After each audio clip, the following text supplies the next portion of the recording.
Chapter 431, Denounce.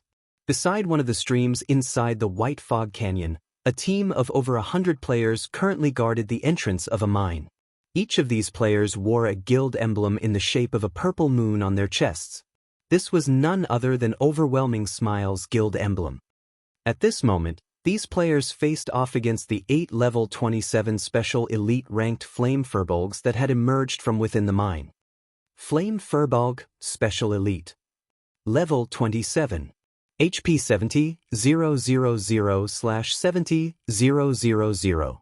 Although the massive Flame Furbolgs were very powerful, the members of Overwhelming Smile fought with organization, continuously draining their enemies' HP.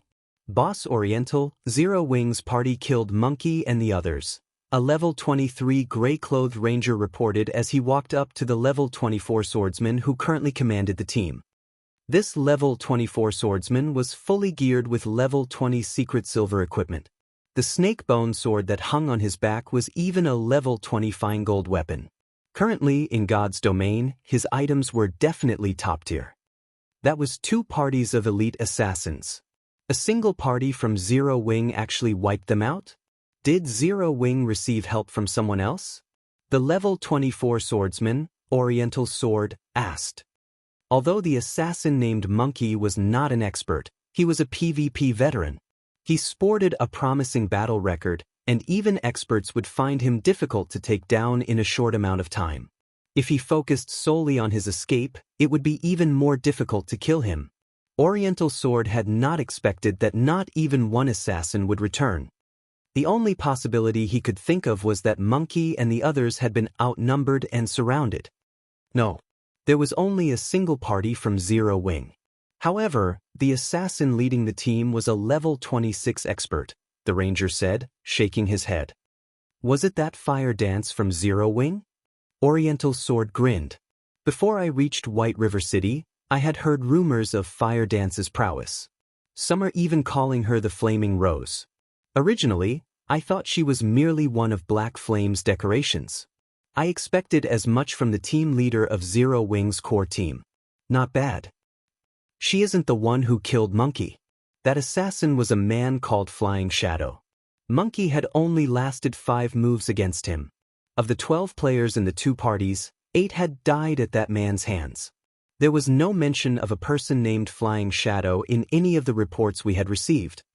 The ranger was very familiar with Oriental Sword's personality. Oriental Sword was absolutely confident of his own strength, and he would never consider anyone a worthy opponent. He loved PvPing more than anything, especially against experts. He was a complete battle maniac. However, he was also one of Overwhelming Smile's top experts, which was why he had been sent to White River City. If not for the higher-ups prohibiting anyone from challenging Zero Wing, Oriental Sword might have been the first to launch an assault against the guild. Flying Shadow? This seems intriguing. Oriental Sword's interest grew. Ignore Zero Wing's party. Since Monkey and the others had failed to kill them, they would definitely report back to their superiors. There is only one thing we need to focus on, and that is mining the ores inside this cave. Boss Oriental, will our skirmish with Zero Wing cause an all-out war between our guilds? Haven't the higher-ups warned us not to create any friction with them? The ranger asked strangely. Recently, Zero Wing has been mining ores in White Fog Canyon. Their movements are unusual. In addition, they have somehow managed to obtain a lot of level 25 equipment. There might be a relation between these incidents. Our superiors agree. It doesn't matter if a small conflict occurs. So what if we ambush those cowards from Zero Wing? What will they do to us? Do you think they will start a war? Don't be a fool. Since Zero Wing had not declared war on us when Overwhelming Smile started investing in White River City, they missed their best chance. If they start a war now, they will only gamble their lives. However, I, on the other hand, hope that Zero Wing takes action. Unfortunately, they don't have the guts. Oriental Sword laughed as he resumed commanding his team, wiping out the flame furbolgs inside the mine. Before anyone noticed, however, a party of 6 had appeared in the misty forest a short distance from the mine. This party disregarded the team of over 100 elite players under Oriental Sword's leadership, walking leisurely towards the mine. Guild leader, I've discovered the mine after using a treasure hunting scroll. I've even used stealth and scouted its interior. It is full of starfire or deposits. If we excavate them all, we can get at least 300 to 400 starfire ore, Flying Shadow said as he pointed towards the cave that Oriental Sword and his men guarded. However, after I left, we were ambushed by assassins from Overwhelming Smile. Although I tried to rescue them, I was too late, resulting in 2 of my party members dying. Overwhelming Smile has since occupied the cave. Shi Feng nodded before commanding, Violet, go and revive the 2 who died. Everyone else, let's take a look. Following which, Violet Cloud ran over to where the 2 players had died as Shi Feng led Aqua Rose, Blackie, Fire Dance, and Flying Shadow towards Oriental Sword. Shi Feng's movements had undoubtedly attracted the attention of Overwhelming Smile's team. The fellows from Zero Wing are kind of interesting. Oriental Sword grinned upon seeing Shi Feng and the others. Boss Oriental, that level 24 swordsman is Black Flame. The 2 beauties by his side are the Elementalist Aqua Rose and the Assassin Fire Dance.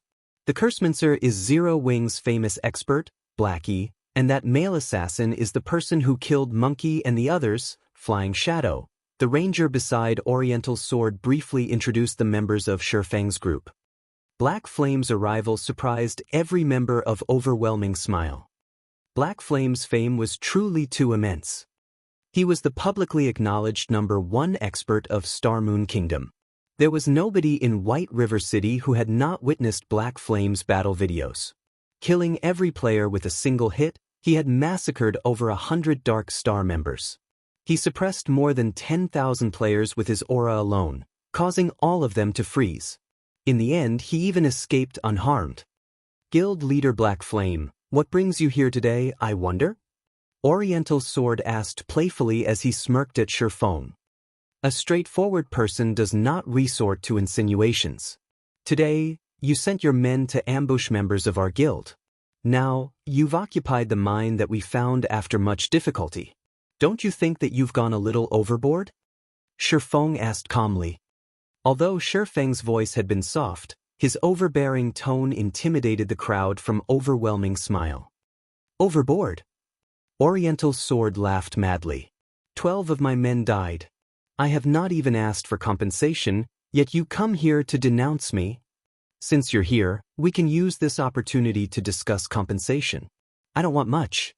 Just pay me 100 gold per person for a total of 1,200 gold.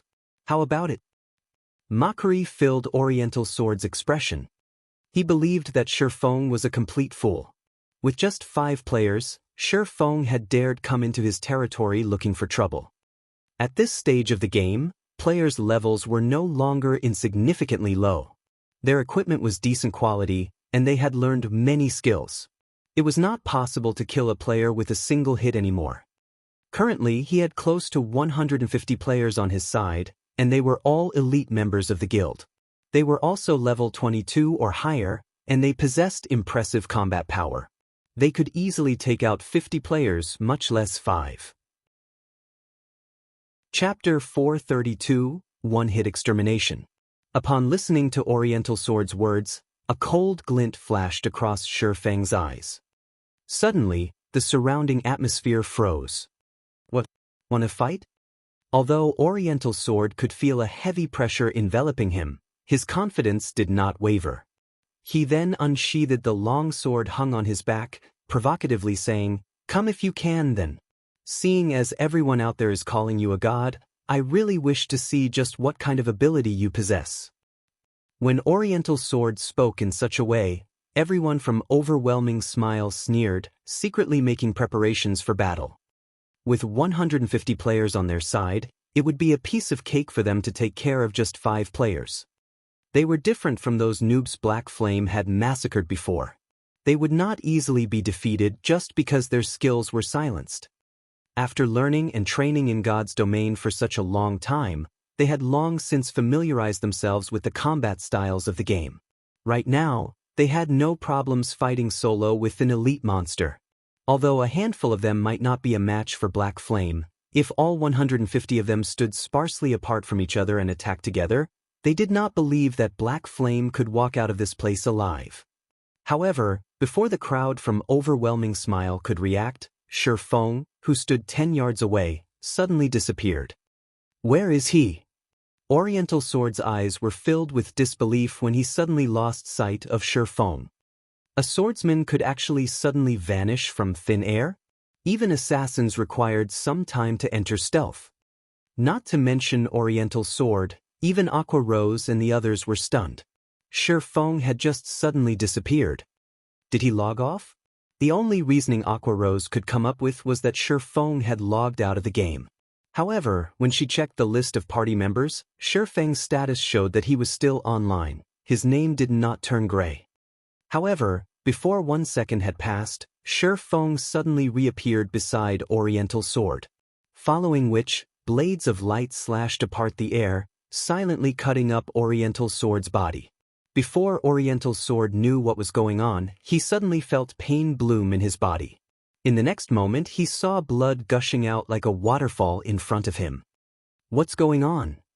Oriental Sword touched the wounds covering his body, confused. Suddenly, his body lost all strength as it slumped down onto the ground. Laying on the ground, Oriental Sword saw Shi Feng through his grade vision. He also saw the abyssal blade grasped in Shi Feng's hand, fresh blood slowly dripping off the weapon. The blood dripped to the ground as if it were a countdown to death. How? Even at his moment of death, Oriental Sword still could not believe what had just happened. He, a top-tier expert of Overwhelming Smile, had actually died without a chance to respond. After Oriental Sword died, everyone from Overwhelming Smile who was originally feeling confident halted. They simply could not comprehend what had just happened. Shi Feng had just suddenly disappeared, before reappearing once again beside Oriental Sword. Immediately after, blood gushed out from Oriental Sword's body. Simultaneously, a damage of -4,368 points appeared above the man's head, the damage completely exceeding the swordsman's total HP. Oriental Sword's sudden death had struck fear into the crowd from Overwhelming Smile. The gaze they used to look at Shi Feng was as if looking at a ferocious beast. When Shi Feng's eyes landed on them, they felt as if they had lost control of their own bodies. Bug. This must be a bug. A player from Overwhelming Smile suddenly shouted in fright. He must have grasped a loophole in the system. Let's send feedback to the main god system right now. We'll see what he can do then. Everyone present felt that those words sounded logical. Otherwise, how were they supposed to explain this unbelievable incident? Hence, everyone started sending reports to the main god system. Only by doing so would they possess a chance for survival. Guild leader couldn't have abused a bug, right? Aqua Rose could not make sense of the situation either. She was similarly shocked by the scene she had just witnessed. The main god system controlled God's domain. It was simply impossible for such a glaring loophole to exist in the game. Yet, if it was not a loophole, how could they explain the situation before them? Of course it is not a loophole in the system. Guild leader is the #1 expert of Star Moon Kingdom. Previously, he had simply used an advanced combat technique. These people are simply too ignorant, Fire Dance said proudly, a faint smile on her face. She spoke as if she were the one who had personally finished off Oriental Sword. Within the ruined shrine in the inner region of White Fog Canyon, a large number of guild players had gathered. Among them, members of Overwhelming Smile numbered the most, with over 5,000 members present. There were a large number of monsters inside the ruined shrine. Moreover, a majority of these monsters were special elites. Among them were plenty of chieftains. The monsters here ranged from level 24 to level 27. To the current elite members of guilds, it was a level that they could barely handle. If not for the fact that they had the advantage in numbers, they would have long since been wiped out by the monsters inside the ruined shrine. Damn, the monsters here are endless. They're even more troublesome than the battle monkeys before. Lone Tyrant said, somewhat exhausted. Currently, he was going up against a level 27 chieftain, a goblin warrior. Despite the goblin warrior being twice as large as an ordinary player, it was quite agile. In addition, the hammer it wielded contained frightening, destructive power. Even a Tier 1 metric ton of the same level would find it difficult to endure its series of violent assaults, much less Lone Tyrant, who was only a level 25 Tier 0 Guardian Knight.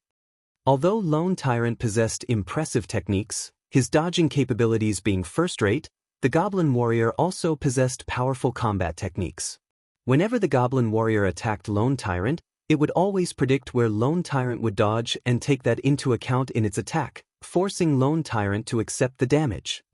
Moreover, every time he received an attack from the Goblin Warrior's hammer, his defensive posture would always fail. This resulted in him being unable to use his shield to block the next attack, and instead he received the attack with his body. From just a single strike of its hammer, Lone Tyrant received close to -1,300 damage. Lone Tyrant only possessed 4,520 HP. He could endure 4 hits, at most. If he were only dealing with a single Goblin Warrior, Lone Tyrant would not end up in such a miserable state. However, aside from the Goblin Warrior, there were also many Goblin Mages at the sides. These Goblin Mages were all level 26 special elites. They bombarded players with ice and fire, and any players struck by their spells would instantly lose around 1,700 HP. Other than MTs, nobody else could survive 2 hits. Within the ruined shrine, aside from the members of Overwhelming Smile having a hard time, the other guilds were similarly facing great difficulties. The monsters inside the ruined shrine were simply endless. No matter how many they killed, the monsters just kept coming. Without sufficient strength, they simply had no way of reaching the level 25 Great Lord in a short amount of time, let alone raiding it. Before Overwhelming Smile had finished off the monsters at hand, another wave of goblins charged over. Suddenly, everyone from Overwhelming Smile felt a headache overcome them. Cursemancers cripple them. Elementalists use ice walls and separate the incoming monsters. Rangers lure some away and kite them. Do not let the pressure on the MTs increase. Yulon immediately shouted in the team chat. Immediately, the elites of Overwhelming Smile started taking action, luring the goblins away and letting the MTs take a breather. Lone Tyrant could not help but send a glance at the charming and graceful Yulon. Inwardly, he felt displeasure towards the woman. He was actually required to listen to her commands. However, he also had no choice but to admit that Yulon was indeed amazing. They were only able to reach their current location thanks to Yulon. Otherwise, they would not have been able to pass through the battle monkeys. Even if they could, they would have had to suffer immense losses. Take Emperor's Light and the Assassin's Alliance for example. Since entering White Fog Canyon, their total numbers had already decreased by a quarter. Meanwhile, under Yulon's command, Overwhelming Smile was able to advance through White Fog Canyon easily. Along their way to the ruined shrine, they had only lost a small number of players. Shortly after Overwhelming Smile cleared out all the goblins, Yulon received a message. After reading the message, her expression turned grim. Lone Tyrant could feel Yulon's mood suddenly changing, and he could not help but ask, "What happened?" After spending some time together, Lone Tyrant had a general grasp on this woman. She was always calm and collected. Even in the face of several Lord-ranked monsters, she would remain unfazed. Yet, now, after seeing a single message, her expression had turned solemn. How could Lone Tyrant not grow curious at this situation? Chapter 433, Evil Rakshasa. Hearing Lone Tyrant's question, Yulon, who had originally planned to explain, suddenly received another message notification. When she read the contents of the message, her frown deepened. Oriental Sword, that fool.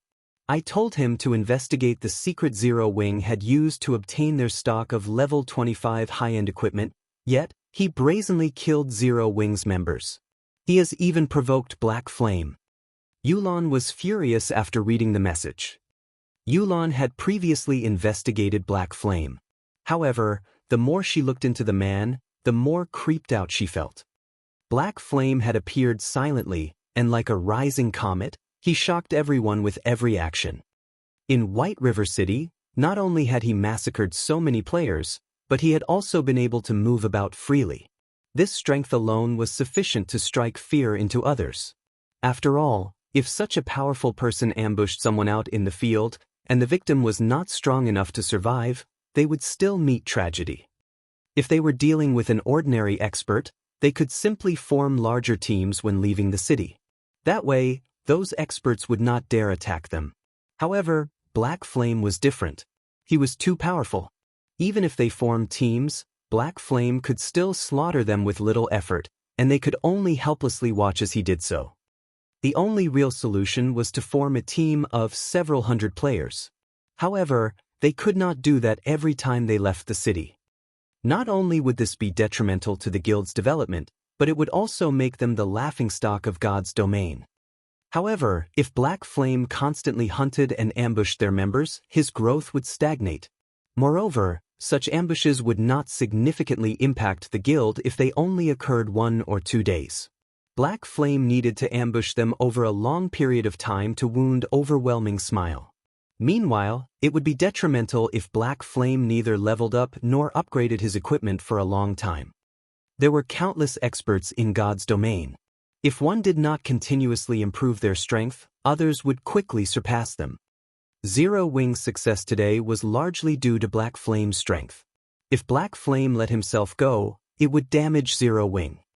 Hence, Yulan had prohibited the members of Overwhelming Smile from crossing any lines, maintaining the balance between both parties. She was worried that, if angered, Black Flame would disregard all consequences and act so roguishly. Now, however, Oriental Sword had broken the balance that they had maintained. At this point, Yulan wanted to hunt Oriental Sword down personally and strangle him. After Yulan received the message, Shi Feng began to annihilate Overwhelming Smile's members with Aqua Rose and the others by his side. Shi Feng's void steps had long since petrified his opponents. Later, they even reported to the main god system, stating that Shi Feng had abused a loophole in the system to kill players. They all hoped that the main god system would bring them justice, giving Shi Feng his deserved punishment. Yet, the reply they had received stated that there were no issues. Shi Feng's every action had been within the rules of the system. Overwhelming Smile's members had been even more shocked upon receiving this reply. That ghost-like method Shi Feng had used to kill Oriental Sword wasn't actually a bug. For a time, the crowd from Overwhelming Smile despaired. In the face of Shi Feng's merciless slaughter, their previous confidence was nothing but a joke. The only thing they could do was escape. As for battling Shi Feng, that was a fool's errand. Just how were they supposed to fight an enemy that they could not see? Moreover, said enemy could kill them instantly upon reappearing. You guys wish to escape? Try it. Without hesitation, Shi Feng activated Skywheel Sword. Previously, to kill Oriental Sword in one hit, Shi Feng had specially activated Aura of Fire and Purgatory Power, holding nothing back. Now, after activating Skywheel Sword, countless swords of light appeared in the sky above the mine's entrance. When the swords descended, not only did they deal over -2,400 damage to all enemies within an area of 20 by 20 yards, but it also sealed all enemies within range, preventing them from leaving the region for 4 seconds. Instantly, the members of Overwhelming Smile were trapped within the mine. When everyone from Overwhelming Smile saw that there was no longer hope for escape, they tried to resist. Unfortunately, Shi Feng did not give them a chance. Shi Feng then used the skill of the Aura of Fire, Firestorm. Suddenly, flames filled the interior of the mine. A damage of close to -10,000 points appeared above every player and monster within. After Firestorm's duration of 5 seconds, only ash remained. Since Shi Feng began his assault, the whole process only lasted a few seconds.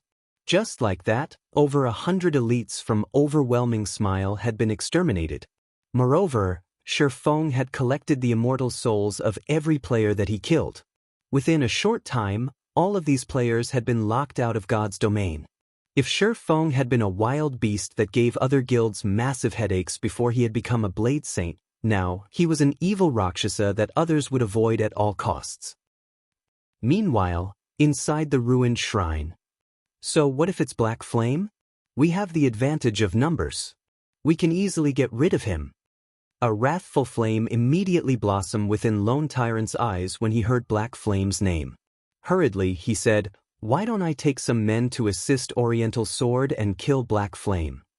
Ever since dying by Shifeng's hands, Lone Tyrant had toughened his heart and trained arduously every night and day. He had done so to exact his revenge. He was no longer the same as he had been in the past. If not for Yulan restraining him, he would have long since avenged his deaths. Now that Oriental Sword had provoked Black Flame, it was only natural that he go and help out. Yulan could not possibly sit by and watch as more than 100 elite members fell under Black Flame's swords, right? Ultimately, these elite members were the backbone of the guild. If the guild did nothing as over 100 of these elites were slaughtered, not only would it damage the guild's reputation, but it would also affect the hearts of those within the guild. No need. Black Flame killed Oriental Sword with a single hit. As for the others, they're most likely dead by now, Yulan said, revealing a bitter smile. Yulan had a clear understanding of Black Flame's strength. None of the titled experts on the God's Domain experts list were for show. Furthermore, Black Flame currently had several experts by his side. Those 100-plus elite members had zero chance of surviving. Only a top-tier expert might have a chance of walking away. Upon hearing Yulan's statement, Lone Tyrant was stunned. He said, "I am very familiar with Oriental Sword's strength. Moreover, he has so many people with him. How could Black Flame kill him with one hit? I do not know how exactly he died, but according to the reports sent from above, Oriental Sword had not managed to respond before dying," Yulan said. "It seems that after not encountering Black Flame for a while, he has grown even stronger. We need to hurry and take down this great lord." "Are we just going to let this go?" Lone Tyrant had yet to give up on the idea of killing Black Flame. Staring at Yulan, he asked, "If others find out that, despite Black Flame having killed so many overwhelming Smiles elites, we are indifferent, we will become a laughingstock. What will we do if our inaction angers those above us?" Yulan frowned. Just as Lone Tyrant had said, if they did not take any sort of action now, they would become a joke to the public. What's going on with you? You shouldn't wear such an ugly expression. Do you need Big Brother's help?" Just as Yulan struggled with her indecision, a lean man walked over, smiling. This man was a level 26 assassin, his level surpassing everyone in overwhelming smile. Yet, despite there being no guild emblem on his person, everyone from overwhelming smile treated him with respect and reverence. Even Lone Tyrant was no exception. He was deeply afraid of provoking this young master. The reason they were behaving in such a way was not only this young man's high level. More importantly, this man was the key to their operation of killing the Great Lord. Back then, young Master Feng had repeatedly instructed them to treat this youth before them with respect. If they provoked this youth, they would be responsible for their own actions. Chapter 434, Free Combat System. Big Brother Summer, it's great that you are willing to help, but the opponent is very hard to take down. We might even miss out on our chance to kill the Great Lord. I'm worried that it will affect Big Brother Summer's task. Yulan was familiar with the lean man's strength, and she appreciated his assistance. The lean man was Summer Sunshine. Not only was he unrelated to Underworld, but he was also an independent player. However, due to his backing and his overwhelming strength, even Feng Shenyang attempted to build a strong relationship with him. Yulan had once witnessed a fraction of Summer Sunshine's strength. Before entering White Fog Canyon, Summer Sunshine had fought Underworld's Pride, the leader of the Underworld Guards, Ming Sha, in a PvP. In the end, however, Ming Sha lasted only 5 moves against Summer Sunshine. Moreover, Summer Sunshine had not used any skills, relying on basic attacks to defeat his opponent. The results of that fight had surprised everyone. As a member of Underworld, Yulan knew full well how strong Ming Sha was. He was one of the few great experts in Underworld. Gentle Snow of Ouroboros was only slightly stronger than him. However, such an expert was nothing more than a child to Summer Sunshine. One could just imagine how powerful the assassin was. If Summer Sunshine was willing to lend a hand, they had a fairly good chance of defeating one-hit Azura Black Flame. It won't take long to deal with the Great Lord. I don't mind delaying our attack for a little bit. In any case, I am bored. If you need help with something, just ask, Summer Sunshine laughed. Zero Wings Guild leader, Black Flame, has killed many of our elite members. We want to return the favor and kill him. Would you be interested in helping us with this, I wonder? Yulan asked softly as she stared at Summer Sunshine. Black Flame? Summer Sunshine nodded, saying, All right. I've heard many rumors about him when I was in White River City. I hear that he's pretty amazing and has the title of One-Hit Azura. He is even Star Moon Kingdom's #1 expert. I'd love to exchange a few moves with him. If I kill him, won't I become Star Moon Kingdom's #1 expert? Of course. If you kill Black Flame, you will officially become Star Moon Kingdom's #1 expert. However, don't underestimate him. He once killed Ming Sha with one hit. We need to plan carefully to avoid Black Flame escaping. When Yulan received Summer Sunshine's answer, the tension between her brows loosened, a few ideas of how to deal with Black Flame already brewing. He killed Ming Sha with one hit? Not bad. My last fight with Ming Sha wasn't even a warm-up. I wonder if Black Flame is strong enough to take seriously? Summer Sunshine licked his lips, a hint of excitement flashing in his eyes. As for your plans, forget about them. As long as we find him, I have my own ways to prevent him from escaping. Big Brother Summer, Black Flame has a large-scale silencing skill. If he discovers us and activates the skill, trapping him will be very difficult. It is best if we have a plan to silence Black Flame, Yulan reminded. Don't worry. I have something better than that. When I see him, I'll trap him like a bug in a jar, Summer Sunshine laughed. Confidently, he said, Let's hunt down Black Flame. Since he has provoked and angered you, you can watch as I take care of him. Following which, Yulan immediately sent a large number of players to search for Black Flame. Meanwhile, Overwhelming Smile's army also slowly withdrew from the ruined shrine. At the entrance of the Starfire mine, Shifeng and the others tidied up the loot scattered across the ground. When Shifeng had activated Firestorm, not only had he wiped out the players, but he had also dealt with all of the level 27 special elite-ranked flame furbolgs that had emerged from the mine. With the flame furbolgs drops accompanying the items from players, weapons, equipment, and materials littered the area in front of the mine. The elite members of Overwhelming Smile sure are poor. The majority of their weapons and equipment are level 20 bronze and mysterious iron ranked.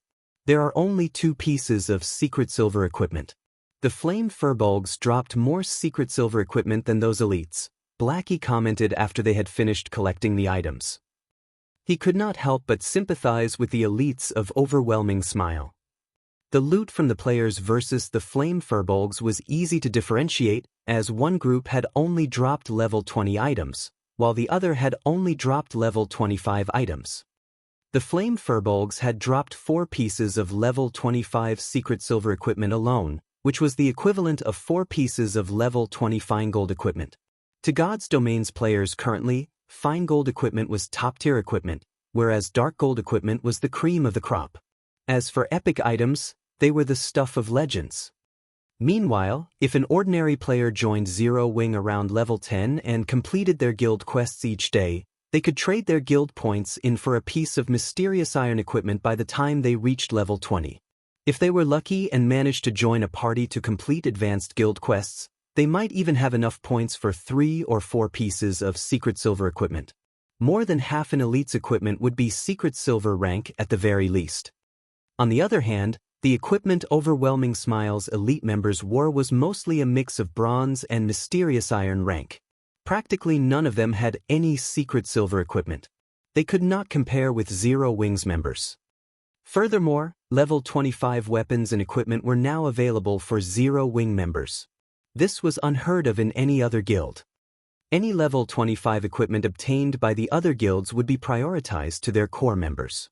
These items would never be available for their ordinary members. Compared to level 25 secret silver and fine gold equipment, The benefits that Overwhelming Smile offered were a joke. After organizing the loot, Feng had the two recently resurrected members take the dropped weapons and equipment back to the guild. As for Aqua Rose and the others, they all entered the Starfire mine and started mining. The Starfire mine was a naturally occurring maze.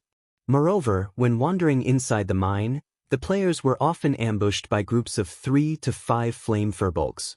As a result, Feng's team progressed slowly. The flame furbolgs were level 27 special elites. Their strength was frighteningly high, and they could send a berserker of the same level flying with a single hit. Although they were somewhat slow, the flame furbolgs also had an AoE control skill called War Stomp. When activated, all enemies within a radius of 8 yards would be placed in a fainted state for 4 seconds. In this narrow cave, avoiding the skill was not easy. Normally, a party had no chance against these flame furbolgs.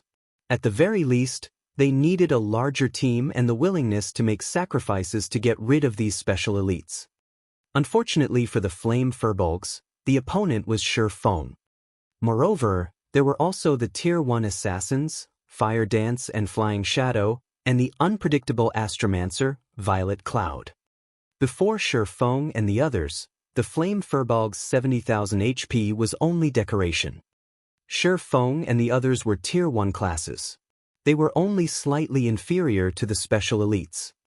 After activating the Aura of Fire, Feng could easily deal over -1,000 damage with every attack. When he used the Tier 1 chop, he could deal over -6,000 damage, over -10,000 damage if he achieved a critical hit. As for the flame furbolg's War Stomp, the skill was child's play to an expert. Faced with groups of 3 to 5 flame furbolgs, Feng's party of 6 could either incapacitate the monsters throughout the altercation or kill them swiftly with brute force, preventing them from activating War Stomp either way. Feng's group continued to delve into the mine, their experience bars rising quickly.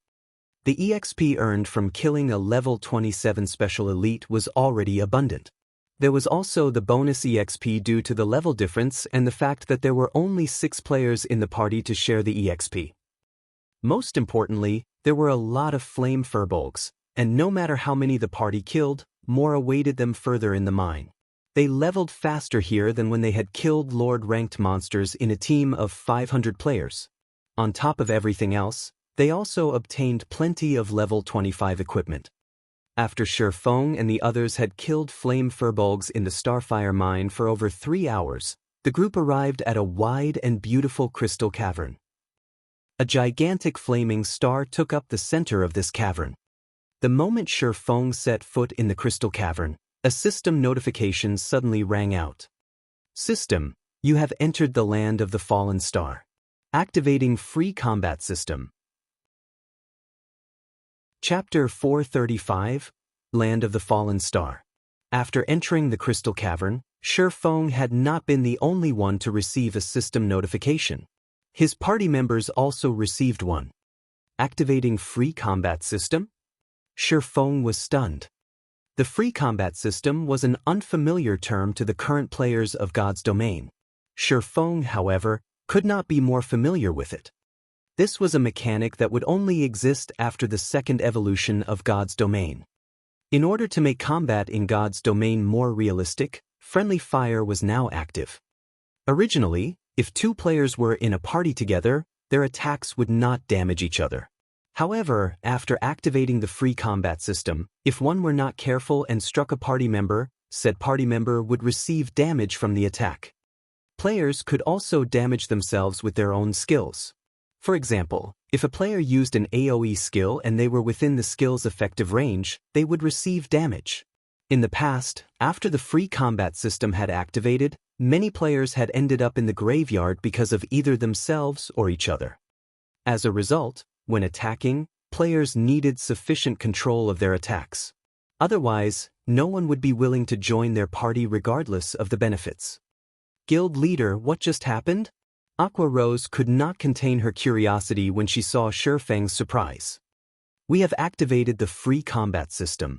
From now on, our attacks will not differentiate from friend and foe, so we need to be careful in the battle. Don't mistakenly injure yourselves or your teammates, Shifeng explained. However, before the others could respond, a deep purple barrier sealed off the cavern's entrance. When Blackie accidentally touched the barrier, he suddenly lost 1,000 HP. Frightened, Blackie hurriedly backed away from the barrier. We've fallen into a trap. Be careful of your surroundings and don't take action casually. Shifeng considered the purple barrier at the cavern's entrance before observing his surroundings. Suddenly, a large group of wolfmen warriors appeared in the land of the fallen star, which had originally been void of any monsters. The wolfmen warriors each carried a shield and a weapon, and they stared at Shifeng's group with fangs bared and smelly drool leaking from their mouths. They treated Shifeng and the others like a meal. Wolfman Warrior, Elite Rank. Level 27.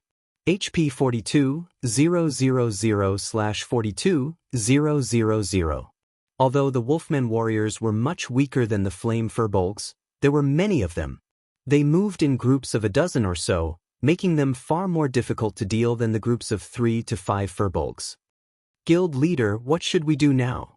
Blackie said, his heart wavering as he watched the hundreds of Wolfman warriors slowly walk towards them. Fight as we look for an exit. Shifeng could not think of any better ideas. With the entrance sealed off and the sudden appearance of so many Wolfman warriors, the only plan he had was to fight as they ran. I'll open a path. Fire Dance and Flying Shadow, cover me. Aqua, focus on controlling those Wolfman warriors. Based on Shifeng's experience, all traps in God's domain gave players a chance of survival. As long as they found the trick to unlock the trap, they could escape with their lives. Meanwhile, the trap before them was clearly directed towards those who were unfamiliar with the free combat system. If everyone randomly used their skills, they would kill themselves before laying a scratch on the monsters before them. Hence, it was safer if only he took action. Following which, Shifeng led the party and charged towards the area with the least number of Wolfmen warriors. Even so, there were still over a dozen elites ahead of him. Seeing Shifeng's group barreling towards them, these Wolfmen warriors opened their mouths and howled. They raised their weapons and charged at Shifeng. At this moment, the other Wolfmen warriors had similarly started to surround Shifeng and the others. Don't fight. Just lure them to a single location and then kill them. With that order, Shifeng took the fight to these Wolfmen warriors, leading his own band of elites. He then unsheathed the Abyssal Blade and the Purgatory's Shadow, brandishing his swords and sending over a dozen swords of light to strike the Wolfmen warriors' vital points. Shifeng's attack speed was extremely fast. Although the Wolfmen warriors tried to defend themselves, Shifeng's swords of light reached the monsters first.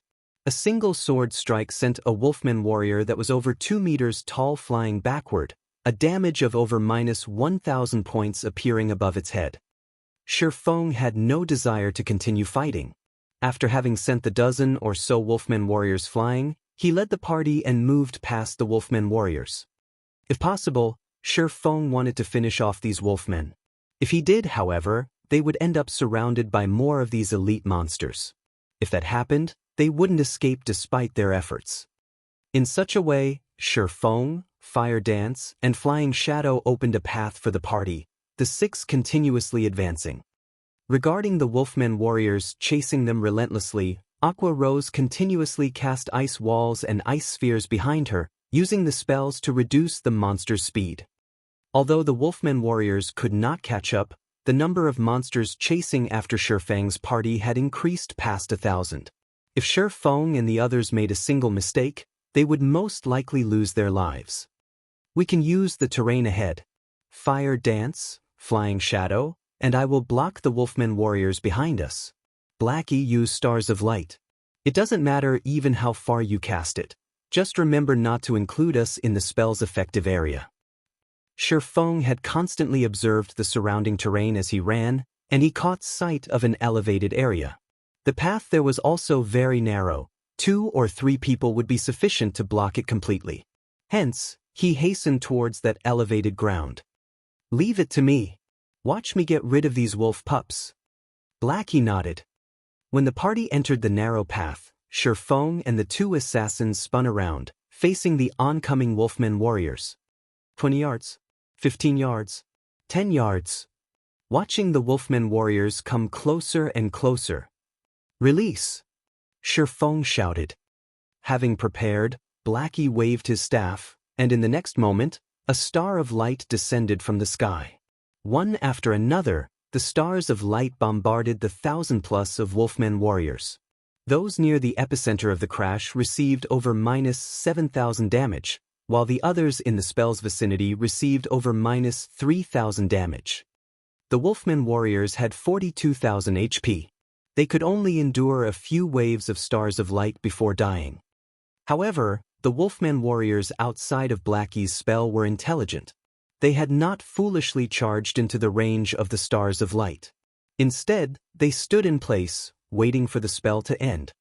Although the effect of stars of light was frightening, the spell only took the lives of slightly over 200 Wolfman warriors. To an army of over 1,000, that was nothing. However, after stars of light ended, the experience bars of Shifeng's party skyrocketed.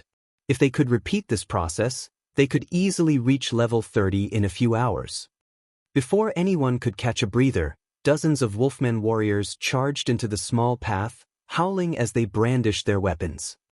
Due to the free combat system, Blackie had not had a perfect grasp of his skill's coverage area. As a result, the Wolfman warriors that had been at the very forefront of the charge had not been caught in the effective area of stars of light. Fortunately, the small path only allowed for 5 or 6 Wolfman warriors. Without hesitation, Shifeng sent a Tier 1 Thundering Flash at the incoming elite monsters. Compared to the Tier 0 Thundering Flash, the Tier 1 skill was far more agile. Whether it was in terms of speed, power, distance, or number of attacks, all had massively improved. Most importantly, Shifeng could now use it to attack horizontally, increasing its attack area. A blue arc of lightning tore through the path in the blink of an eye, splitting the path in two. Following which, another arc of blue lightning streaked towards its target. After 5 consecutive arcs of lightning, astonishing damages appeared above the dozens of Wolfman warriors. -1,624, -2,240, -3,136, -4,394, -6, 152. Thundering Flash's effect stacked, and each consecutive hit would have its damage increased by 40%. If a target were struck by all 5 lightning strikes, the total damage would be terrifying. However, the might of Thundering Flash could not deter these crazed Wolfman warriors. They still threw themselves forward with little regard for their lives. Aqua Rose waved her staff, and suddenly, 3 ice walls appearing on the small path, reducing the Wolfman warriors' speed. Blackie also cast Hell Flame, dark green flames emerging from the ground. Immediately after, Shifeng used the Tier 1 Earth Splitter. Before these Wolfman warriors could reach Shifeng, they all died. With the perfect combination of the 6 and the advantageous terrain, they had only spent a short amount of time finishing off the 1,000+ Wolfman warriors. After decimating the last wave of warriors, a golden glow illuminated Shifeng's body. He was finally level 25. Chapter 436 Combat Power Source. Guild Leader, you're finally level 25. Blackie sighed with relief when he saw the golden brilliance illuminate Shifeng's body. That's right, Shifeng laughed bitterly. After choosing this Blade Saint class, I'm doomed to level up slowly. Guild Leader, here's the level 25 swordsman fine gold and secret silver equipment we saved for you, Fire Dance said, retrieving a few pieces of equipment from her bag. She had deliberately held on to these items for Shifeng. As for the other level 25 equipment, she had sent them to the guild's warehouse. Shifeng's hidden class was no secret among the core members of Zero Wing. This included Violet Cloud's Astromancer class as well. Originally, everyone had envied and admired hidden classes, searching desperately for a legacy that would give them the chance to obtain a hidden class. However, they could now see both Shifeng's and Violet Cloud's leveling speed for themselves. Their progression could only be described with one word: slow.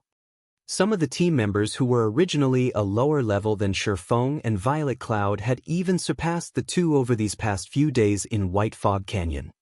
More importantly, their levels were currently in the 20s. When they reached the 30s, 50s, or even 100s, the two's leveling speed would most likely slow to a crawl. When the others thought about how they would level far slower than other players, they promptly dismissed their intentions of searching for a hidden class. If they encountered an advanced legacy in the future, they would change classes then. If not, so be it. Levels were very important in God's domain. Moreover, everyone paled at the thought of dying just once as a hidden class. Thanks. Shifeng accepted Fire Dance's offer. His current equipment mostly consisted of random level 20 pieces. If he switched them out for level 25 fine gold and secret silver equipment, his attributes would increase significantly. Shifeng also retrieved a fiery red pair of boots from his bag. The delicate boots each had 3 beautiful flame crystals embedded in them, and a bright red glow circled the footwear. These were super top-tier boots that Shifeng had obtained after killing the Scorching Lamia. Flame boots, plate boots, dark gold rank. Level 25. Defense plus 175. Strength plus 21, agility plus 30, endurance plus 15. Movement speed plus 8. Fire resistance plus 5. Additional skill dash. Flame rush. Increases movement speed by 100% for 10 seconds. Cooldown, 2 minutes. The boots were worth at least 30 gold. As Shifeng had not met the level requirement for the boots when he had first obtained them, he had kept them in his bag until now. After equipping the flame boots, Shifeng's attributes soared once more. He had even obtained a new skill, Flame Rush. This was a must-have skill for both escape and pursuit. Undoubtedly, the flame boots had significantly increased Shifeng's mobility. Guild leader, what kind of boots are those? They're so beautiful. Aqua Rose asked excitedly upon seeing the flame boots on Shifeng's feet.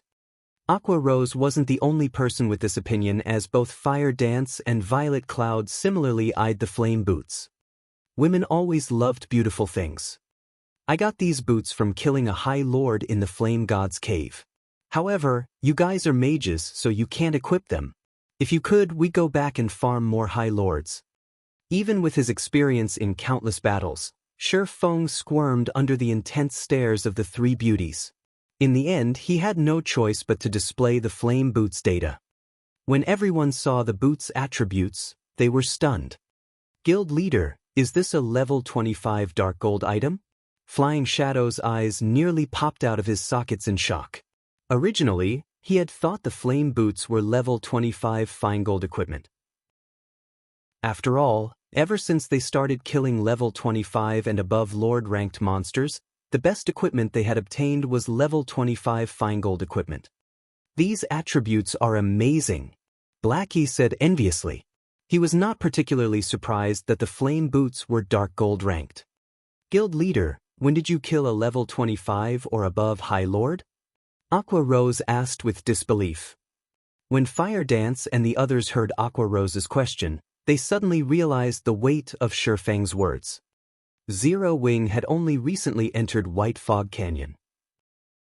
Based on Shifeng's behavior, he had obtained the flame boots long before entering the canyon.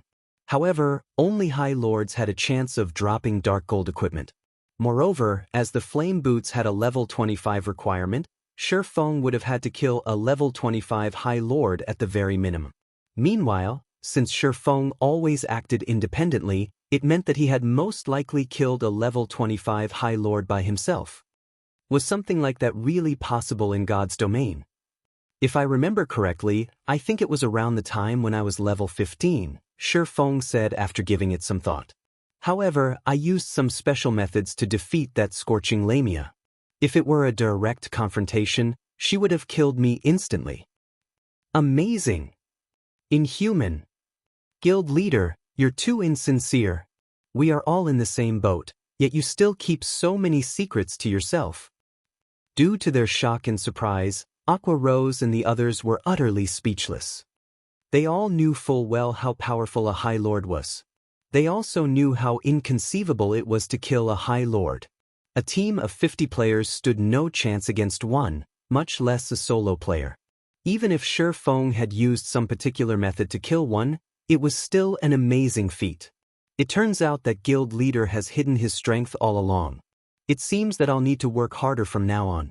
Aside from her shock, Fire Dance was also disappointed. She inwardly lamented over her lack of strength. Originally, she had thought that she was only a short distance from catching up with Shi Feng. She now realized that not only had the gap not shortened in the slightest, but it had even grown wider. However, this revelation had not discouraged Fire Dance. At the very least, she could see how wide the gap was now. Shortly after Aqua Rose and the others had renewed their opinion of Shi Feng's strength, a terrifying roar echoed throughout the land of the fallen star. This is a wolf's howl. The sound seems to be moving closer. Is the boss coming for revenge because we killed the wolf pups? Aqua Rose and the others were no ordinary players. Their 5 senses were very acute. By sound alone, they could feel danger approaching. Meanwhile, anything that could instill that kind of feeling was not a typical monster.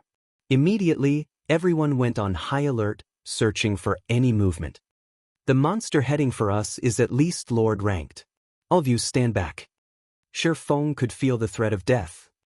When one had reached his standards, they could determine an enemy's strength through the degree of danger they instinctively felt without even seeing their enemy. If it were a chieftain, although Shi Feng would feel danger, he would not sense the threat of death. For him to feel such a threat meant that the approaching monster was at least a lord. While everyone waited quietly for the enemy's arrival, Shi Feng retrieved the fragmented legendary ranked Heavenly Dragon's breath from his bag. Previously, Shi Feng's intelligence had been below the required 120 points, so he had not been able to equip the fragmented legendary item. Now, however, he finally possessed enough points in his intelligence. As he had a Tier 1 class, he received 8 free attribute points each time he leveled up. In addition, the Abyssal Blade also gave him 2 points for each level. The Golden Stigmata also gave him 10 free attribute points and raised all attributes by 5 points every 5 levels. When Shi Feng reached level 25, he had received a total of 20 free attribute points. After increasing his intelligence to 120 points, he added the remaining points into strength. The equipment requirement of the Heavenly Dragon's Breath was 200 strength, 200 agility, and 120 intelligence. Both Shi Feng's strength and agility had long since exceeded 200 points. They had even exceeded 300. Now that his intelligence had reached the minimum requirement, he could equip the Heavenly Dragon's Breath. Such power! After equipping the Heavenly Dragon's Breath, Shi Feng could feel an immeasurable strength flow into him from the fragmented legendary ring. Although this was not his first time equipping the item, the ring still gave his mind a clarity that he had never had before. He also felt warm and fuzzy, power leaking from his body. It felt as if he was capable of destroying anything and everything in his path. Chapter 437, Tier 2 Combat Power. As the howls approached, everyone became more focused. They kept their eyes glued on the numerous stone pillars in front of the small path. None of them spared even a glance for the loot that the 1,000+ Wolfman warriors had dropped. It was not because Shi Feng and the others did not want to, but because they couldn't afford to. They had all experienced just how powerful and cunning a lord-ranked monster was. Even elites knew how to ambush players, much less lords. The frightening aspect of lords was that they knew how to strike a player's blind spots, landing a fatal blow. Previously, Zero Wings Chief MT Cola had very nearly died several times in a lord's ambush. If not for the Arclight Guard's heaven-defying skill, Time Arc, Cola would have died at least half a dozen times. Currently, none of Shi Feng's party had such an overpowered skill. They would only taunt death if they moved forward to pick up the loot. After a short moment, the howling stopped. Instantly, an aura of death washed over the party, and the air surrounding them seemed to freeze. "Where's the monster?" Blackie asked, confused when nothing appeared. "It has probably hidden itself. The stone pillars ahead are perfect cover, and it is highly likely that the monster is looking for a chance to strike." Flying Shadow, who was in stealth, answered. Guild leader, should I scout ahead and investigate? No, it's already heading towards us, Shifeng said, shaking his head as he unsheathed the abyssal blade and the purgatory shadow. With a grim expression, he said, everyone, prepare for battle. Flying shadow and fire dance, cover me. Violet, you focus on healing. Aqua and Blackie, use your control skills but don't pull too much aggro. This monster is far more powerful than any of you can imagine. It's coming? But I don't see it. Aqua Rose scanned the area ahead of her, failing to detect any traces of a monster. It's normal that you can't see it. It's in stealth right now, even I can barely see its blurred figure.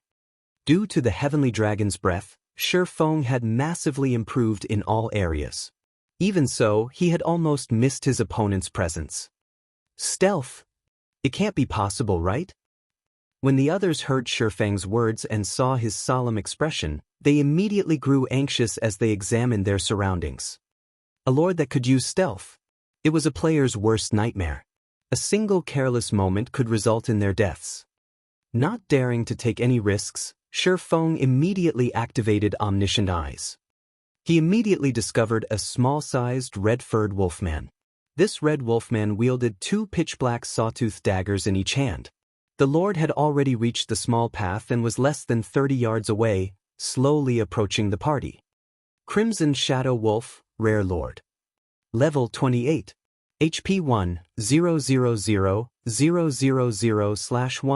000, 000. Rare Lords were not as powerful as High Lords, and in terms of attributes, they were the same as ordinary Lords. However, Rare Lords possessed an additional innate skill.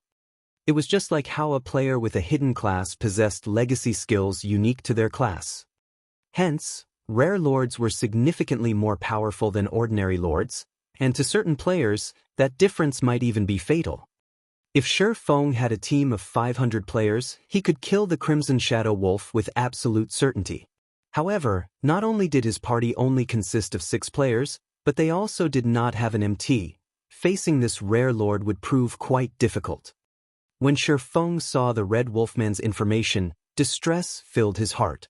Fortunately, after equipping the Heavenly Dragon's breath, his mind could remain extraordinarily calm. His attributes had also significantly increased. Strength increased by 40%. Agility increased by 40%. Intelligence increased by 30%. Endurance increased by 50%. Movement speed increased by 20%. Attack speed increased by 30%.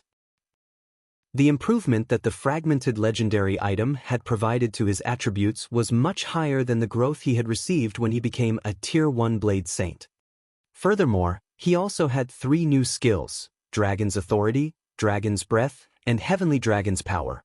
With these new skills, he could easily contend with a lord of the same level. If Shifeng had not equipped the Heavenly Dragon's Breath, he would most likely have given a single command: escape. In God's domain, a Tier 1 class could compete with a special elite, whereas a Tier 2 class was on the same level as a lord. This was why Shifeng could not face a lord in direct combat. However, now that he had the Heavenly Dragon's Breath, although it was not as impressive as a legendary item, it could still allow a player to transcend tiers, granting Shifeng the combat power of a Tier 2 player. It was the equivalent of crossing the threshold to a Tier 2 class. Right now, Shifeng's attributes approached that of a Tier 2 class. He only lacked Tier 2 skills. Simply put, Shifeng was fully capable of contending with a lord of the same level. He also had the skill, Heavenly Dragon's Power. This skill was even more powerful than the Tier 1 skill, Blade Liberation. Previously, when Shifeng had activated Heavenly Dragon's Power, he had been able to suppress the final boss in the demon's castle. When Shifeng activated Omniscient Eyes, the Crimson Shadow Wolf knew that it had been discovered. It dashed towards Shifeng with astonishing speed. Before Shifeng could react, the Crimson Shadow Wolf had closed the distance by more than 20 yards and stood before him. Without hesitation, it slashed its sawtooth daggers towards Shifeng's neck. Startled, Shifeng hurriedly activated Defensive Blade. The 2 sawtooth daggers froze just before they struck him, unable to proceed by even an inch. So fast? Shifeng was shocked. If anyone else stood in his place right now, they would have been a dead man. Shifeng had activated defensive blade the instant he discovered the Crimson Shadow Wolf, yet he had nearly been decapitated. Not only could decapitate silence players, but it could also inflict a massive bleeding and significant damage. If players were silenced, they would only be able to defend themselves by relying on their basic attributes. However, not even an MT of the same level could fend off a lord for more 10 seconds. Realizing that its first attack had been unsuccessful, the Crimson Shadow Wolf spun backward and vanished right before Shifeng's eyes. In an instant, it appeared behind Shifeng and used backstab. Fortunately, defensive blade deflected that attack as well. Standing in the back, Aqua Rose and the others were stupefied by this scene. They had only seen the Crimson Shadow Wolf when it first launched its attack. Then, in the blink of an eye, it had appeared behind Shifeng and launched another attack. However, the Rare Lord was far from done. Within 1 second, it had launched no less than 6 attacks. Just as defensive blade was about to run out, the Crimson Shadow Wolf sent a flying knee kick towards Shifeng's abdomen. A flying knee kick could easily break an enemy's combat stance and send them flying through the air, making it difficult for them to dodge or attack. Just before the Crimson Shadow Wolf's flying knee kick struck Shifeng, the Rare Lord revealed a human-like sneer. Suddenly, it reversed its grip on one of its daggers and sent an eviscerate at Shifeng's chest, intending to end Shifeng's life with one strike. Guild leader. Everyone watched anxiously. However, they were helpless. The Crimson Shadow Wolf was simply too fast. This was the first time they had witnessed such speed since they started playing God's Domain. However, just as the sawtooth daggers were about to slide into Shifeng's heart, the screech of metal against metal reached the team's ears. The Crimson Shadow Wolf was confused when it heard this sound. Looking at his adversary carefully, the Wolfman's cold smile suddenly vanished. Now, it wore a grim expression as it bared its fangs and growled. Chapter 438, Twofold Liberation. Aqua Rose and the others noticed the Crimson Shadow Wolf's sudden change immediately. However, the Zero Wing team was more focused on Shifeng than they were on the Rare Lord's reaction. Despite having been struck by the Crimson Shadow Wolf's flying knee kick, not only had the wolf failed to throw his prey into the air, but Shifeng also managed to block the Rare Lord. How did Guild Leader manage to do that? Flying Shadow was thoroughly confused when he saw the gray abyssal blade block the sawtooth dagger, halting its advance. Was there really a person capable of defending against that kind of speed? The rest of the team was similarly tongue-tied. He should have used some sort of special skill, I think, Fire Dance said with uncertainty. Fire Dance had barely seen the Crimson Shadow Wolf's attack. Although she knew that Shifeng was astonishingly fast, he was still much slower than the Rare Lord. The Crimson Shadow Wolf's attack was just like Shifeng's Void Steps, extremely elusive. However, in the Crimson Shadow Wolf's case, it had not incorporated any techniques into its attack, it had relied solely on its speed. Compared to Void Steps, where its user would momentarily disappear and reappear shortly after, the Crimson Shadow Wolf's disappearance and reappearance occurred simultaneously. There had been no time between the two occurrences at all. It was like a mage's instantaneous movement skill. However, no mage could use the skill frequently. Moreover, the Crimson Shadow Wolf's attack speed was much faster than its movement speed. In martial arts, only speed was unbreakable. This saying was not baseless. If players could not even see or sense an attack, how were they supposed to block it? Yet, Shifeng had detected such the strike and promptly blocked it. Fire Dance considered herself to be an expert among assassins, and she was slightly more insightful than others. However, she did not understand how Shifeng had managed to block the Crimson Shadow Wolf's attack. However, before anyone could figure it out, the Crimson Shadow Wolf continued its assault. Shadow Strike. Suddenly, the Rare Lord transformed into a streak of black light that pierced through Shifeng's body. Look out! Fire Dance shouted a warning, but she was too late. Shadow Strike was one of most lethal moves an assassin possessed. It could devour almost half the HP of an MT of the same level with a single hit. The attack could even drop a berserker's HP to a critical level. Shadow Strike was also the fastest skill in an assassin's repertoire. One could only defend themselves against this skill with a skill. Fire Dance had never expected that the Crimson Shadow Wolf would know it as well. However, even after the rare lord struck Shifeng, its intense expression had not relaxed in the slightest. On the contrary, it had grown even more solemn as it glowered at Shifeng, emitting a low, angry growl. It turned out that the skill had not struck Shifeng, but his afterimage. Oh! The Crimson Shadow Wolf was furious. Suddenly, it launched a series of violent attacks at Shifeng, disappearing in one moment and appearing in the next. The pitch-black daggers transformed into countless streaks of light that bombarded the formidable Blade Saint.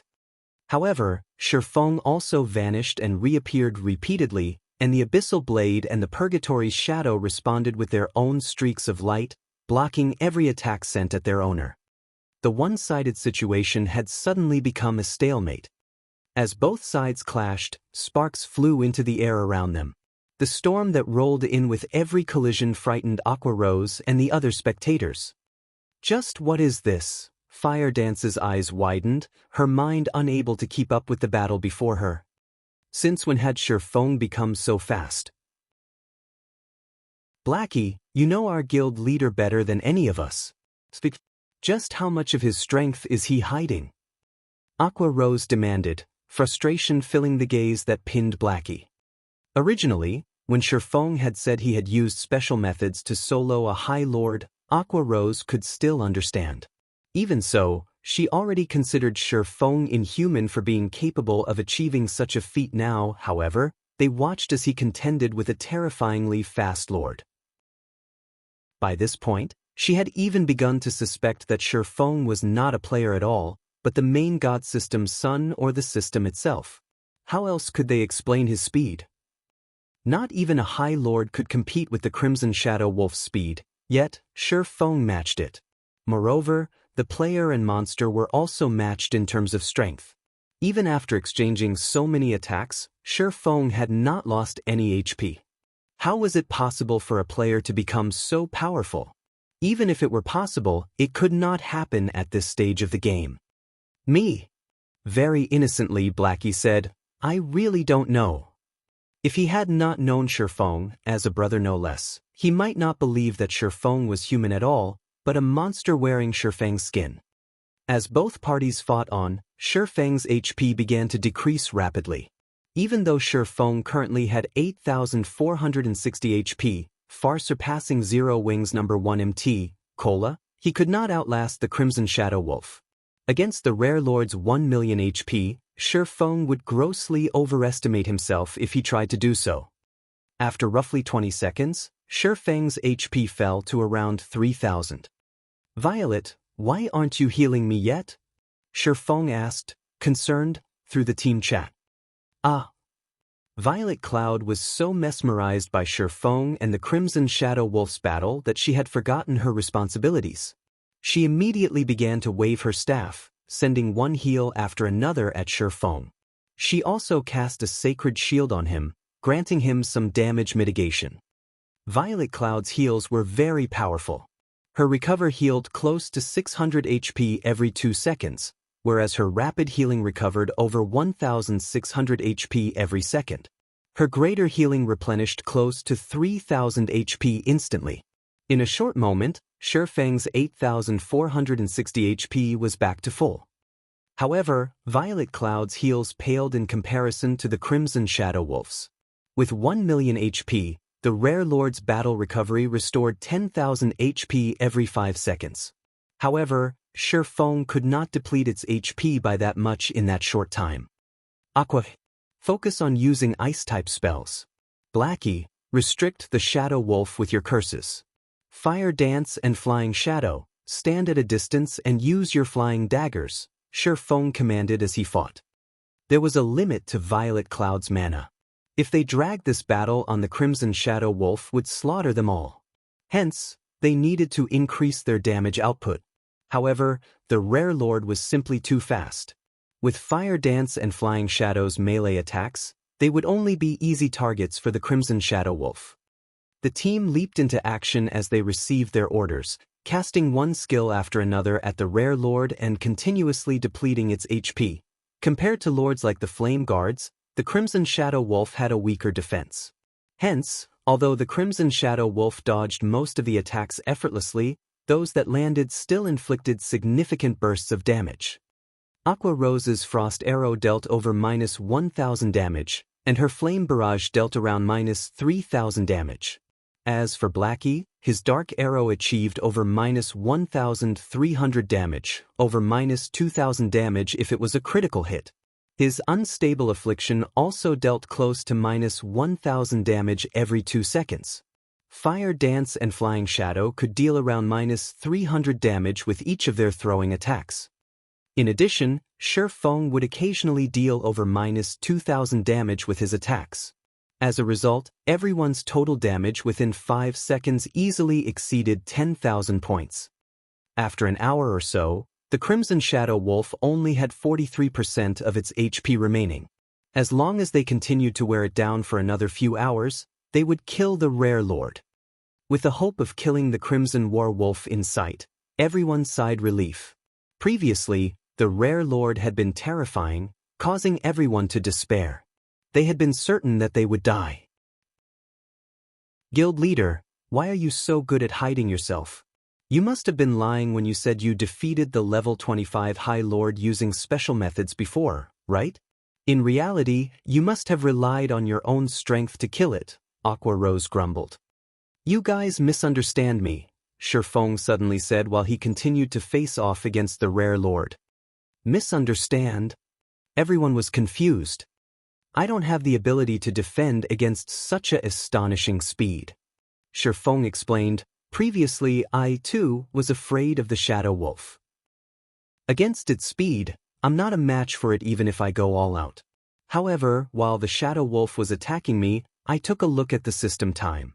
Afterward, I realized why the Shadow Wolf was so fast. It's not because the Shadow Wolf is fast. It's because the Shadow Wolf's innate skill slows our reaction time, altering our perception to think that it's fast and unstoppable. Upon hearing Shi Feng's explanation, everyone did what Shi Feng had said. Sure enough, they understood. At the beginning of the fight, Shi Feng was similarly frightened. However, when he had glanced at the time displayed by the system, he realized that something was off. Originally, Shi Feng believed that the Crimson Shadow Wolf's attack had happened instantaneously. Yet, the system had indicated that a short moment had passed. In particular, when the Crimson Shadow Wolf had charged at him, Shi Feng saw the rare lord cross the 20-yard distance in an instant, but according to the system clock, 2 seconds had passed. As Crimson Shadow Wolf was about to land the finishing blow, Shi Feng activated the aura of space, becoming immune to all control effects. Since the Crimson Shadow Wolf's innate skill no longer had an impact, he had no problems defending against the rare lord's normal attack speed. After all, he, too, possessed the combat power of a Tier 2 class. If anyone else had stood in his place, they would have fallen to the Crimson Shadow Wolf's innate skill. However, after engaging in the battle for such a long time, Violet Cloud's mana was almost depleted. Although she used mana recovery potions constantly, with her current consumption rate, she would last another 10 minutes or so at most. Unfortunately, the Crimson Shadow Wolf still had 43% of its HP remaining. I can only give it a shot. Shi Feng gritted his teeth as he glared at the Crimson Shadow Wolf's HP. Purgatory Power, activate. Heavenly Dragon's Power, activate. Suddenly, Shi Feng's body released a dazzling golden glow. The glow this time was far more impressive than it had been in the demon's castle. His aura was more intense, forming the faint figure of a gigantic dragon. In the next moment, the dragon released a roar that made one's eardrums tremble. Simultaneously, Shi Feng's attributes underwent a massive transformation. Shi Feng's HP instantly rose to 25,380, and his strength slammed past the 800-point threshold. His defense had also improved. With a wave of his sword, Shi Feng forced the rare lord back, dealing over -400 damage with the strike. He then took a step forward and used a Tier 1 chop. Due to the attack speed and damage buffs of Purgatory Power, critical double damages of -4,920, -7,312, and -7,324 appeared above the wolf's head before it could react. The Crimson Shadow Wolf was sent crashing into a stone pillar by the side of the small path. The rare lord and swordsman's strengths were no longer on the same level. Suddenly, Shi Feng's furious roar echoed throughout the cavern. Dragon's authority! Dragon's authority! Suppress all enemies in the surroundings with the might of the heavenly dragon, inflicting the fear status onto enemies within a 30-yard distance, reducing their attack power by 20%, attack speed by 20%, and movement speed by 20% for 1 minute. After the Crimson Shadow Wolf's speed fell, the rare lord was even less of a match for Shi Feng. Within seconds, the Crimson Shadow Wolf's HP plummeted to 30%. As it reached this threshold, the Crimson Shadow Wolf began to change, growing larger. It also tossed its daggers to the side. It was now 4 times larger than it had been, as tall as a 2-story building. The ground trembled as it took a step. By appearances alone, the Zero Wing team understood how terrifying this monster had just become. However, Shi Feng couldn't care less. Gritting his teeth, he activated Blade Liberation. Suddenly, the Abyssal Blade released a dazzling silver light, its power flowing into Shi Feng. Chapter 439, Overpowered Strength. The angry roar of the berserk Crimson Shadow Wolf shook the very space around them. The pressure it emitted was far heavier and more powerful than before. With a light step, cracks formed on the solid ground beneath its feet, and its claws gouged deep furrows into the solid ground. The strength and sharpness of its claws shocked all who saw them. Without a doubt, an attack from the wolf's claws could even destroy a secret silver weapon. Even a fine gold weapon would only last a few hits. Only dark gold weapons might endure a long beating. The Crimson Shadow Wolf abruptly leaped forward and brandished its sharp claws at Shi Feng. Guild leader! Everyone worried for Shi Feng upon seeing the ferocious Crimson Shadow Wolf. The rare lord's strength had more than doubled. If a Tier 1 metric ton of the same level did not activate a life-saving skill, they would most likely die from 1 hit. Although Shi Feng had over 25,000 HP after activating Heavenly Dragon's power, and his defense had significantly improved, he most likely would not last more than a few hits. To the gigantic Crimson Shadow Wolf, attacking Shi Feng with its claws was no different than slapping an ant. Boom! The ground shattered and fist-sized gravel erupted into the surroundings. Initially, everyone had believed that it was game over. However, the Crimson Shadow Wolf's claws had actually stopped a few centimeters above Shi Feng's head, and no matter how hard the rare lord tried, it could not move its claws any further. Instead, the ground beneath Shi Feng's feet had begun to fracture. Ayo! At this moment, doubt began to seep into the Crimson Shadow Wolf's eyes. Despite its increased strength, it was still useless. Standing at a distance, Aqua Rose and the others were similarly slack-jawed, overcome with shock. By the time they noticed it, waves of red gas had surrounded Shi Feng's body. Meanwhile, the silvery gray abyssal blade in his hand had actually stopped the claws that had contained frightening power. Moreover, Shi Feng had not lost even a single HP from the collision. Ow! Oh! The Crimson Shadow Wolf bellowed angrily and began a brutal assault. 1 swipe, 3 swipes, 6 swipes. However, each successive attack only caused the ground beneath Shi Feng to fracture further, filling the air with dust and debris. Seeing this, the Crimson Shadow Wolf's eyes nearly popped out of their sockets. Just as the rare lord sent another subsequent attack, Shi Feng finally swung his arm, slashing his sword at the incoming paw. Ping! The Crimson Shadow Wolf's body was suddenly pinned flat against a stone pillar like a picture on a wall. In addition, a damage of over -1,000 points appeared above the rare lord's head. Crap! Blackie shouted in surprise. A monster as tall as a two-story building had been thrown into the stone pillar with just one hit. The watching team was stupefied. However, Shi Feng was not done. Moving his feet, he instantly appeared before the Crimson Shadow Wolf. Although the rare lord tried to retaliate, Shi Feng immediately launched a series of attacks striking at its four limbs, breaking them.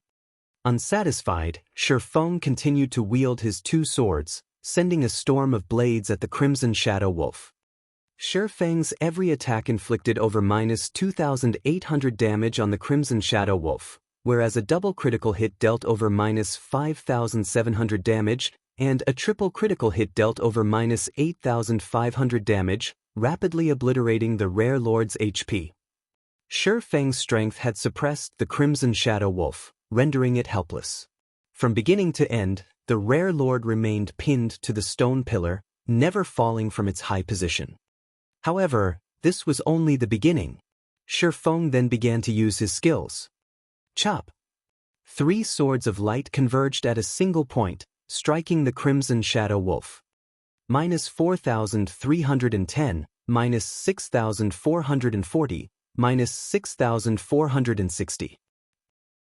Although Shi Feng's damage was lower than his previous use of Chop, this attack had not achieved a critical hit. After Chop, Shi Feng followed up with Phantom Kill. Shi Feng's doppelganger possessed 70% of his attributes. Even so, it was still extremely powerful, and each of his attacks dealt close to -2,000 damage. Following which, Shi Feng activated 9 Dragon Slash. 12 Abyssal Blade Phantoms devoured the Crimson Shadow Wolf, each phantom dealing over -1,000 damage. However, Shi Feng was still not satisfied. Both Shi Feng and his doppelganger then used Thundering Flash, Earth Splitter, Wind Blade, Thunder Flame Explosion, and every other damaging skill they possessed. Watching the battle unfold from a distance, Aqua Rose and the others were dumbfounded. They had even forgotten to help Shi Feng attack. How was this still a battle against a level 28 rare lord? Shi Feng was practically bullying a weak little monster. The pitiful Crimson Shadow Wolf could do nothing but howl with pain. It could not even move its 4 limbs, as Shi Feng would immediately follow up with a slash the moment it tried. The Crimson Shadow Wolf's remaining 300,000 HP could not withstand Shi Feng's brutal assault. Shi Feng only needed 10 seconds to eliminate the rare lord's remaining 300,000 HP. Soon, Shi Feng abruptly stopped his frenzied assault. The Crimson Shadow Wolf also stopped its tragic howling. At this moment, its blood-red eyes revealed its fear and shock as it stared at Shi Feng. As the Crimson Shadow Wolf slowly tumbled from the cracked stone pillar, Shi Feng revealed a calm smile as he activated Divine Providence, his luck instantly increasing by 20 points. Die! Shi Feng then used his Surekill skill, Flame Burst. Both the Abyssal Blade and Purgatory's shadow suddenly released a blazing, white glow, transforming into streaks of light that struck the Crimson Shadow Wolf's body. -21,415, -43,024, -21,389, -21, 425. Instantly, the Crimson Shadow Wolf's remaining HP fell to 0. Meanwhile, Shi Feng's attacks had left multiple scorch marks on the stone pillar behind the rare lord. When the Crimson Shadow Wolf died, perhaps due to Shi Feng's 25 points in luck, the rare lord dropped close to 20 items, scattering them across the ground. Rare lords dropped the same quality of items as a high lord, maybe better, which was why players in God's domain loved to hunt them. However, as the name suggested, rare lords were extremely difficult to find. Upon seeing the dropped items of the Crimson Shadow Wolf, Shi Feng heaved a deep sigh of relief as he sheathed the Abyssal Blade and the Purgatory Shadow. Originally, Shi Feng had not intended to use Blade Liberation. The first reason was that the skill possessed a detrimental side effect and a long cooldown. The second reason was that the skill duration was too short, lasting only 20 seconds. If Shi Feng could not finish off his enemy within that time, it would be game over. The third reason was that, after killing the Crimson Shadow Wolf, he did not know if another enemy would appear. If he saved Blade Liberation, he could still use the skill should the need arise. However, after seeing the Crimson Shadow Wolf's transformation, Shifeng knew that he had no chance against it if he relied on Heavenly Dragon's power. If he could not defeat the Crimson Shadow Wolf, he wouldn't have to worry about monsters appearing after it. When Shifeng looked down at the Crimson Shadow Wolf's corpse on the ground, he was overcome with emotion. A twofold berserk was simply too powerful. If it had lasted slightly longer, he could definitely solo a lord. He might even be able to challenge a high lord. Guild leader, just what is that berserk skill of yours? It was amazing. You killed Berserk Lord by yourself. How are people like us even supposed to play the game with any dignity now? Blackie joked as he walked up to Shifeng. If we release the video of this battle, no one will believe it is real. Of course, slamming a Berserk Lord into the wall with a single hit, who would believe that something like that is possible? Everyone nodded in agreement. They were immensely excited. It was obvious that Shifeng had used a Berserk skill. Only, this Berserk skill was too frightening, and not even a Berserk Rare Lord stood a chance against him. Originally, no one had paid any attention to Berserk skills. However, they had never expected that such a skill could play such a significant role during a crucial moment. At this moment, a yearning for Berserk skills grew in everyone's hearts. They all swore to gain one for themselves after returning. Alright, let's hurry up and collect the loot. We don't know what kind of danger awaits us, Shifeng laughed. While everyone collected the loot, Blade Liberation's duration ended. Suddenly, like a deflated balloon, Shifeng's body shrunk. His attributes fell by 80% as well. What's going on? Shifeng was surprised when he saw the duration of the weakened debuff. Originally, the weakened state imposed by Blade Liberation only lasted for 3 minutes. Now, however, the debuff would last for 3 whole hours. Chapter 440 True Fire Blade. Shifeng's sudden change immediately attracted everyone's attention. Guild leader, why do you seem smaller? Even your aura has diminished significantly. With her refined observation skills, Fire Dance instantly noticed Shifeng's transformation. The rest of the team was also curious. When they took a look at Shifeng's HP bar, they were suddenly very afraid.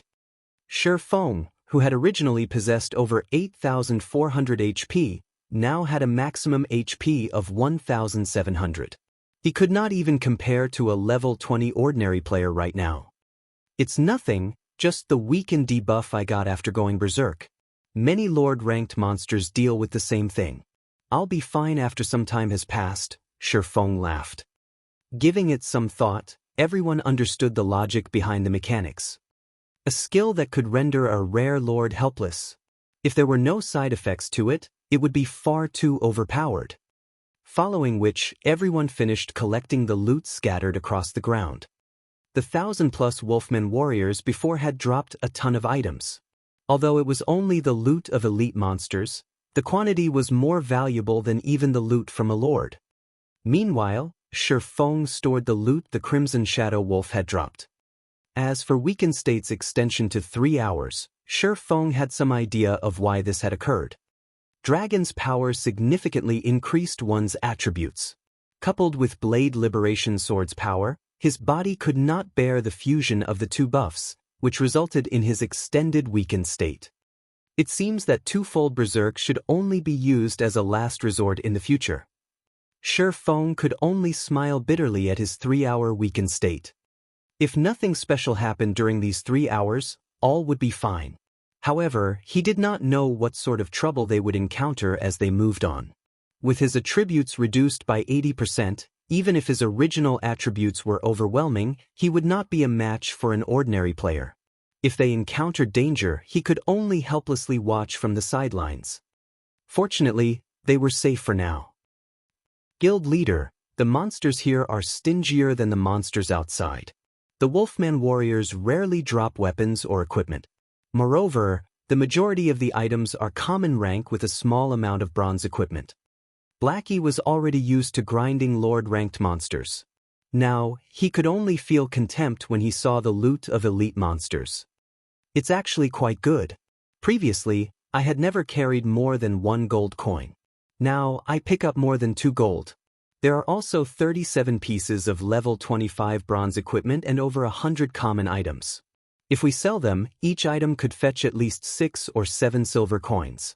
100 pieces is worth 6 or 7 gold coins. This was the first time Flying Shadow had joined Shifeng's party on an excursion. When he saw that the money inside his bag had exceeded 3 gold, he was elated. If he grinded monsters outside of White Fog Canyon, at most he would obtain a little EXP. Very rarely would the monsters drop weapons or equipment. Even if they did, 95% of the time the items would be common ranked. Guild leader, what did that Crimson Shadow Wolf drop? Let us have a look. Aqua Rose held little interest in the loot of the Wolfman warriors. At this point, she was only interested in the loot from lords. Not bad. We have a total of 12 weapons and pieces of equipment, 1 intermediate strength potion recipe, and the rest are materials. Shifeng had just finished appraising the drops. Smiling, he said, among the 12 weapons and equipment, 5 are dark gold rank, 3 of which are weapons, 1 is cloth armor, and 1 is leather armor. The remaining 7 items are all fine gold rank. Have a look for yourselves. Saying so, Shifeng displayed the data of all the dropped weapons and equipment. Damn, this rare lord is awesome. It even dropped such top-tier weapons. Blackie immediately grew excited upon seeing dropped items information. Guild leader, are you blessed by God? Even such weapons managed to drop. Flying Shadow's eyes bulged upon seeing the weapons. Of the 3 dark gold weapons, 1 was a 2-handed battle axe, and 2 were short swords. Unlike the battle axe, which had a silvery gray color, the 2 short swords were blood red. There was even a spark circulating the blades of each sword, the spark resembling a fairy of fire. True Fire Blade, short sword main hand, dark gold rank. Level 25, level 30. Attack power plus 376, level 25.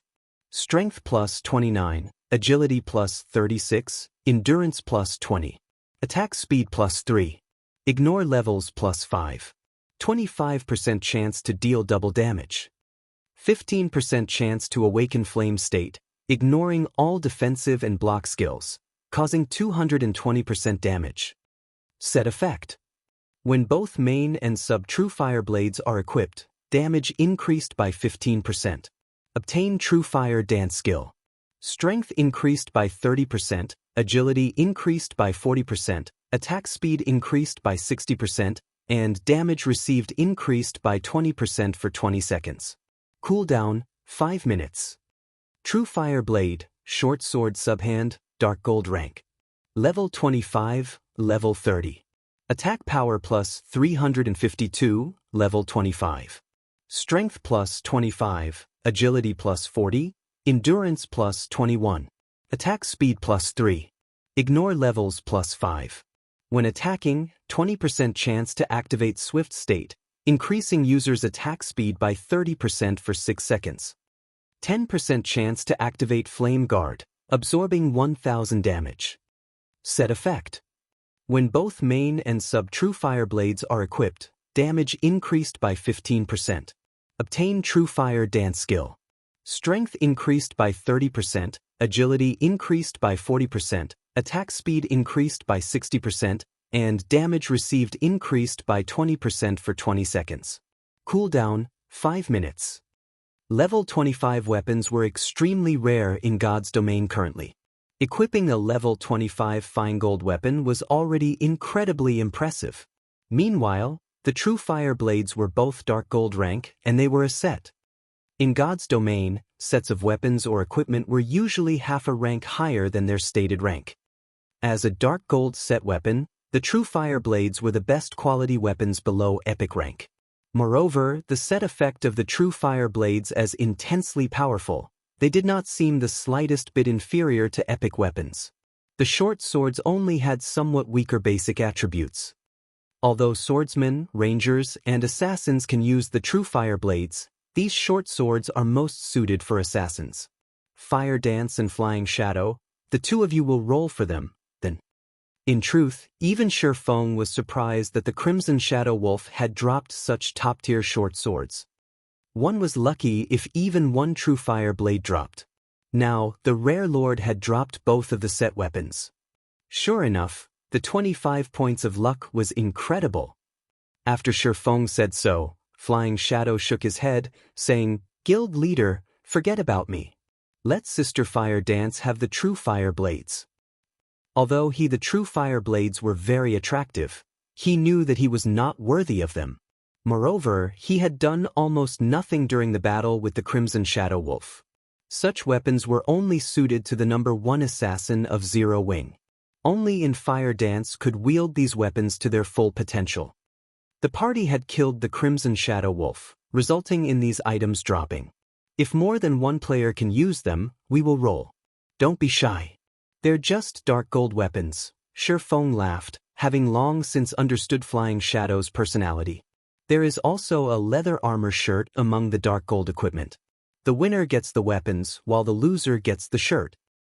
Guild leader has already told us to roll. Let's just do it, Fire Dance said as she chose to roll. After a moment of hesitation, Flying Shadow decided to roll as well. In the end, Fire Dance rolled a 91, while Flying Shadow rolled an 86. The system automatically distributed the true fire blades to Fire Dance, whereas the level 25 dark gold ranked leather shirt went to Flying Shadow. After equipping the true fire blades, Fire Dance's combat power abruptly soared. Moreover, the streams of light on the true fire blades further enhanced her beauty. At this moment, Fire Dance looked like an elf standing in fire. Blackie successfully rolled for the level 25 dark gold cloth armor, while Aqua Rose and Violet Cloud both obtained a piece of level 25 fine gold equipment. Shi Feng gained 2 pieces of level 25 fine gold plate armor. One was a pair of gauntlets, while the other was a set of leg guards. Now, the majority of his equipment consisted of level 25 fine gold equipment. After happily distributing the equipment, everyone returned to their search for the exit. Time passed quickly, and unknowingly, Shi Feng's party had made a full circle around the land of the fallen star.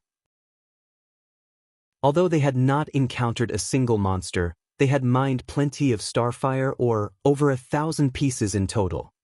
Just as Shi Feng began to grumble about the exit's mysterious location, the system suddenly announced an emergency notification. Before Shi Feng could react, he was thrown out of God's domain. Moreover, Shi Feng had not been the only one. Aqua Rose and the others had also been expelled from the game. Chapter 441, Second Evolution. When the system had expelled the Zero Wing party from God's domain, Shi Feng had been automatically sent into his sleep space.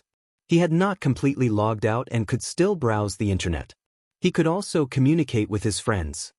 Calling out his system friends list, Shi Feng discovered that every one of his friends was in a leave state, not in God's domain. They were all in their respective sleep spaces. Nobody's on God's domain. What's going on here? Shi Feng was puzzled, as this was the first time he had encountered something like this. He had been kicked out of the game before he had a chance to read the emergency notification. Now, he couldn't log into God's domain and could not contact anyone to ask about the previous notification. Following which, Shi Feng contacted Aqua Rose and the others, hoping to gather some information. Unfortunately, Aqua Rose and the others were in a similar situation. The system had logged them out of the game upon receiving the notification as well. I guess I can only check the official forums, Shi Feng sighed. Normally, crucial information was not available on the official forums. However, something big must have happened in God's domain if they had been forcefully expelled from the game. Sure enough, after logging into the official forums, he discovered that everyone was having a heated discussion over their expulsion. For some reason, however, everyone else had received their notification 2 hours ago, whereas Shi Feng's party had only received theirs a few seconds before the main God system started logging players out of the game. 2 hours ago? Wasn't that around the time I killed the Crimson Shadow Wolf? Shi Feng calculated the time, and it matched almost perfectly. Did killing the Shadow Wolf cause the main god system to start the second evolution of God's domain? Giving it some thought, Shi Feng felt that it was highly possible. Previously, when his party had entered into the land of the fallen star, they just happened to activate the free combat system. It was likely that the main god system had used their party as an experiment, after seeing that they had easily defeated the rare Lord-ranked Crimson Shadow Wolf. The main god system must have decided to initiate the second evolution of God's domain. Considering the situation, Shi Feng really did not know how to express the emotions running through his heart. Now that God's domain began the process of the second system upgrade, players would have to wait until the next day to log in. Many players on the forums had expressed their frustration with the new system upgrade. After the system underwent its first upgrade, the system gave its players a true taste of combat. The overall difficulty of the game had made a massive leap, affecting adventuring, grinding, and leveling for those in God's domain. Yet, just a short time after the first upgrade, the second system upgrade had already begun. After this upgrade, the difficulty of the game might shock most players. This upgrade also gave Shi Feng a headache. The second evolution of God's domain had occurred too quickly. Based on the original timeline, it shouldn't have happened for another several months. He was not prepared for it right now. Indeed, just as he had guessed, after the second system upgrade, the free combat system would be introduced into the game. In future battles, the requirement of a player's control over their skills would become extremely demanding, and mistakes might very well lead to friendly fire. It was especially true for AoE skills. After the second evolution of God's domain, rather than dying at the hands of monsters, many players would send themselves to the graveyards with their own abilities. Due to this, many players would act conservatively when fighting in groups long after the upgrade. In addition, after the second evolution, the difficulty of dungeons had also significantly increased. However, although the second evolution had made the game more challenging and realistic, the system upgrade had also added a benefit for players. And that was the improvement to skill proficiency. After the second evolution, the combat style of players also undergone a major transformation. Players no longer needed to chant incantations or shout the name of their skills to use them. No, players would activate their skills with movement. Every skill possessed a standard set of movements. As long as players performed the corresponding movements, they could activate their desired skills. After the second evolution, players were no longer required to damage a monster with their skills to raise skill proficiency. Now, when players achieved a 50% completion rate with skills, they would gain 1 point to their skill proficiency.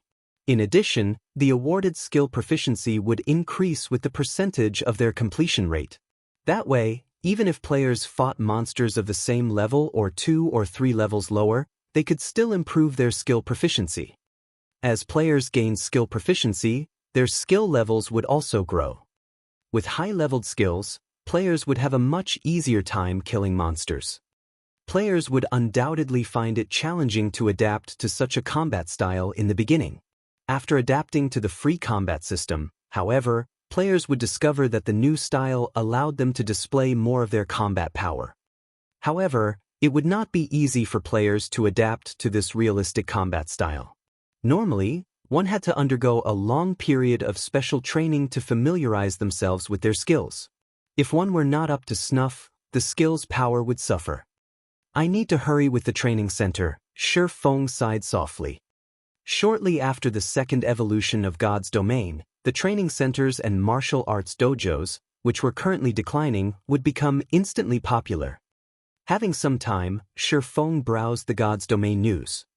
Other than news regarding Star Moon Kingdom, Shi Feng also looked up information on the several surrounding kingdoms and the Black Dragon Empire. None of the empires in God's domain were to be underestimated. The competition within an empire was far more intense than the competition in a kingdom. A kingdom such as Star Moon only had around 4 or 5 competing first-rate guilds at the moment. Some smaller kingdoms might only have 1 or 2 first-rate guilds. However, empires were different. Not only did they govern massive areas, but there were also far more resident players. they also had an abundance of resources. The number of first-rate guilds residing in an empire was not something a single kingdom could compare with. Statistically, there were at least 7 first-rate guilds in an empire.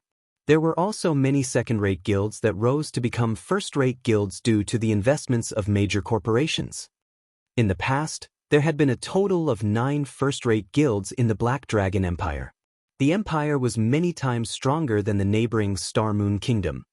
In the future, if Shi Feng wanted to carve a place for himself in God's domain, dominating Star Moon Kingdom would not be nearly good enough. After a casual glance at today's God's domain news, Shi Feng felt an immense weight on his shoulders. Zero Wing had only obtained its guild residence after much difficulty, yet several first-rate guilds in the Black Dragon Empire had already established their own guild residences. In terms of development speed, these guilds were not far behind Zero Wing.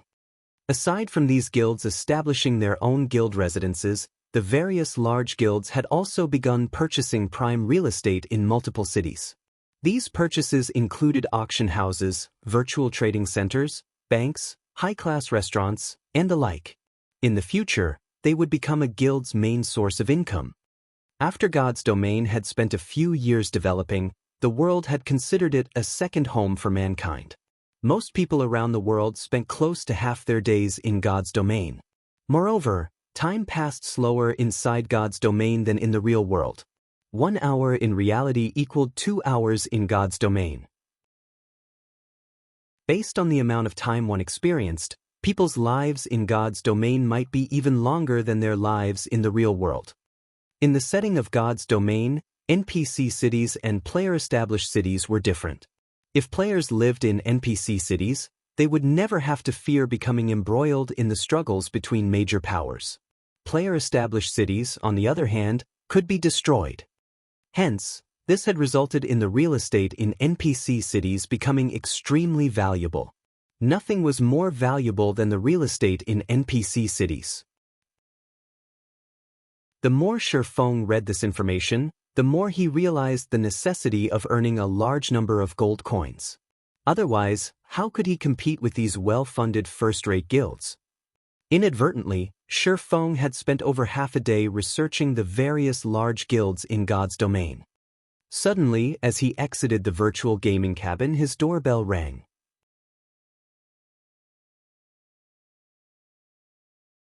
Chapter 442, New Style of Combat. Shi Feng was somewhat surprised when he heard his doorbell ring.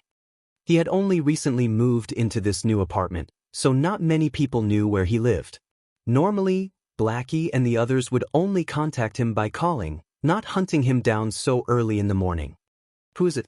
Shi Feng wondered as he tapped his quantum watch to display the view outside his door. Taking a close look, Shi Feng jumped with fright when he saw who it was. The person currently standing outside his door was none other than the female class monitor, Zhao Ruoxi. She currently wore sportswear, and her hair was pulled back in a ponytail.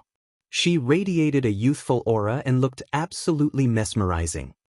Why is she here? Shi Feng recalled that Zhao Ruoxi's birthday was next month.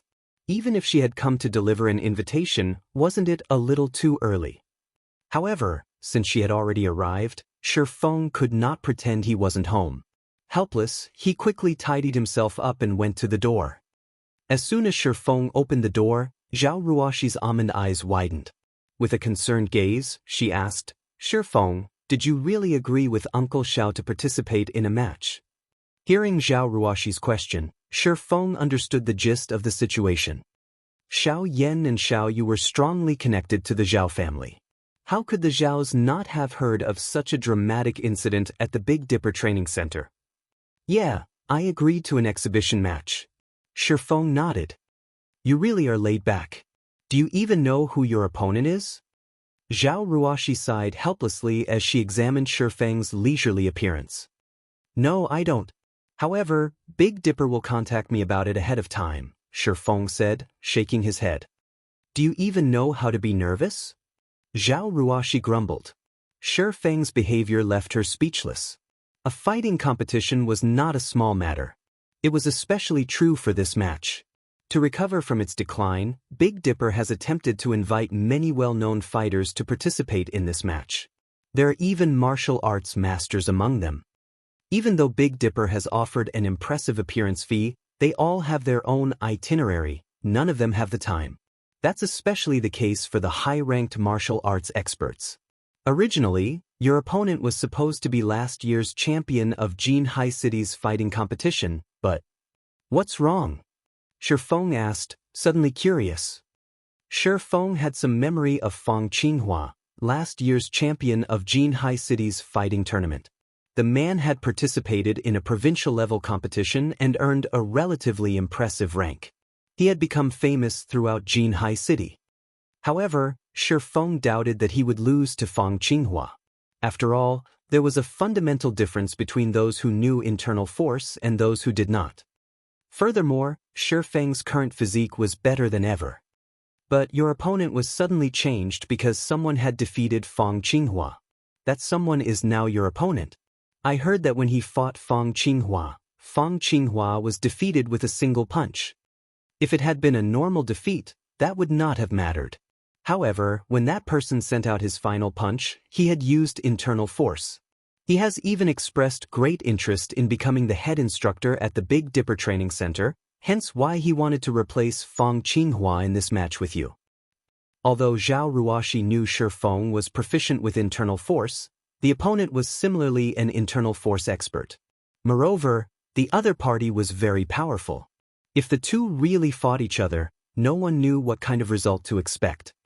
An internal force expert, huh? Interest suddenly sparked within Shifeng. Internal force experts were not cabbages easily found in the streets. Even after a decade, such experts were extremely hard to find. Shifeng had only mastered internal force due to luck, and he had never fought another internal force expert in the real world. However, before this, Shifeng had never heard of there being an internal force expert in Jinhai City, let alone an internal force expert at the Big Dipper Training Center. In the past, there was no head instructor at Big Dipper. However, such a person had suddenly appeared. It was truly unexpected. Is history changing because of my reincarnation? Shifeng pondered slightly. When he thought about the changes in God's domain, his certainty grew. After Zhao Ruoxi lectured Shifeng for some time, she had noticed that her classmate did not seem particularly concerned about his opponent. Hence, she intensified her lecturing, hoping to dissuade Shifeng from participating in the competition. A match between internal force experts was no laughing matter. One mistake could lead to serious injuries and could possibly have future repercussions. Shifeng was an internal force expert. His future prospects were boundless. There was no need to risk his life for the position of Big Dipper's head instructor. In the end, however, Shifeng refused Zhao Ruoxi's kind suggestions. He wasn't just doing it to become Big Dipper's head instructor. For the most part, he was doing this for Zero Wing's future development. The 5 virtual gaming cabins and the 15 bottles of S-rank nutrient fluids were too important to Zero Wing. If Zero Wing could nurture more experts, Shifeng would not have to exhaust himself running left and right for the guild. He could focus on his own desires. Following which, Shifeng chatted with Zhao Ruoxi for some time. After Zhao Ruoxi left, Shifeng started his daily training. Ever since he came into possession of a virtual gaming cabin, Shifeng's training yielded far better results. Moreover, for reasons unknown, his mind had also become more active. If he could pair these effects with S-rank nutrient fluids, he might improve further in these areas. Without him realizing it, a day had passed. At 8 p.m., the system upgrade of God's domain was completed. When Shifeng entered God's domain, his virtual body felt particularly loose. His 5 senses had also grown sharper. "Guild leader, I can't use any of my skills," Flying Shadow exclaimed. Initially, he had intended to rush off to investigate what had changed with the system upgrade. However, he suddenly discovered that he could not use any of his skills. "Nothing wrong here," Blackie said as he shot a dark arrow at a distant stone pillar, but after his spell struck the stone pillar, Blackie frowned. "That's weird. That wasn't where I had aimed for." Everyone became flustered shortly after logging back into the game. Melee classes could not use any of their skills, whereas mages' skills had weakened and become less accurate. Shifeng did not immediately reveal the reason for this situation. Instead, he conducted a few experiments. Unsheathing the abyssal blade, Shifeng swung the sword, his actions resembling the movements one would use when activating chop. Following which, a blade of light shot forward, slicing apart the stone pillar ahead of him. Just as I thought. Shifeng was quite satisfied with his attack. He could feel his improved control over his body. As for using only movement to activate skills, he was not the slightest bit surprised by it. On the contrary, he adapted to the change smoothly. Following which he used Earth Splitter, Thundering Flash, Thunder Flame Explosion, and most of his other skills, stupefying Aqua Rose and the other observers. Guild leader, how did you do that? Fire Dance had already tried to use her skills many times. However, regardless of whether she shouted or chanted the name of her skills silently, nothing worked. How was an assassin without skills supposed to kill monsters? Yeah, let us in on the secret, guild leader. Flying Shadow was equally anxious. It's very simple. After this evolution of God's domain, you no longer activate skills with speech or incantation. Now, you have to perform the proper movements to use your skills. Go ahead and give it a try. In the skill menu, there are clips of the movements relating to the skills. Shifeng could not help but smile when he saw anticipation filling everyone's eyes. In reality, even if he had not revealed the change, everyone would have discovered it for themselves after some time. It was especially true for the players who had frequently changed their skill menus. There had not originally been video tutorials to explain how to use a skill in the skill menu. Now, however, there were. The videos were specifically meant to serve as a standard for players, teaching them how to use their skills more efficiently. After listening to Shifeng's explanation, everyone began their own experiments. In such a way, Shifeng's party of 6 tested the new mechanics as they searched for an exit in the land of the fallen star. While Shifeng's group explored, they were unaware that players throughout God's domain had descended into madness. Chapter 443, Completion Rate. After God's domain's second evolution, skill use demanded far more of players. Even experts needed a relatively long period to adapt to this new system.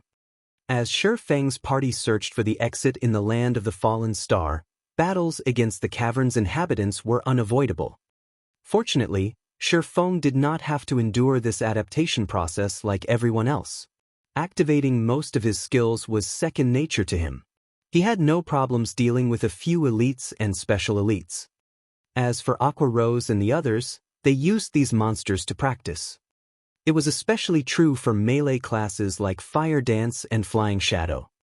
Currently, they each faced a level 27 elite-ranked Wolfman warrior, both of them activating their skills continuously as they fought. Fire Dance brandished the true fire blades, drawing a red arc that cut across the Wolfman warrior's body. A flower of blood bloomed, and immediately, a damage of -2,749 appeared above the elite monster's head. However, to the Wolfman warrior, which possessed 42,000 HP, this damage was nothing. System: Eviscerate completion rate 56%, resulting in 69% of skills effect. Skill proficiency +1. Glancing at the combat notification window, Fire Dance frowned, feeling unsatisfied with her completion rate. The Wolfman warrior bellowed angrily. Lifting its warhammer, it slammed the weapon down on the assassin before it. Turning her feet slightly, Fire Dance easily evaded the warhammer. Reversing the grip on one of the true fire blades, she spun around and shoved the blade into the Wolfman warrior's back, her movements as smooth as flowing water. Backstab. -2,523. AO. The Wolfman warrior howled with pain. System: Backstab completion rate 69%, resulting in 83% of skills effect. Skill proficiency +2. Fire Dance was far more proficient with Backstab's movements than she was with Eviscerate's, the completion rate of the skill reaching a whole new level. However, Fire Dance was still unsatisfied. If this were the past, even without weapons such as the true fire blades, she could easily dish out such high damage. After practicing a few times on the Wolfman warriors, Fire Dance understood how difficult it would be to adapt to the new combat system. There were simply too many variables. The might of a player's skill depended on the player's completion rate. It was nothing like the previous system, where players could display 100% of the skill's effect with every use. Now, however, that was not possible. If one did not perform the skill's movements appropriately, the damage would be negligible. Moreover, it was even more difficult to move successfully during battle. Overall, combat was now 3 times as difficult as it had been. Fire Dance had previously been able to solo 1 or 2 special elites, and she even considered challenging a chieftain. Now, however, a special elite was too strong for her, much less a chieftain. Elsewhere, Flying Shadow was also sporting a serious frown. The more he fought, the more frustrated he became. After some effort, Fire Dance had managed to raise her completion rate past 50%. Her backstab had even reached a 70% completion rate. Flying Shadow, on the other hand, could only achieve 50% with backstab, one of the simplest skills he possessed, and he had just barely earned the 1 skill proficiency point for the skill. As for his other skills, their completion rates were all below 50%. Compared to Fire Dance and Flying Shadow, after spending some time practicing, the mages of the party could achieve relatively high completion rates. They had all reached 60% or higher with their skills. However, this was because the two had different methods of activation. When mages used a skill, they chanted incantations and traced runes. Some skills only needed a few hand gestures and simple incantations, so they were relatively easy to cast. Only, their current casting time was much longer than it had been. It was especially true for advanced spells. While everyone practiced their skills, Shi Feng, who stood ahead of the party, conducted a massacre.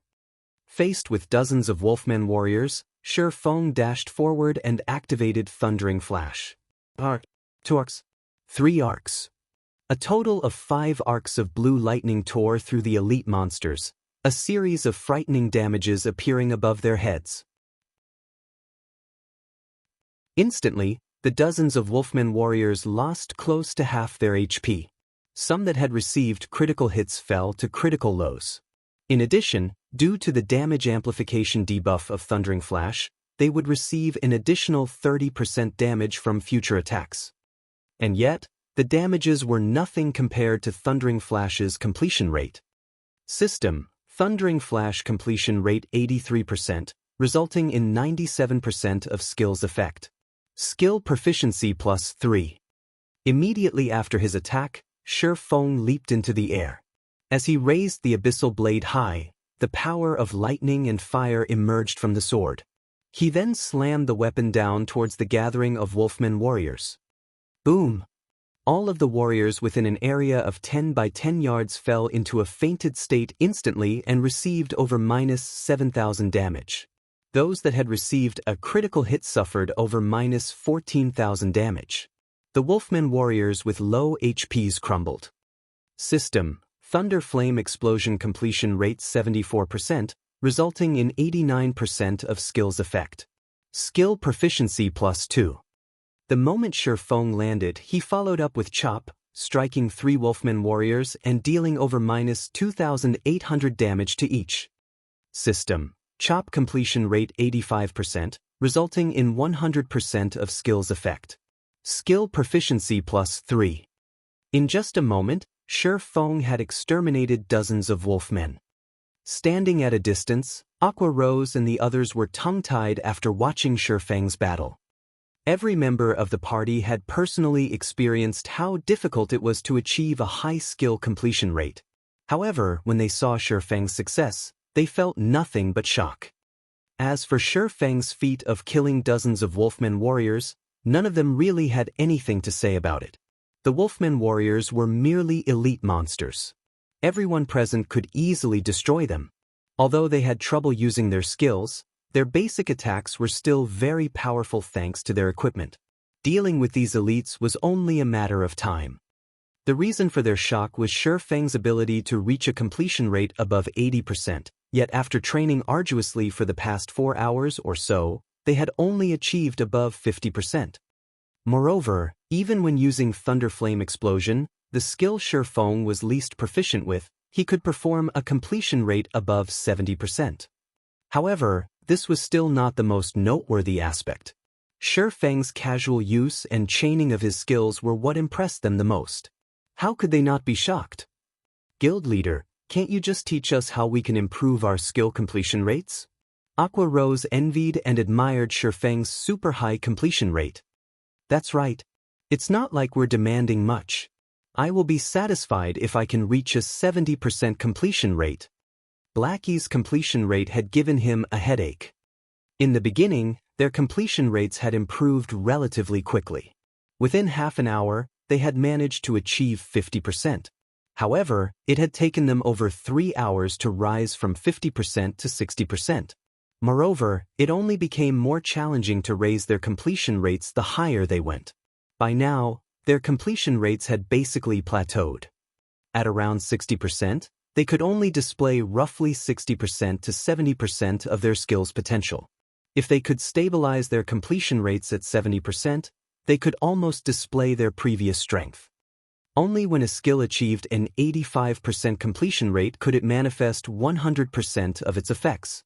If the completion rate could rise past 85%, then the skill's effect would exceed 100%.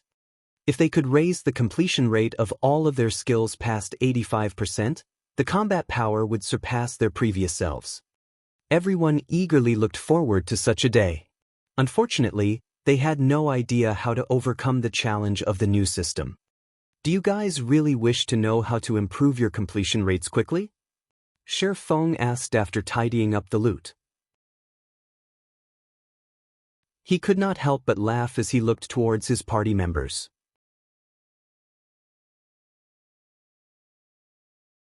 Chapter 444, Path of an Expert. Aqua Rose and the rest of the Zero Wing party nodded passionately in response to Shifeng's question. If they could quickly raise their skill completion rates, their strength would also rise to the next level. Naturally, this was the goal. It's really simple actually. Think more, train more, Shifeng said frankly.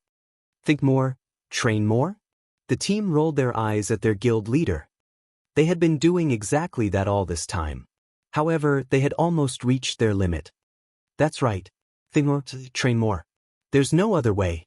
In God's domain, every skill movement has its own purpose.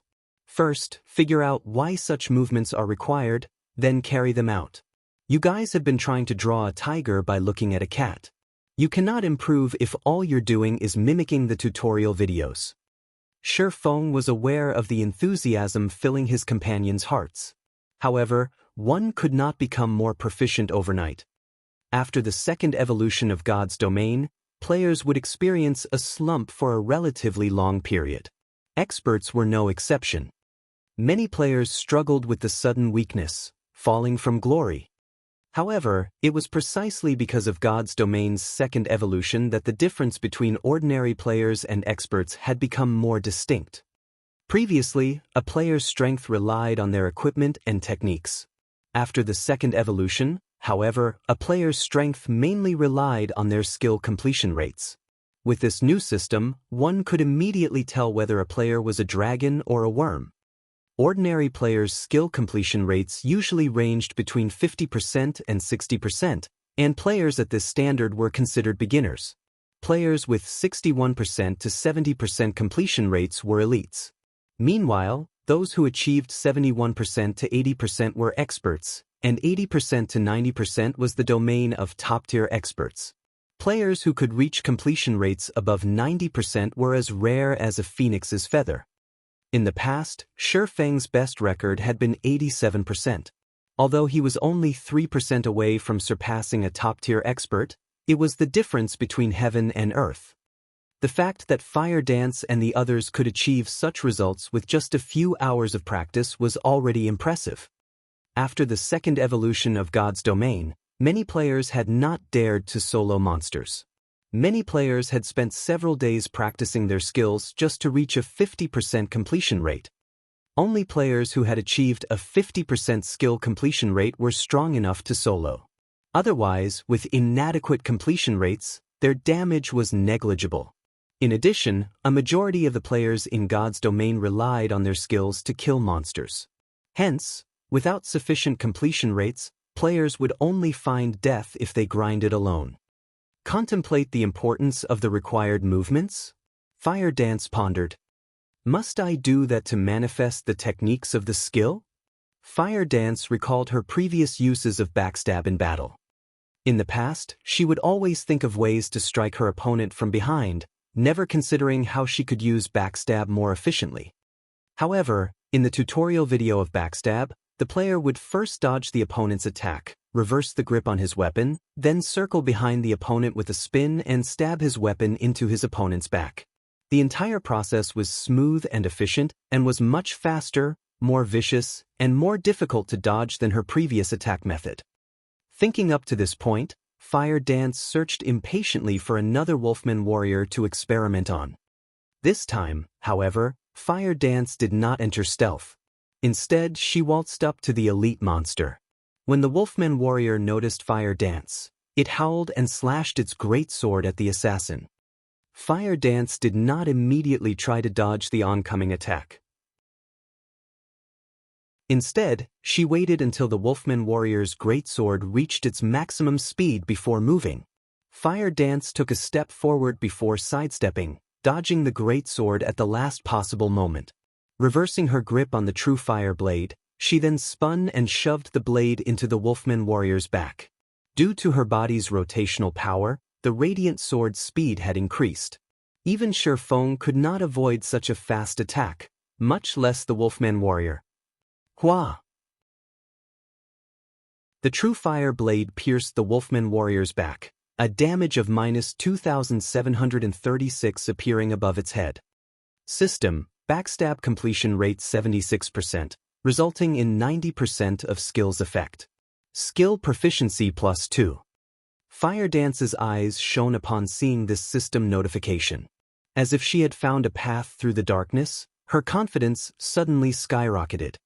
Hence, she continued practicing backstab on the Wolfman warrior. When the skill's cooldown finished, she would begin again. In the end, the poor Wolfman warrior died after Fire Dance toyed with it for 5 minutes. Sister Fire Dance is amazing. That last one even reached 78%. Flying Shadow's admiration intensified when he saw the final backstab Fire Dance had used on the Wolfman warrior. After watching Fire Dance's performance, as if realization had dawned upon them, everyone hunted down their own targets to practice with.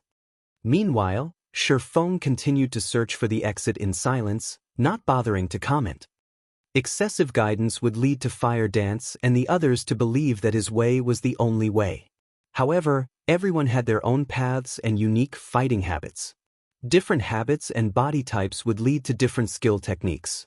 If they followed him blindly, although they could improve massively in a short time, it would be detrimental to their future development. Thus, he wanted them to figure things out for themselves.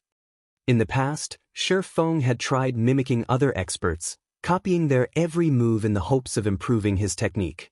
Unfortunately, nobody had warned him about his actions' downsides. Although his strength had soared in a short time, in the end he had been stuck as a top-tier expert. No matter what he did, he could not overcome that final hurdle. In the past, he had never been able to use void steps. However, after reincarnating, Shifeng discovered that only the path that suited him most was the best path. He was not other people, so how could he achieve any results if he followed a path meant for someone else? In the end, this revelation had allowed him to master void steps in this life, becoming significantly stronger. However, learning void steps was nothing more than the first step away from mimicry. He still had a long way to go and many aspects to explore before he could forge his own way. For a time, the land of the fallen star became a testing ground for Shifeng and his party members. Without realizing it, they had spent over 7 hours in the land of the fallen star, and during this period, they had killed numerous level 27 elite-ranked Wolfman warriors. Everyone's skill completion rates had constantly improved during this time. Although they could not consistently achieve 70%, they could still manage above 60%. The party had also mined over 1,300 pieces of starfire ore, their mining far more efficient than when they were outside this crystal cavern. Now, they had accumulated over 20,000 pieces of starfire ore again. Such a large stock of starfire ore was worth over 200 gold. Once Shi Feng refined the ore into starfire essence using the Philosopher's Stone, the total value would be over 800 gold. Even for first-rate guilds, 800 gold was a massive sum of money. If they obtained several hundred more gold, they could purchase relatively valuable real estate. If used for forging, the value of the starfire essences would rise by several folds. The thought alone excited Shi Feng. Guild leader, I've discovered a hidden door, Fire Dance suddenly reported. Chapter 445, Golden Stone Tablet. Silver flames engulfed a stone pillar. Everything within 10 yards of this flame had been incinerated, transformed into a field of white ash. Guild leader, the hidden door is inside this flame, Fire Dance said as she pointed towards the silver fire. Just before Shi Feng moved closer to have a better look, Fire Dance held him back, saying, Guild leader, be careful. The silver fire is extremely hot. When I stepped into that scorched region, I immediately lost 2,000 HP. Such high flame damage? Although Shi Feng could tell that the silver flame was something extraordinary, he had not expected it to be so powerful. If it could deal minus 2,000 damage to players every second, he would take significant damage even with his 70 points in fire resistance. Even he would die if he occupied the region too long. Violet, heal me. I'll go in and take a closer look. After giving the order, Shi Feng entered the silver flame's effective area. Suddenly, a damage close to minus 500 points appeared above Shi Feng's head. Shi Feng felt as if he had dipped his feet into a hot spring the moment his boots touched the gray-white land. He was even wearing the flame boots, which lowered the temperature his feet felt. If he had equipped some other shoes, he would probably have had to skip and hop constantly while inside this scorched region. Following which, Shi Feng approached the burning stone pillar. The closer he got to the stone pillar, the higher the temperature became. Similarly, the damage he received also increased. When Shi Feng was roughly 2 yards from the pillar, he lost over 1,000 HP every second.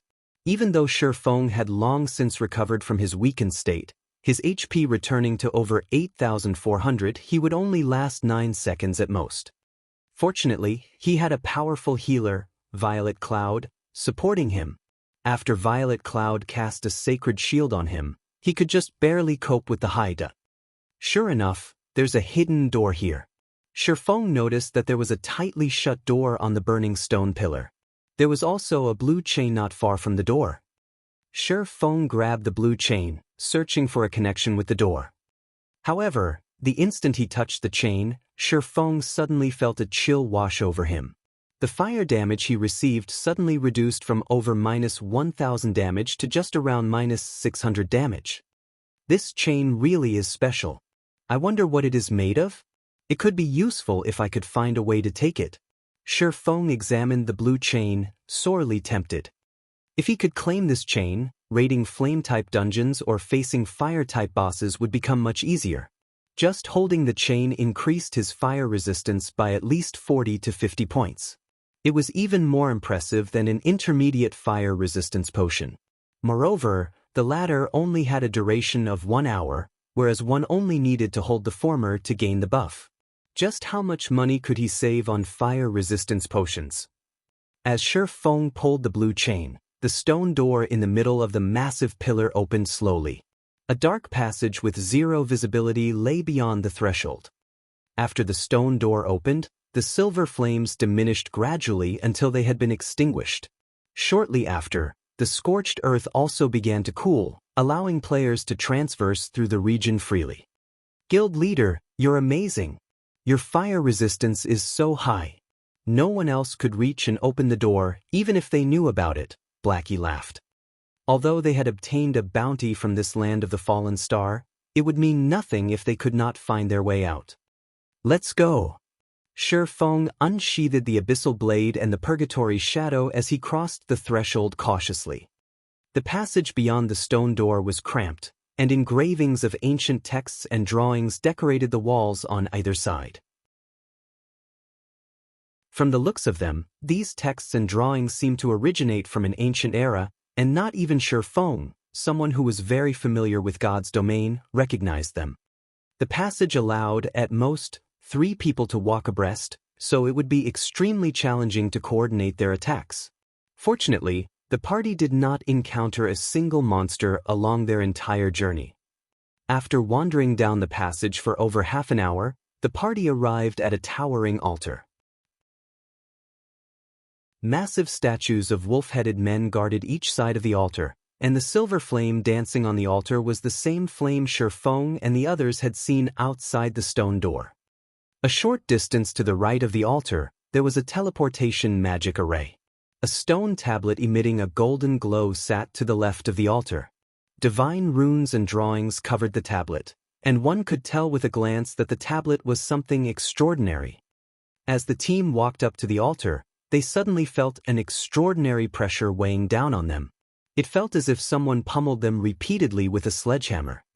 "Guild leader, look, over there," Blackie said as he pointed at the space above the altar, goosebumps covering his skin. Everyone shifted their gaze to where Blackie pointed. A figure hovered above the altar, but due to the poor lighting around the altar, they could not see it clearly. However, they could feel an intense threat of death emanating from this figure. Shi Feng could not get a clear view of that figure, either. However, he could feel this figure looking down at them. Shi Feng then activated omniscient eyes and observed the figure. The results were shocking. Anubis's Gatekeeper, Great Lord. Level 30. HP 10, 000, 000/10, 000, 000. Great Lord? Shi Feng muttered. Others might not realize how powerful a Great Lord was in God's domain, but Shi Feng knew full well what one was capable of. Their party of 6 would not even be enough to fill the gaps between this gatekeeper's teeth.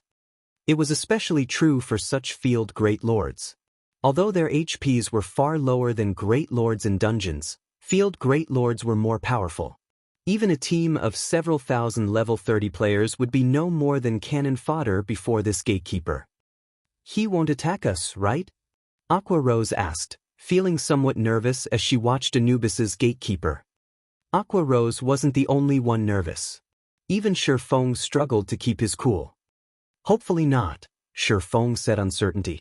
"However, since he hasn't moved since we've arrived, let's not take any risks." If Anubis's gatekeeper took the initiative to attack, even Shi Feng would be helpless against it. They could only try to escape. They would only throw away their lives if they tried to confront it. Attempting to find some trick against it would also be suicidal. Powerhouses such as Great Lords wouldn't afford players such a chance. According to the tiers of God's domain, a Great Lord was the equivalent of a Tier 3 class. A Tier 3 class was as powerful as the city lord of an ordinary city. After Shi Feng and the others silently examined the area, they faintly understood their situation. That gatekeeper should be a monster tasked with guarding the golden stone tablet. So long as we don't touch that thing, the gatekeeper won't attack us. Shi Feng had experimented with the gatekeeper. When he approached the golden stone tablet, the gatekeeper's killing intent would intensify. As for the teleportation array on the other side, the gatekeeper had not reacted when he had approached it. "Aqua, you guys activate the teleportation array." After some thought, Shi Feng said, "I'll grab that tablet." "Guild leader, that's a Great Lord," Fire Dance said, horrified. Although none of them had ever seen a Great Lord in action, they could tell that, compared to this Great Lord, the Crimson Shadow Wolf they had previously faced was a joke. If Shi Feng really tried to steal the golden stone tablet, he might die in an instant.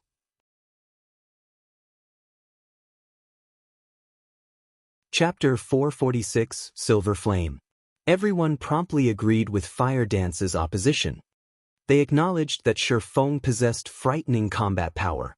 He was so powerful that he even suppressed the rare Lord-ranked Crimson Shadow Wolf in a direct confrontation. They, too, had previously thought Shi Feng might be able to oppress even a great lord by force, and that by the time they arrived at the ruined shrine in White Fog Canyon's core, they would have a chance of defeating the level 25 Great Lord there. After all, a Great Lord's loot was simply too tempting. It was especially true for a level 25 Great Lord, as the level 25 equipment it dropped was precisely what the core strength of the various guilds needed right now. If they could obtain an epic item, both the guild's strength and morale would improve significantly. However, now that they stood before Anubis's gatekeeper, they suddenly felt very tiny. A Great Lord and a High Lord were from different worlds entirely. Escaping a Great Lord's wrath would be a miracle, much less defeating it. Admittedly, a treasure hidden behind a Great Lord would be precious. However, if Shi Feng tried to snatch the golden stone tablet, there was more than a 99% chance that he would be throwing his life away. This was simply not a worthwhile trade-off. Moreover, heavens knew if the teleportation array would still work after Shi Feng stole the stone tablet. On the off chance that it didn't work, they would all die here. Guild leader, why don't we come back after we've grown stronger? It's not worth risking your life for an unknown treasure, Aqua Rose advised. You guys leave first. I'll try it by myself. If it really isn't possible, then we'll come back in the future, Shi Feng said, shaking his head. Although what Aqua Rose had said was logical, none of them knew the significance of the golden stone tablet under a Great Lord's protection. In his decade of adventuring in God's domain, the treasures he encountered that had been guarded by Great Lords were at least epic rank. Obtaining an epic item was definitely worth dying once. If he came back for it in the future, there was a possibility of someone else claiming the golden stone tablet. After all, the land of the fallen star was not particularly hidden. When everyone heard Shi Feng's determination, they had no choice but to obediently head towards the teleportation array and prepare to leave the land of the fallen star. However, just as Aqua Rose was about to activate the teleportation array, her hands suddenly froze as cold sweat began to drip down her forehead. Even the others at the teleportation array with her wore grim expressions. It was as if they were preparing to welcome a great enemy. That cold and intense killing intent felt like they had been dunked in ice-cold water, and they suddenly struggled to breathe. Guild leader, if we activate the teleportation array, the gatekeeper will attack, Fire Dance whispered as she glanced at Anubis's gatekeeper hovering in the air. We really have no options, Shi Feng laughed bitterly. He currently had omniscient eyes active, so he felt the gatekeeper's chilling gaze as well. As soon as Aqua Rose activated the teleportation array, Anubis's gatekeeper would strike. It usually took close to 20 seconds to activate a teleportation array. If the person activating the array moved during this period, it would automatically shut down. 20 seconds. That was enough time for a level 30 Great Lord to kill hundreds of players, much less a measly party of 6. As this place was unique, they could not use return scrolls to leave either. In other words, if they wanted to leave, they needed to survive the gatekeeper for 20 seconds. Either that, or they could level here until they died or simply die now and lose some EXP, skill proficiency, and a piece of equipment. If they did not wish to lose any equipment, they could remove everything they currently wore. That way, none of their equipment would drop. At worst, there was an extremely small chance of an item dropping from their bags. It looks like I can only give it a try. No matter how Shi Feng considered the situation, he could not think of a decent solution. He was also unable to utilize the terrain to his advantage. Although the passage they came from was narrow, Anubis's gatekeeper wasn't so large that it could not follow him. Now, the only way the team could leave safely was if he lured the gatekeeper away. Otherwise, with the strength of a Great Lord and his extremely wide splash range, no one would survive. Fire Dance, get ready to activate the teleportation array. If the Great Lord's splash damage affects you, use Vanish or Wind Steps to block it. As long as you do not move, the teleportation array will not shut down. I'll kite the gatekeeper first. Focus on your timing, you guys. With that, Shifeng activated Windwalk and dashed towards the golden stone tablet. Anubis's gatekeeper immediately shifted his sight to Shifeng. When Shifeng was only 10 yards away from the stone tablet, the gatekeeper suddenly vanished from above the altar before immediately reappearing in front of the golden stone tablet. Instantaneous movement. Aqua Rose gaped at the gatekeeper, disbelief filling her gaze. A great lord that knew instantaneous movement. Could any player escape its slaughter? Such a powerful aura. Fire Dance's expression turned grim. Anubis's gatekeeper had initially been 90 yards from the party. Now that the gatekeeper was less than 40 yards away from everyone, its ferocity was on full display. Trespassers of the Holy Land, die! The gatekeeper revealed his fury as he glared at Shifeng. Suddenly, the gatekeeper raised his right hand. In the next moment, a pitch-black spear as tall as Shifeng appeared in the gatekeeper's hand. The Great Lord then swung the spear towards Shifeng. Xiu! A spear of light sliced through the air and arrived before Shifeng. Not taking any risks, Shifeng crossed his swords and used parry to block the attack. The instant the spear of light collided with the two swords, the impact forced Shifeng's hands apart and sent him flying over 20 yards away. The group standing at the teleportation array was stunned. Every Zero Wing member present was familiar with Shifeng's strength. Even in his normal state, he could contend with a lord of the same level. Yet now, just a touch from the spear of light, which was far weaker than the gatekeeper's black spear, had thrown Shifeng so far. Just how frightening was the gatekeeper? As expected of a great lord. Even though I have the combat power of a Tier 2 class, it is not nearly enough. Shifeng smirked as he looked at his thoroughly numb hands. If not for the fact that parry could negate the gatekeeper's damage, he would have lost at least 3,000 to 4,000 HP. However, Shifeng had only received the gatekeeper's attack because he wished to test its strength and evaluate the Great Lord's combat power. Now, Shifeng had a general grasp of the Anubis's gatekeeper's combat power. Tier 3 intermediate combat power. The Great Lord would then beat a Tier 3 player like a dog. However, even after striking Shifeng, the gatekeeper showed no signs of stopping as it turned towards Fire Dance and the others. Trespassers of the Holy Land, die! Emitting a low growl, the gatekeeper stretched out its left hand. Suddenly, a silver flame condensed in his palm. In the blink of an eye, the originally fist-sized flame grew into a large fire the size of a house, and even Shifeng, who stood over 20 yards away, felt a stinging pain from the temperature.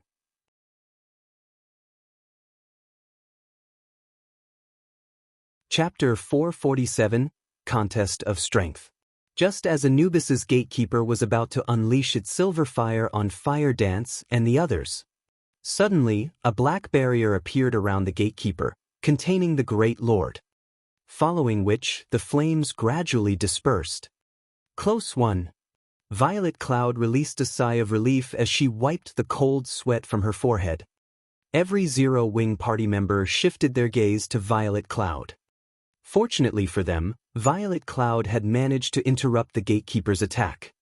However, before everyone could calm their pounding hearts, the Tier 1 spell, Black Coffin, burst like a popped balloon. Impossible! Violet Cloud said, her voice filled with disbelief. Black Coffin was an advanced Tier 1 spell. Moreover, she was a Tier 1 astromancer. Black Coffin should be able to trap even a High Lord for a few seconds, yet the spell had not lasted half a second against Anubis's gatekeeper. Trespassers of the Holy Land, die! The gatekeeper waved his hand once more, collecting a larger and more intense silver flame than before.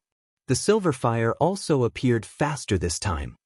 As the gatekeeper was about to bombard Aqua Rose and the others with his fire, a blood-red glow struck the Great Lord, dealing -5,021 damage. Although the damage was negligible to the monster, the gatekeeper froze and turned towards the attack's origin. Immediately, he discovered Shifeng, the ant that he had sent flying earlier. The tear suppression is too powerful. Shifeng grimaced. The move he had just used was the additional skill of the blazing meteor, Flame God's Fury. The skill allowed him to deal 900% damage to the first target the blazing meteor struck. Yet, even with such power, his attack had only dealt around -5,000 damage to the Great Lord. It was not even 1/3 of the damage the skill was usually capable of dealing. Although Shi Feng possessed the combat power of a Tier 2 class, his character was still a Tier 1 class. A Great Lord was the equivalent of a Tier 3 class.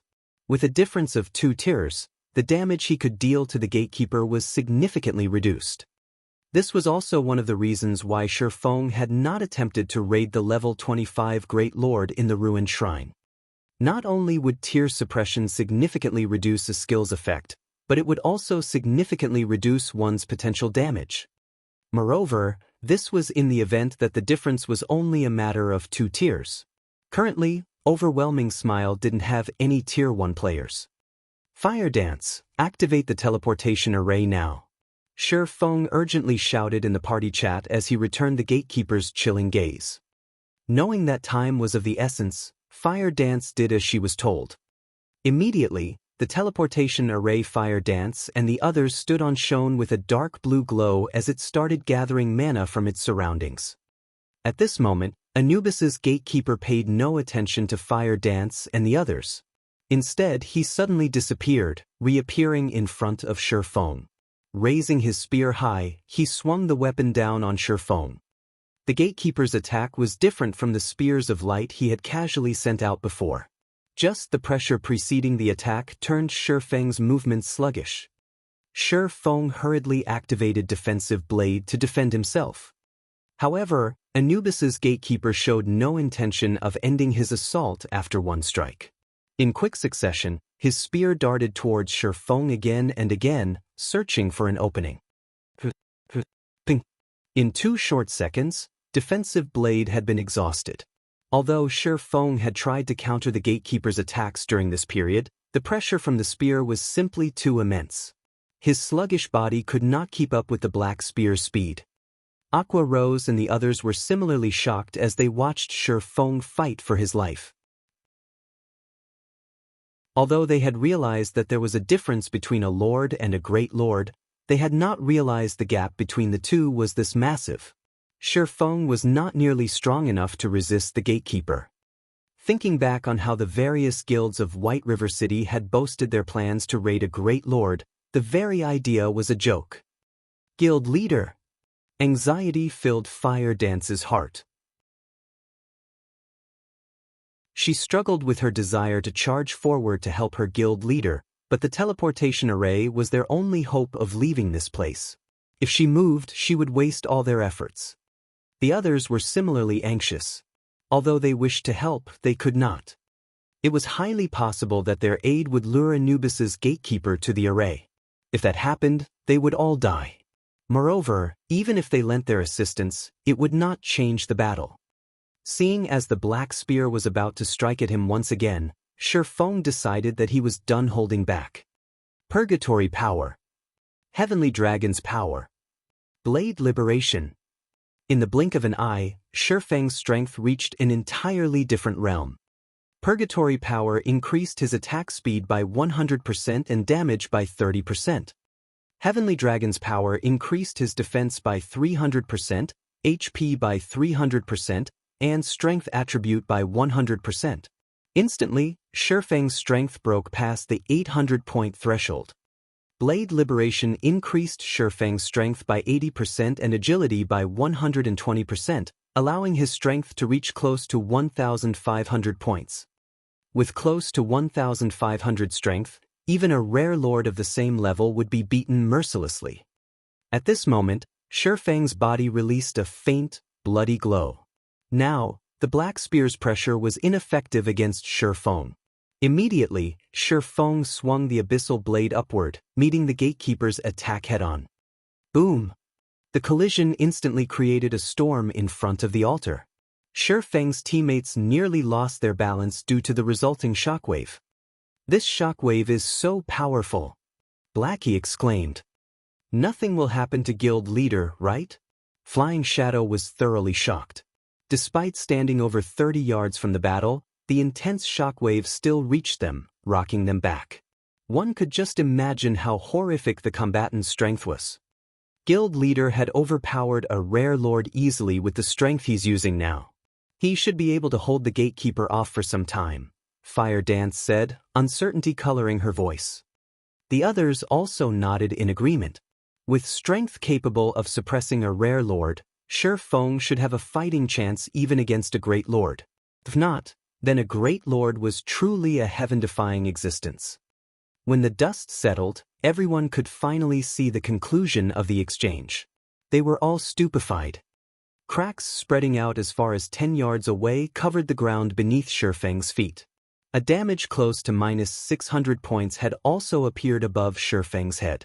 On the other hand, the gatekeeper of Anubis was completely unharmed. The Great Lord had not received a single point of damage. It's over. The gap between them is just too wide, Fire Dance muttered in despair. Flying Shadow silently agreed with Fire Dance. Shi Feng had received nearly -600 damage, doing nothing more than defending himself with his own weapon. Mages might not understand what this meant, but as melee classes, they knew full well the significance of the gap between Shi Feng and Anubis's gatekeeper. Trespassers of the Holy Land, die.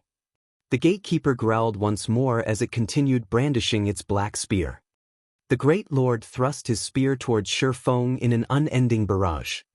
Although Shi Feng tried to avoid the oncoming attacks, both the spear's speed and angle of attack were extremely precise. He could not dodge the attacks. He could only counter with his swords.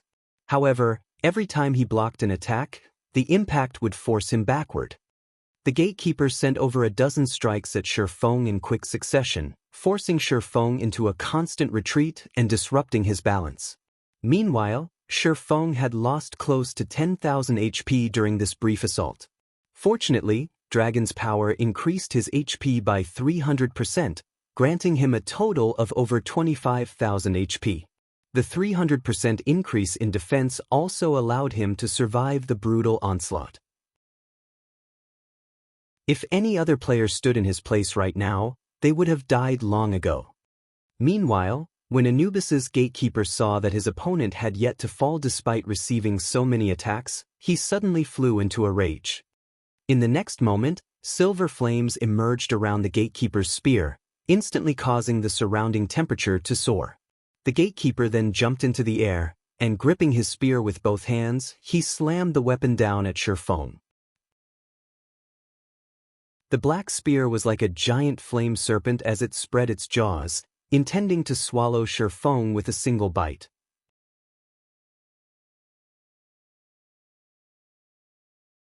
Chapter 448, Close Call.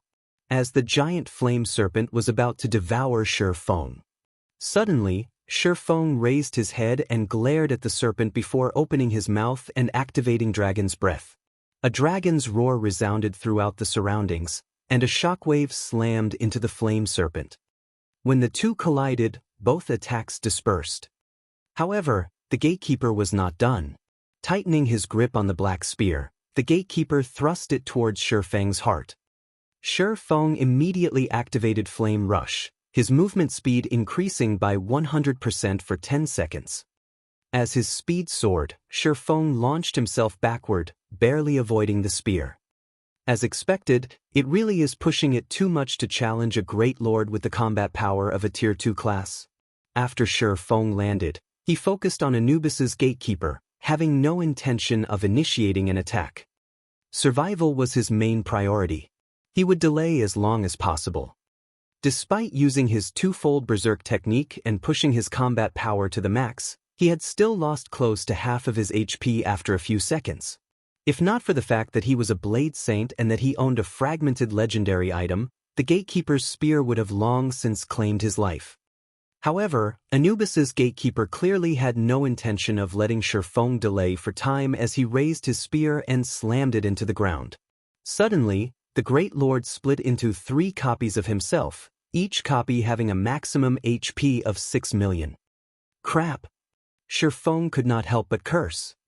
Although the gatekeeper had split his strength by 3, with each copy significantly weaker than the original, they still possessed the combat power of a Tier 3 class.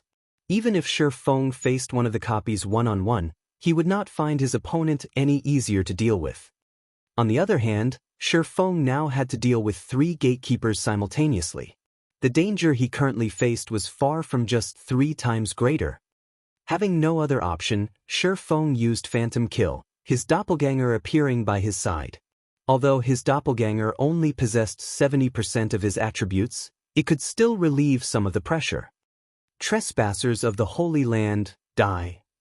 The 3 gatekeepers charged at Shi Feng, launching a barrage of attacks.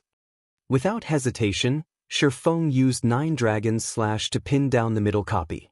Both he and his doppelganger then turned and fled in opposite directions.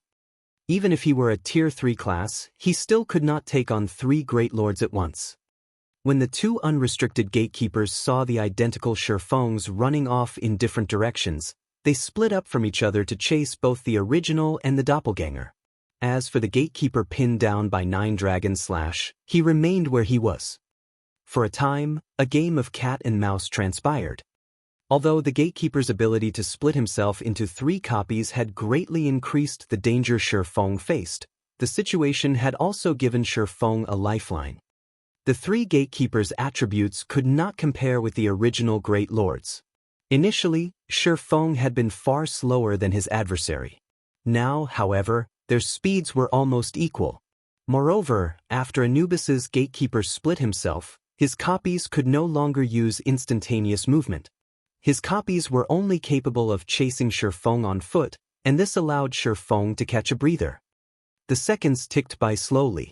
To Shi Feng, the seconds felt like hours. Both Shi Feng and his doppelganger lost HP rapidly as time passed.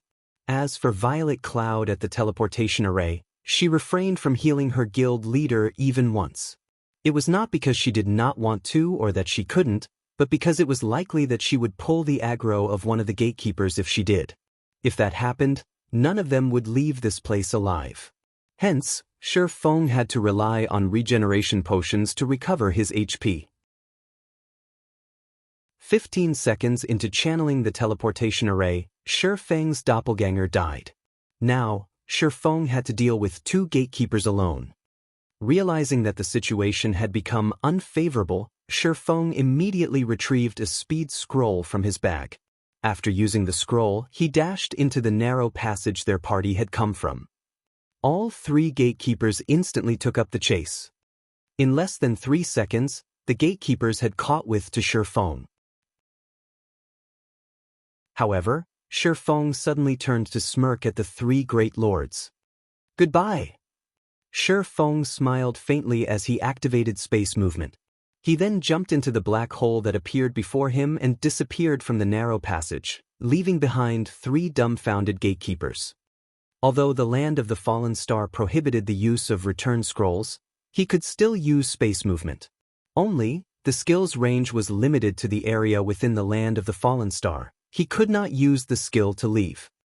When Shi Feng had approached the golden stone tablet for the first time, he had marked its coordinates. Now that he had lured the gatekeepers away, he used space movement to arrive before the golden stone tablet. Shi Feng dashed up to the golden stone tablet and stored it in his bag space. Meanwhile, Fire Dance had channeled the teleportation array for 18 seconds. Shi Feng was currently close to 30 yards from the array. Just as he was about to rush over to his party, Anubis's gatekeeper suddenly appeared in front of Shi Feng, an extraordinarily grim expression on the Great Lord's face. At this moment, silver flames surrounded the gatekeeper's entire body. They even encased the black spear he carried. The instant he appeared, the gatekeeper used Thousand Sweep against Shi Feng. Shua! In the face of the gatekeeper's spear, even space tore.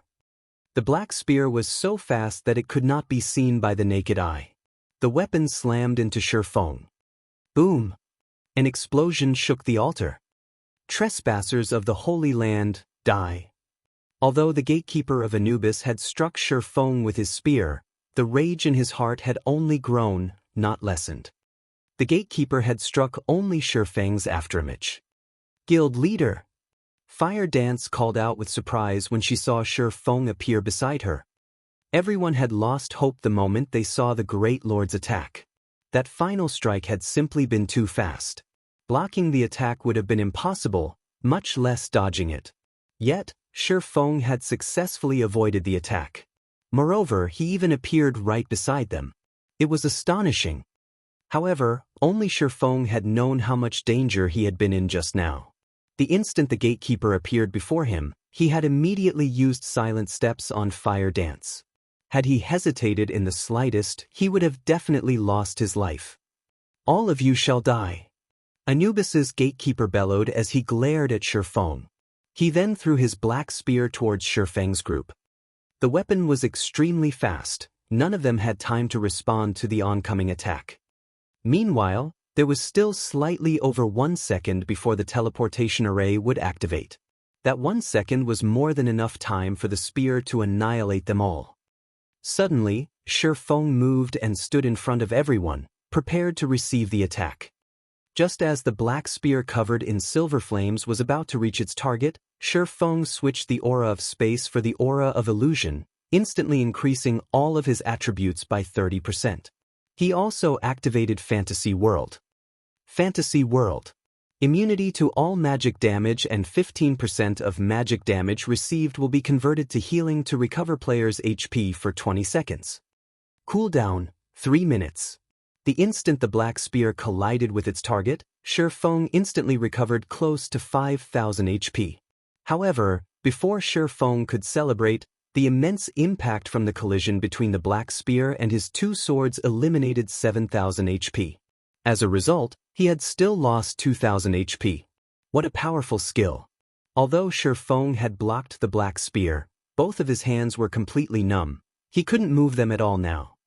If he had not activated Fantasy World, the flames surrounding the black spear would have extinguished his life in an instant. The might of the spear itself was even more frightening.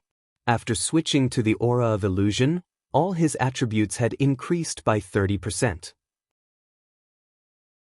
His strength had exceeded the 1,900-point threshold.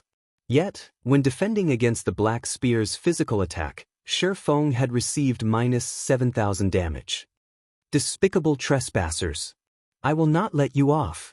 You will receive the punishment you deserve.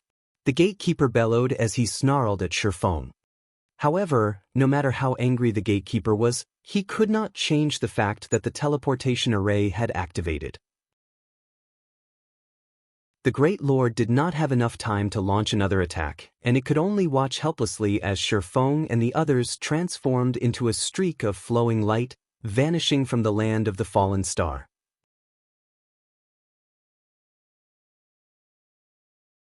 Chapter 449, Changes in White Fog Canyon. After its discovery, only a few elite players had willingly explored White Fog Canyon's outer region. At this moment, however, players had flooded the area. The Warfire set equipment's appearance had even attracted players from other countries, and they all had rushed to the canyon to grind for the set, causing a sharp decrease in battle monkeys' numbers in the outer region. As a result, the danger had also greatly decreased. Moreover, the crimson-eyed battle monkeys in the outer area were only level 22. By now, many players in White River City had already reached level 20, while elite players had reached level 22 or higher. Hence, White River City's players had also come to the canyon to grind for the Warfire set equipment. Although the Warfire set equipment had an extremely low drop rate, to the degree that only a few pieces had dropped thus far, everyone was still determined to grind in White Fog Canyon. Their first reason was that of the high EXP from the canyon's monsters. As a result, they leveled much faster in the canyon than if they grinded monsters elsewhere. The second reason was that all monsters within the canyon possessed a fixed chance to drop the Warfire set equipment. Both the high EXP and the top-tier set equipment were sorely tempting to players. Even though the risk of grinding in White Fog Canyon was very high, players still rushed to the canyon in droves. Cloud, you really have a lucky touch. Other parties have not obtained anything over these past few days, yet we have 2 Warfire set pieces, a thinly built male ranger said as he looked at the red-haired beauty beside him. Laughing, he continued, I heard that the set's price has increased again. Now, someone's offering to buy individual pieces for 8 gold per piece. We can get 16 gold with the 2 we have. If we trade that for credits, that'll be 170,000 to 180,000. If we sell the set pieces for 180,000, we could get 30,000 each. That's more than 6 months of my salary. God's domain really is the best place to make money. Another middle-aged cleric wearing mage robes exclaimed. You guys, all you can think of is credits. God's domain only launched recently. Things will get even more intense later on. If we convert the gold coins into credits, we will suffer a huge loss. Even if we plan to convert them into credits, haven't you guys seen the messages on the forums? There are people who are willing to buy each Warfire set piece for 100,000 credits. 2 pieces mean 200,000. The Shield Warrior, Virtuous Cloud, laughed faintly. At this moment, she, too, was excited. During this period, many parties spent their time grinding monsters in White Fog Canyon. Even so, the Warfire set equipment rarely dropped. From the news they had heard, only 1 or 2 pieces dropped each day. Originally, their party was on the brink of despair. However, after killing a level 24 special elite ranked armored battle monkey, a Warfire set piece dropped. The following day, after killing a group of crimson-eyed battle monkeys, another piece dropped. Instantly, they rose from the pits of hell to heaven. 1 piece was sufficient to recover their initial costs. With 2 pieces, they could make a fortune. With the gold coins they could earn, they could upgrade equipment. They could replace what they currently wore with some secret silver equipment. At that time, they could grind for the Warfire set equipment more efficiently. The new system upgrade is really a bastard. If the new combat system had not reduced our strength, we might have had a chance of claiming another set piece given a little time, the middle-aged cleric said. The other party members nodded, agreeing with the man's words. It was extremely difficult to use combat skills at the moment. Moreover, the newly implemented skill completion rate had left them speechless. Other than 1 or 2, their skills were all below 50%. They could only display less than 60% of their previous strength. Fortunately, White Fog Canyon was not as dangerous as it had been. Otherwise, they would have been in a lot of trouble. We can't do anything about the game's system upgrade. Moreover, everyone else is in a similar situation, Virtuous Cloud consoled. Now that we have obtained 2 Warfire set pieces, as long as we sell them, we can replace our equipment with a few pieces of secret silver equipment. Everything will be fine once we upgrade our combat power. That's right. White River City is a good place to do that. Compared to our city, there is more high-quality equipment available here. I heard that the Starstreak trading firm is even selling secret silver equipment. There are also the mana armor kits that can raise one's attributes significantly. While Virtuous Cloud's party chatted with each other, a team of roughly 20 to 30 players appeared on the small path leading to White Fog Canyon's entrance. These players all wore sneers, and the IDs they displayed were crimson, proof they had already killed many players. Seeing your joy, you guys must have had a bountiful harvest, right? Why not share it with us? The level 24 berserker leading this team of red names asked mockingly. The man was cold laughter, and he sported a wide grin as he focused on Virtuous Cloud's party. Virtuous Cloud and her party members immediately readied their weapons, their expressions turning grave. Due to their previous excitement, they had forgotten about the horrors in White Fog Canyon. Although the danger of monsters had decreased, the danger from other players had skyrocketed. Monsters' drop rates in White Fog Canyon were a lot higher than the outside world. Even if players did not obtain the Warfire set equipment, they could still make a hefty profit from selling the other equipment that dropped. Hence, many elite players had come to grind. As elite players, their equipment was definitely high quality. Compared to grinding monsters, it was far more profitable to kill elite players. If one were lucky, high-quality equipment might even drop from the dead player's bag. As a result, the number of players dying in White Fog Canyon was terrifying. Just as Virtuous Cloud's party thought about turning to escape, another several dozen players emerged from behind them. Virtuous Cloud's team was immediately flustered. If the other side only had a dozen or so players, they could attempt to take them on. After all, they too were elite players. However, their enemies had over 50 players on their side. With just the 6 of them, they were outmatched. It isn't easy for us to guard this road. I won't mince words. I will let you guys pass if each of you hand over the best piece of equipment you have and 20 silver coins. If not, you will all die here. Cold Laughter grinned as he fiddled with the great sword in his hand. After Cold Laughter spoke, the red names blocking the road promptly unsheathed their weapons. If Virtuous Cloud's party refused, they would burst into action. Currently, most players were around level 20. Elite players, in particular, had higher levels. If they died, not only would they lose a piece of equipment, but they would also have to spend several days recovering their losses. Nobody wanted to deal with that. Hence, Cold Laughter had proposed a suitable condition. Although you outnumber us, don't forget that you are all red names. Even if you wipe us out with our strength, we will take 1 or 2 down with us, Virtuous Cloud said, unfazed. At most, we will lose 1 level and 1 piece of equipment.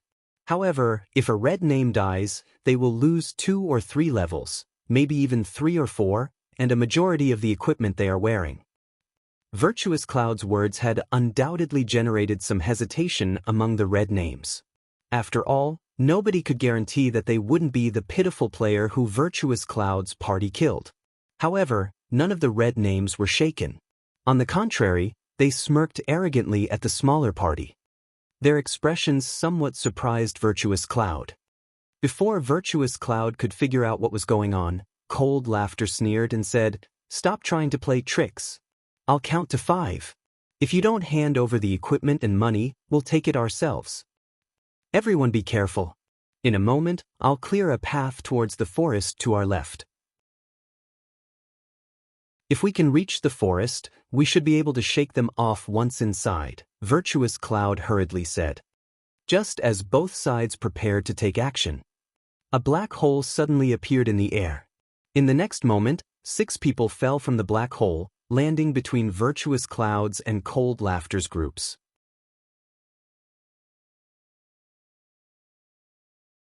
Chapter 450, Don't Fight. Virtuous Cloud's and Cold Laughter's groups were both stunned by the 6 who suddenly fell out of thin air. Boss Cold, check out their levels. The lowest among them is level 25. It doesn't seem like a good idea to provoke them, a level 23 ranger said, slightly breathless. Elite players at this stage of the game were mostly around level 22, while experts were around level 24.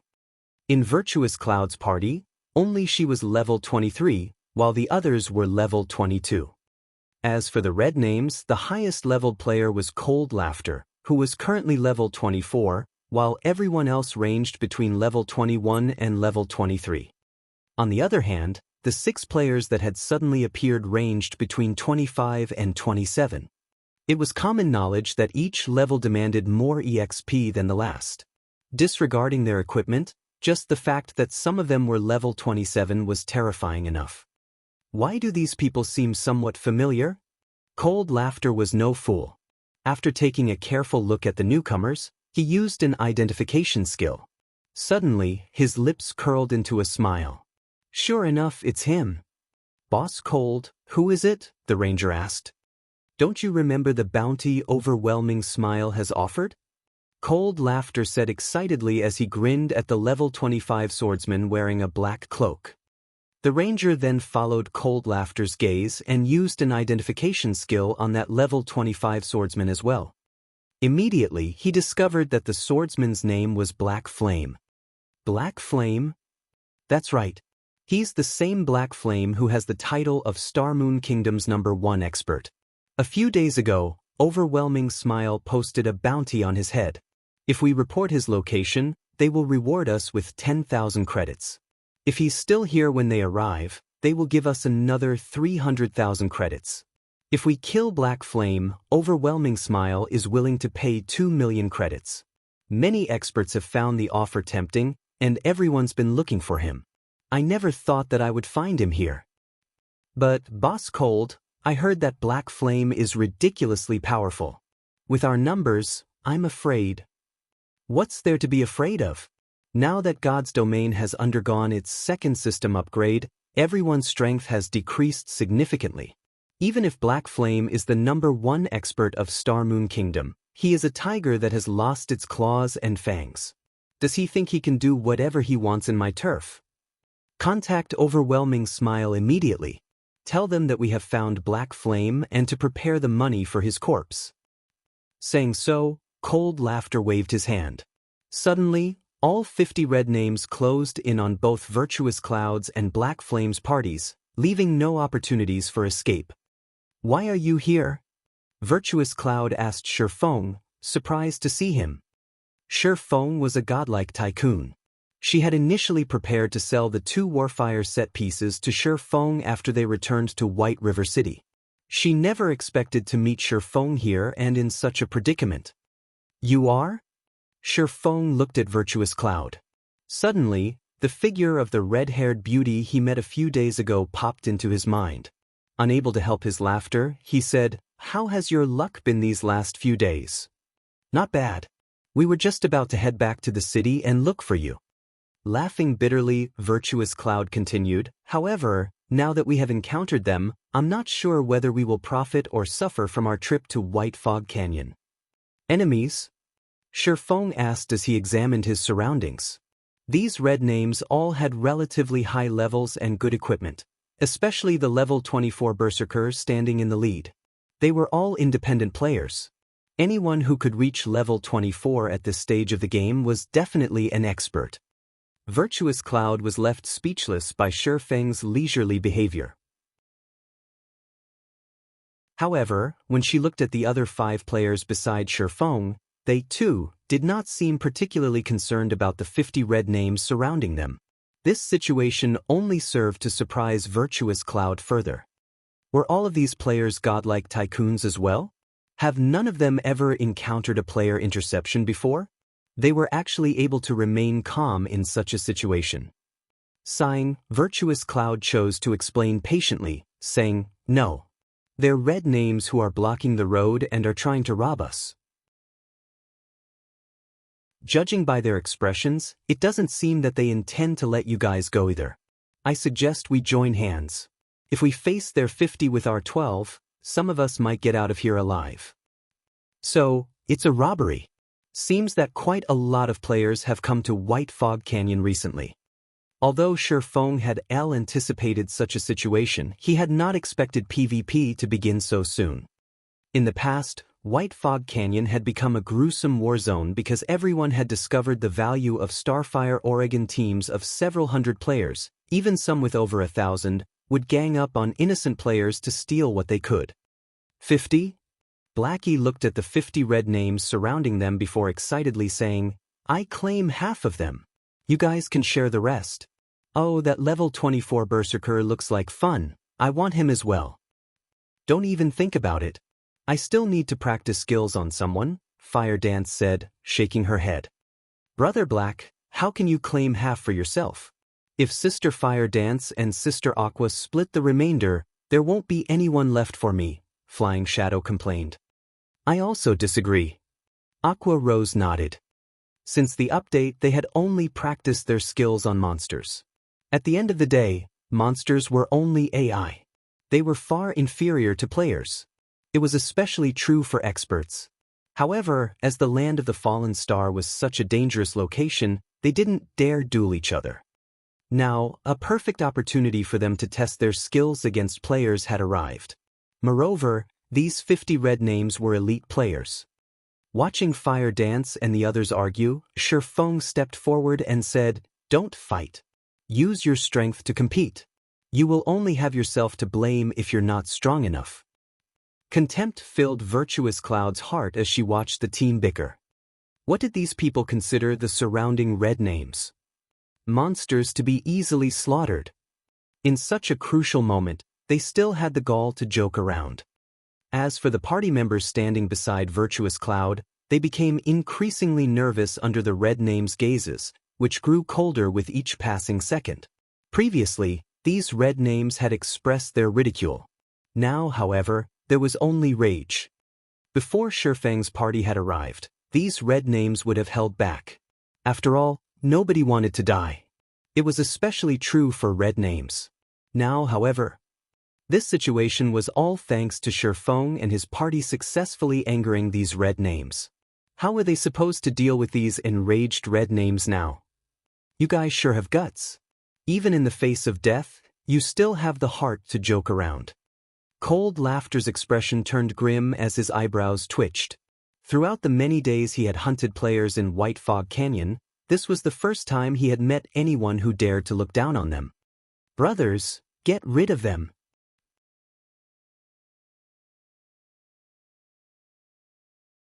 Chapter 451, Massacre.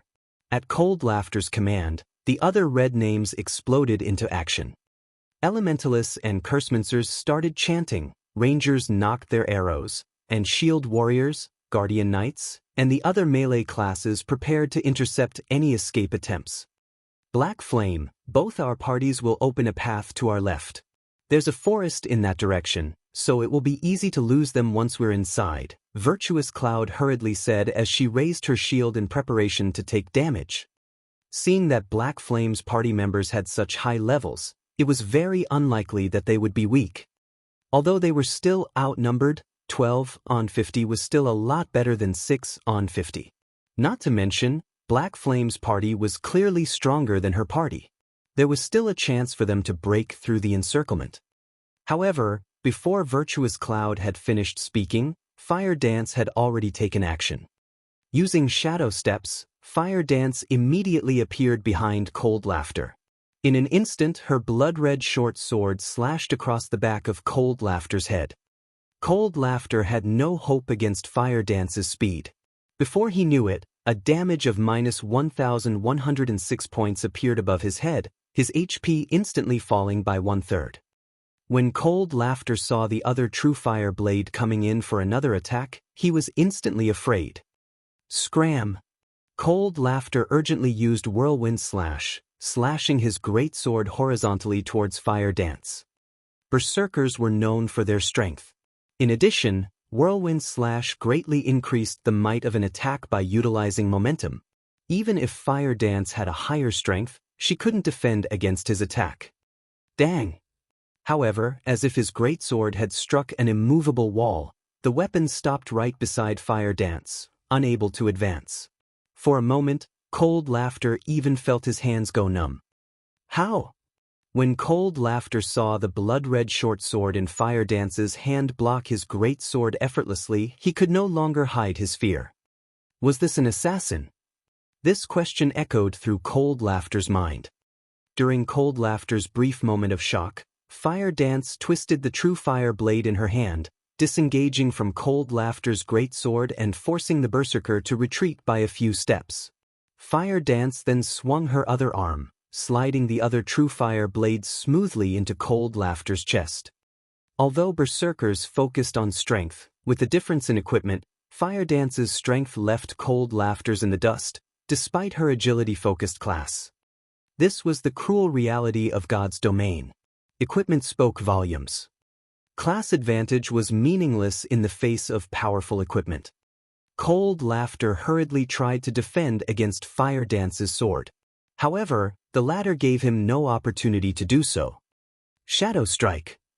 Suddenly, Fire Dance disappeared, her entire person passing through Cold Laughter and appearing behind the Berserker. Although Cold Laughter tried to turn towards the assassin, the damage of minus 3,426 points that appeared above his head had emptied his remaining HP. Immediately, Cold Laughter's vision began to gray. The battle had ended before it had even started. From beginning to end, Cold Laughter had not known what was happening. Wasn't she just an assassin who was 2 levels higher than him? Yet, he couldn't even put up a fight. Is the gap between players really that intense? Cold Laughter didn't understand. Fire Dance's appearance had shattered his past preconceptions. However, even if doubt filled the Berserker's mind, his body still fell to the ground. Only an instant had passed from the moment Fire Dance had taken action. The surrounding red names had only noticed Fire Dance's disappearance before she suddenly reappeared in front of Cold Laughter. In the next moment, Cold Laughter's body hit the ground. Their boss and the only expert in their team had died, just like that. The consequences of death for a red name spoke for themselves. Not only had Cold Laughter dropped a majority of his equipment, but he would also lose at least 3 levels. Seeing this, the surrounding red names were scared stiff. So fast! Admiration filled Virtuous Cloud's gaze as she watched Fire dance. No matter how one viewed Cold Laughter, he was not an ordinary player. The fact that he was level 24 and the leader of these elite players proved it. His dark red name also spoke of his countless player kills. He could not be underestimated, and she wasn't even confident of defeating the Berserker. Yet, Fire Dance had killed the red name in the blink of an eye. Meanwhile, after killing Cold Laughter, Fire Dance had not stopped. Spinning around, she dashed towards the enemy magical classes. Currently, the stunned crowd was like a herd of frightened sheep. Fire Dance reached the magical classes easily, and killing each with a single hit, she instantly eliminated another 3 players. Unwilling to fall behind, Blackie also began to wave his staff and cast Hell Flame. Green pillars of fire suddenly rose among the crowd, and any players the flames touched received multiple damages of over -2,000 points. Before these players could escape Hell Flame's range, they died. In an instant, another dozen or so players had lost their lives. Aqua Rose joined the fray, casting Flame Barrage and downing another 6 players. Flying Shadow had long since charged into the crowd as well, massacring the red names. Even though many tried to resist, Flying Shadow dealt with all of them easily. The male assassin was like a ghost, his movements erratic. None of the red names could even catch sight of the man, let alone damage him. On the contrary, due to friendly fire, they even killed some of their own. By the time the red names realized the situation, they had lost over half of their numbers. Run! With less than half of their original army remaining, these red names no longer had the confidence to face Fire Dance and the others. Don't you think that it is a little too late to escape now? Shifeng could not help but sigh as he watched the scattering red names. Even if Shifeng's party and these red names were on the same level regarding attributes, which they certainly were not, Fire Dance and the others would still have annihilated them easily. In a moment's time, Fire Dance's group of 5 had devastated the 50 red names. Equipment and corpses littered the ground. With a rough estimate, the red names dropped close to 300 pieces of equipment. Furthermore, the lowest quality was bronze ranked. If sold, they could make a fortune from the loot. Virtuous Cloud, who stood beside Shifeng all this time, was utterly shocked. Only now did she realize why Black Flame's party members had been so calm. So they weren't putting on an act at all. Virtuous Cloud glanced at Shifeng, a hint of shame surfacing on her face. Originally, she thought that Shifeng's group was simply a bunch of rich tycoons who were ignorant about worldly affairs. Now, however, it would seem that she had been greatly mistaken. With such frightening strength, it was no wonder they paid no attention to these red names. "Thank you for saving our lives," Virtuous Cloud said as she took out a Warfire set piece from her bag, intending to give it to Shifeng. "I don't have anything else on me that I can offer, so please accept these Warfire bracers." When Virtuous Cloud's party members saw her use a Warfire set piece as payment for their rescue, although their hearts ached at the sight, none of them tried to hinder their party leader's actions. It had not been easy to reach their current levels. If they died, not only would they lose a level, but every one of them would also have to lose a piece of equipment. Losing the Warfire bracers was more affordable. Moreover, Virtuous Cloud's decision could also allow them to forge a connection with an expert. This was a welcomed opportunity for all of them. Warfire bracers? Shifeng had plenty of Warfire set pieces in his bag, enough to form 3 sets and more. He only lacked the Warfire bracers. "Thanks, but you don't have to. Why not sell it to me instead? As we had previously agreed, I'll buy it for 10 gold coins." Saying so, Shifeng traded 10 gold coins to Virtuous Cloud. He then added the Warfire bracers to his bag. Finally, a complete Warfire set equipment. When Shifeng looked at the completed Warfire set equipment in his bag, an indescribable sense of joy filling his heart.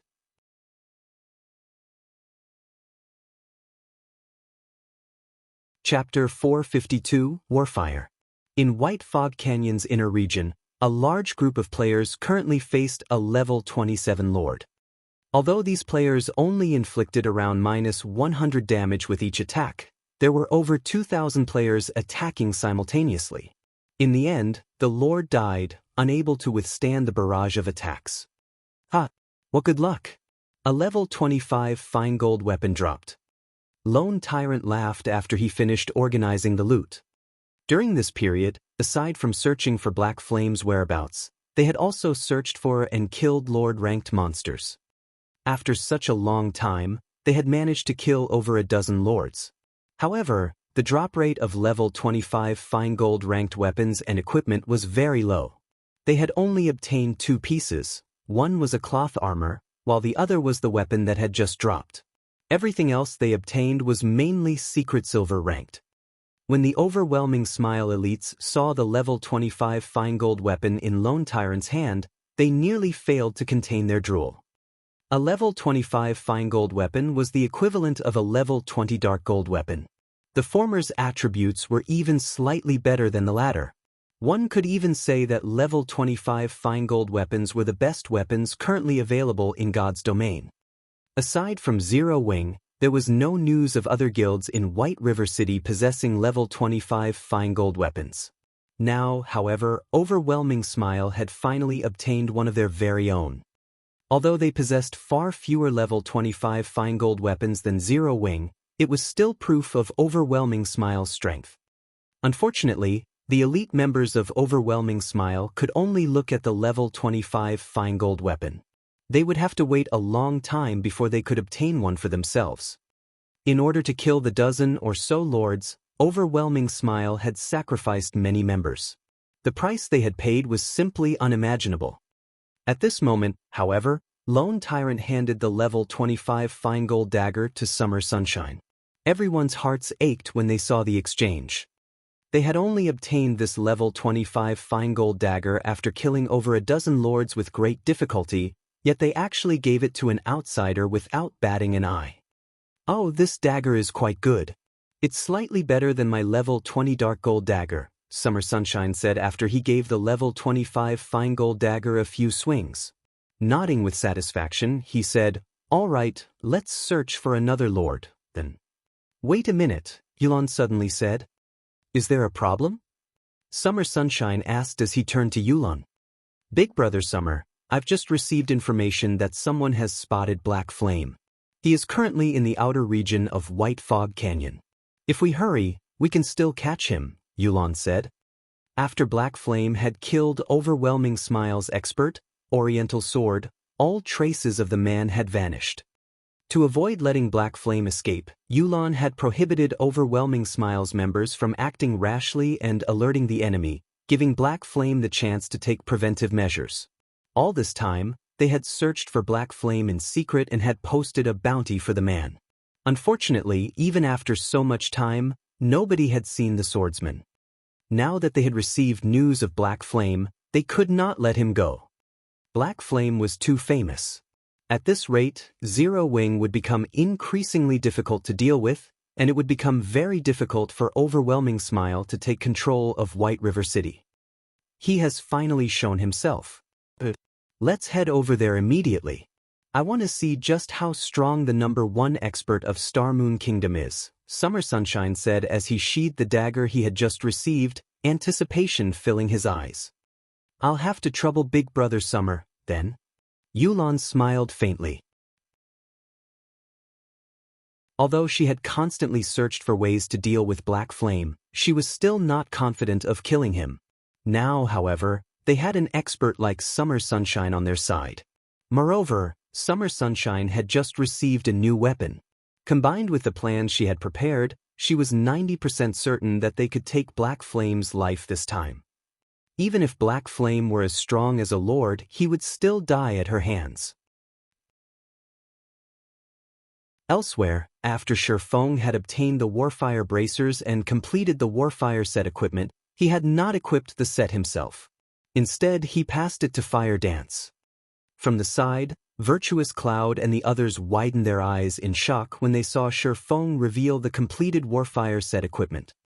Cloud, is that the Warfire set equipment? One of Virtuous Cloud's party members secretly asked through the party chat. For a moment, he had even doubted his own eyes. Mitchum, this should be valuable.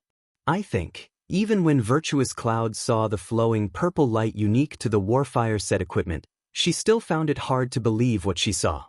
Someone had actually completed the Warfire set equipment. Just how difficult was it to collect each piece of the set? Since the discovery of the Warfire set equipment in White Fog Canyon, less than 10 pieces of the Warfire set had dropped.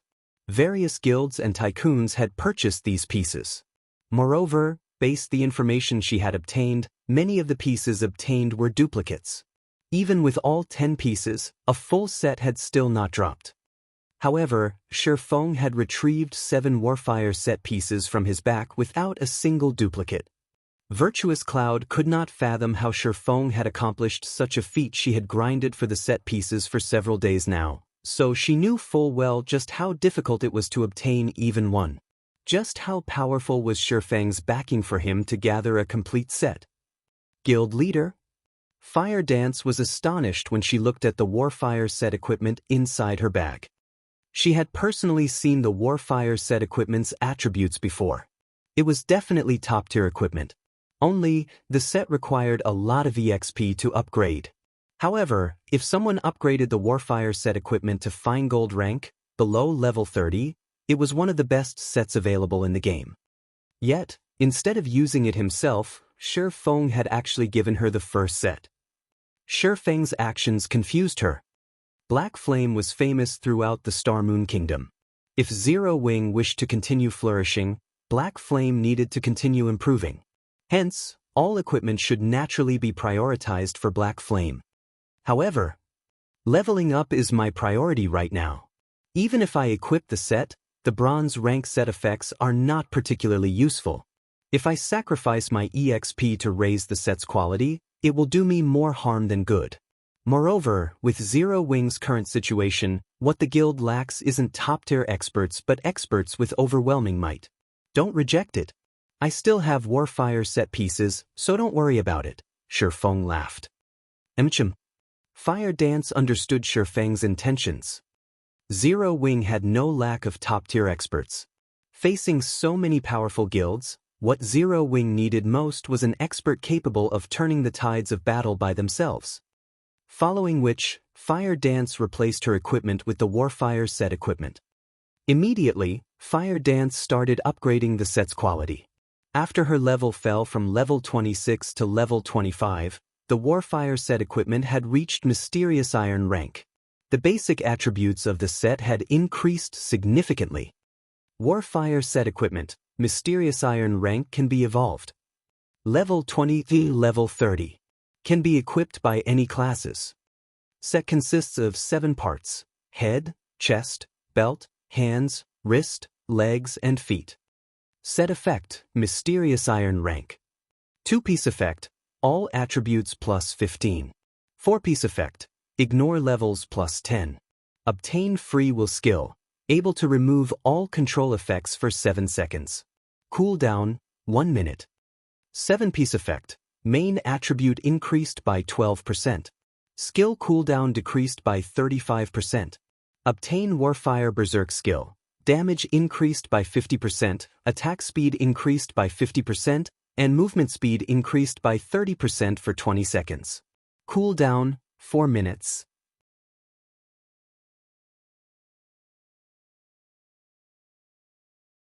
Chapter 453, Favor. Sister Fire Dance, you look so beautiful in that set. Violet Cloud said enviously. The rest of the party promptly nodded in agreement. One had to admit that the Warfire set equipment was indeed exquisite. The set Fire Dance wore a mix of red and black leather, coupled with the 2 dazzling true fire blades hanging from her waist. Without a doubt, the set had enhanced the assassin's allure. A hint of awe moved her teammates' hearts. After Fire Dance had equipped the Warfire set, although her attributes had fallen slightly, no one present viewed her as any weaker. It had been some time since God's domain had launched. Even if one were only an ordinary player, their natural instincts had sharpened. Previously, no one had felt any particular way when they saw fire dance. Now, however, she gave off the same sense as a thorned rose, beautiful and deadly, and any who approached her would very likely pay with their lives. Previously, fire dance had a total of 4,960 HP. After equipping the Warfire set equipment, however, her maximum HP had fallen to 4,380. Her other attributes had similarly decreased. One of the main reasons was that the Warfire set was still Mysterious Iron rank right now. The set's basic attributes could not compare to the level 25 Fine Gold and Secret Silver equipment she had worn before, though it did possess set effects that the individual pieces of equipment had not. Among the set effects, the skill, Free Will, was extremely useful. When used against an enemy with powerful control skills, Free Will could instantly turn the tide of battle. Moreover, unlike her other attributes that had decreased, her agility had increased. As a result, she was now far more nimble. The 35% cooldown reduction she received for all her skills also increased the variety of skill combinations she could implement. Most importantly was the Warfire Berserk, a Berserk skill. Although Warfire Berserk was not as powerful as the Berserk skills Shifeng possessed, a player with a Berserk skill was still superior to a player without one. Because of this, envy blossomed in Fire Dance's friends when they saw her in her new armor. After Virtuous Cloud recovered from her daze, she pulled her gaze from Fire Dance and turned to Shifeng. She was no longer as relaxed as she had been, growing far more cautious. Originally, she had intended to sell the remaining Warfire set piece to Shifeng as well. However, she now dismissed this idea. Even a fool could tell that Shifeng was a powerful character. Moreover, Fire Dance and the others had referred to Black Flame as their guild leader. Compared to minor existences like themselves, he was in an entirely different world. Not only had Shifeng saved their lives, but he had also purchased the Warfire bracers they had for more than the market price. They already owed Shifeng a huge favor. If she tried to sell the second Warfire set piece to Shifeng at a high price, she would be ashamed herself. Virtuous Cloud disliked owing other people favors. She was not comfortable until she repaid what she owed.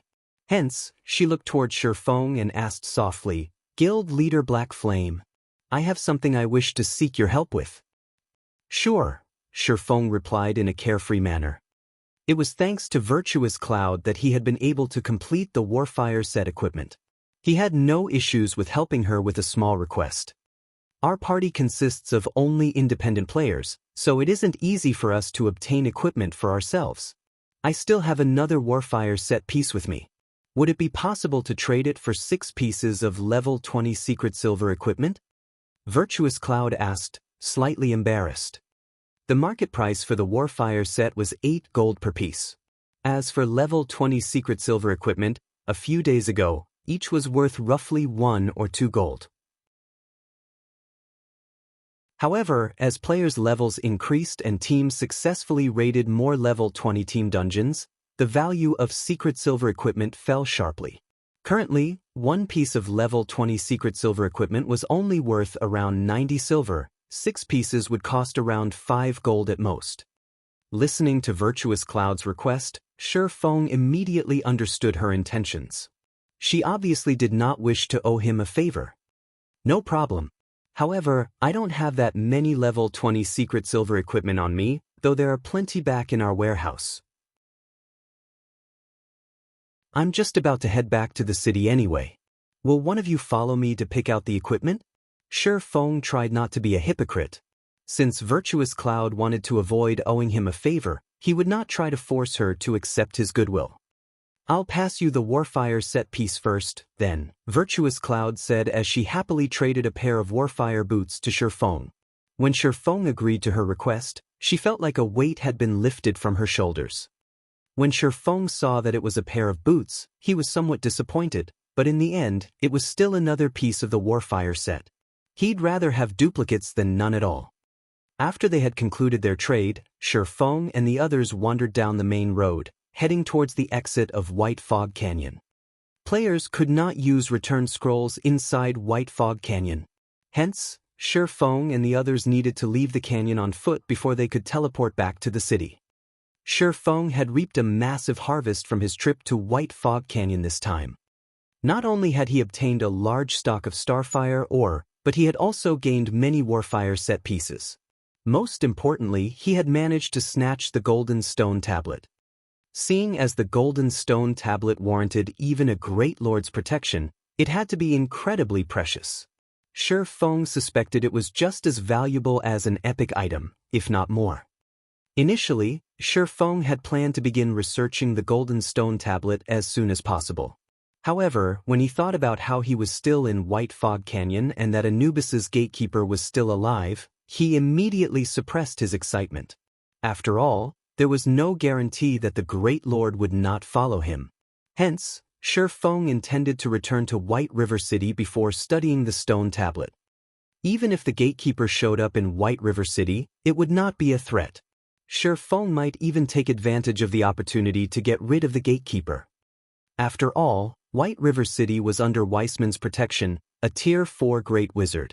With just the strength of a Tier 3 class, the Anubis's gatekeeper could not run rampant in the city. Just as Shi Feng and the others were about to reach White Fog Canyon's exit, a group suddenly blocked their way. Virtuous Cloud and her team turned grim at the sight. There sure are a lot of people. Shi Feng could not help but laugh as he surveyed the surrounding forests.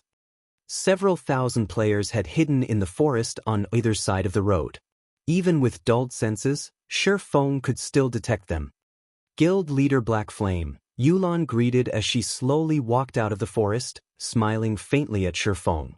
Since you've discovered us, I guess we don't need to hide anymore. Everyone come out. Following which, swarms of players emerged from the surrounding cover, their numbers exceeding 2,000. Every player was an elite of overwhelming smile. These 2,000 elite players had blocked off the road leading out of White Fog Canyon, and they all emitted a cold killing intent as they glowered at Shi Feng's group. Compared to the red names who had assaulted them previously, these elite players had far better equipment. I wonder what business Overwhelming Smile has with me today? Shi Feng pondered aloud as he observed his surroundings, searching for a gap that he could take advantage of. In his current weakened state, it would be somewhat difficult to escape the encirclement of 2,000 elite players. Furthermore, he had his team to consider. Guild leader Black Flame must be joking, Yulan said as she watched her target carefully, finding the man truly interesting. Even against 2,000 Overwhelming Smile elites, his expression had not changed in the slightest. Previously, you killed over 100 of our guild members. If word of that gets out, we'll be a laughingstock. I've specifically sought out guild leader Black Flame today to seek reparations.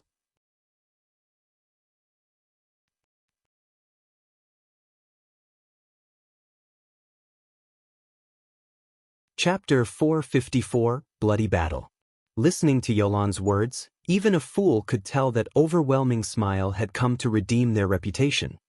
Miss Yulan, are you suggesting that we start an all-out war? Shi Feng blatantly asked. Regarding the matter with Oriental Sword, if Overwhelming Smile had not been the one to take action first, Shi Feng would not have bothered with killing him. After all, Zero Wing currently wielded a relatively significant advantage in White River City. Although Overwhelming Smile's financial attack had been considerably powerful, it would not last too long.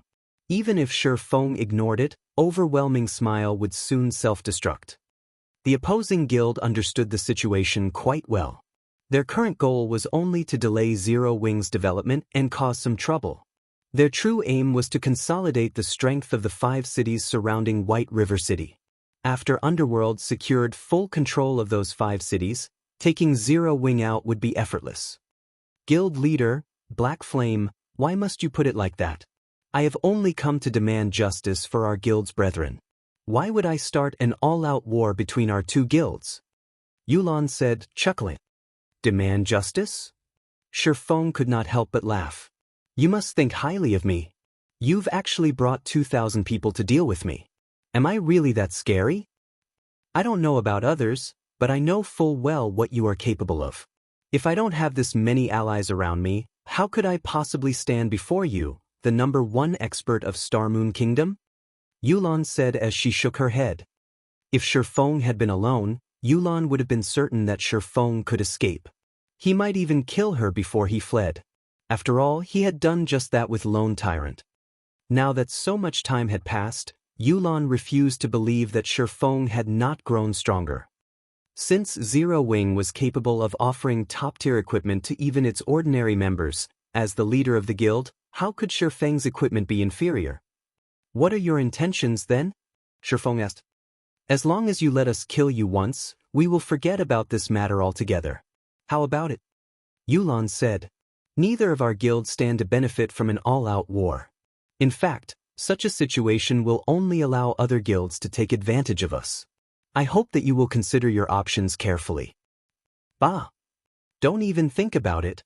Even if we die, we will not let our guild leaders suffer such humiliation. Blackie and the others stepped forward in retaliation. Facing their current predicament, they had already prepared to fight to the death. If news about Zero Wing's guild leader becoming a martyr spread, Zero Wing would become the laughingstock of God's domain. How was Zero Wing supposed to continue developing in God's domain then? I'll open a path in a moment. Escape if you can, Shifeng ordered his party as he unsheathed the abyssal blade and the purgatory's shadow, a cold glint flashing in his eyes. He then turned to Virtuous Cloud. Apologizing, he said, I really am sorry for dragging you into our guild struggles. However, if you are to clarify things with overwhelming smile, they should not touch you. After all, this is a matter between guilds. Independent players are innocent. Currently, Shifeng was still in a weakened state with all of his attributes reduced by 80%. Although he did not know what the outcome of today's battle would be, he swore that he would repay this debt of blood tenfold in the future. Guild leader, Black Flame, don't worry about it. Those red names should have killed us. How can we sit by and do nothing when you've been cornered? Virtuous Cloud stated as she raised her secret silver shield and walked to the forefront of the team. Virtuous Cloud's party members nodded in agreement as they readied their weapons. They were prepared to face the 2,000 elite players alongside Shifeng. An army of 2,000 elite players. Their silent stance in the distance was enough to frighten any ordinary player, much less the killing intent they emitted. When Virtuous Cloud and her party members saw overwhelming Smile's battle formations, they paled. The pressure they felt from this army was far greater than any they had felt from red names in the past. Virtuous Cloud suddenly thought of the red names they had faced as nothing more than cute dolls. Against 50 players, they still had a chance to flee. However, against 2,000 players, only death awaited them. Since you insist on being stubborn, don't blame us for being rude. Yulan's lips unconsciously curled into a smile when she saw the stern expressions of Shifeng's team. Immediately, she made a wave with her hand. Kill them. Suddenly, the 2,000 elite players approached Shifeng and his allies slowly and orderly. Simultaneously, a gigantic black magic array emerged in the sky. Suddenly, the magic array released a black light that covered the sky before enveloping every player on the battlefield.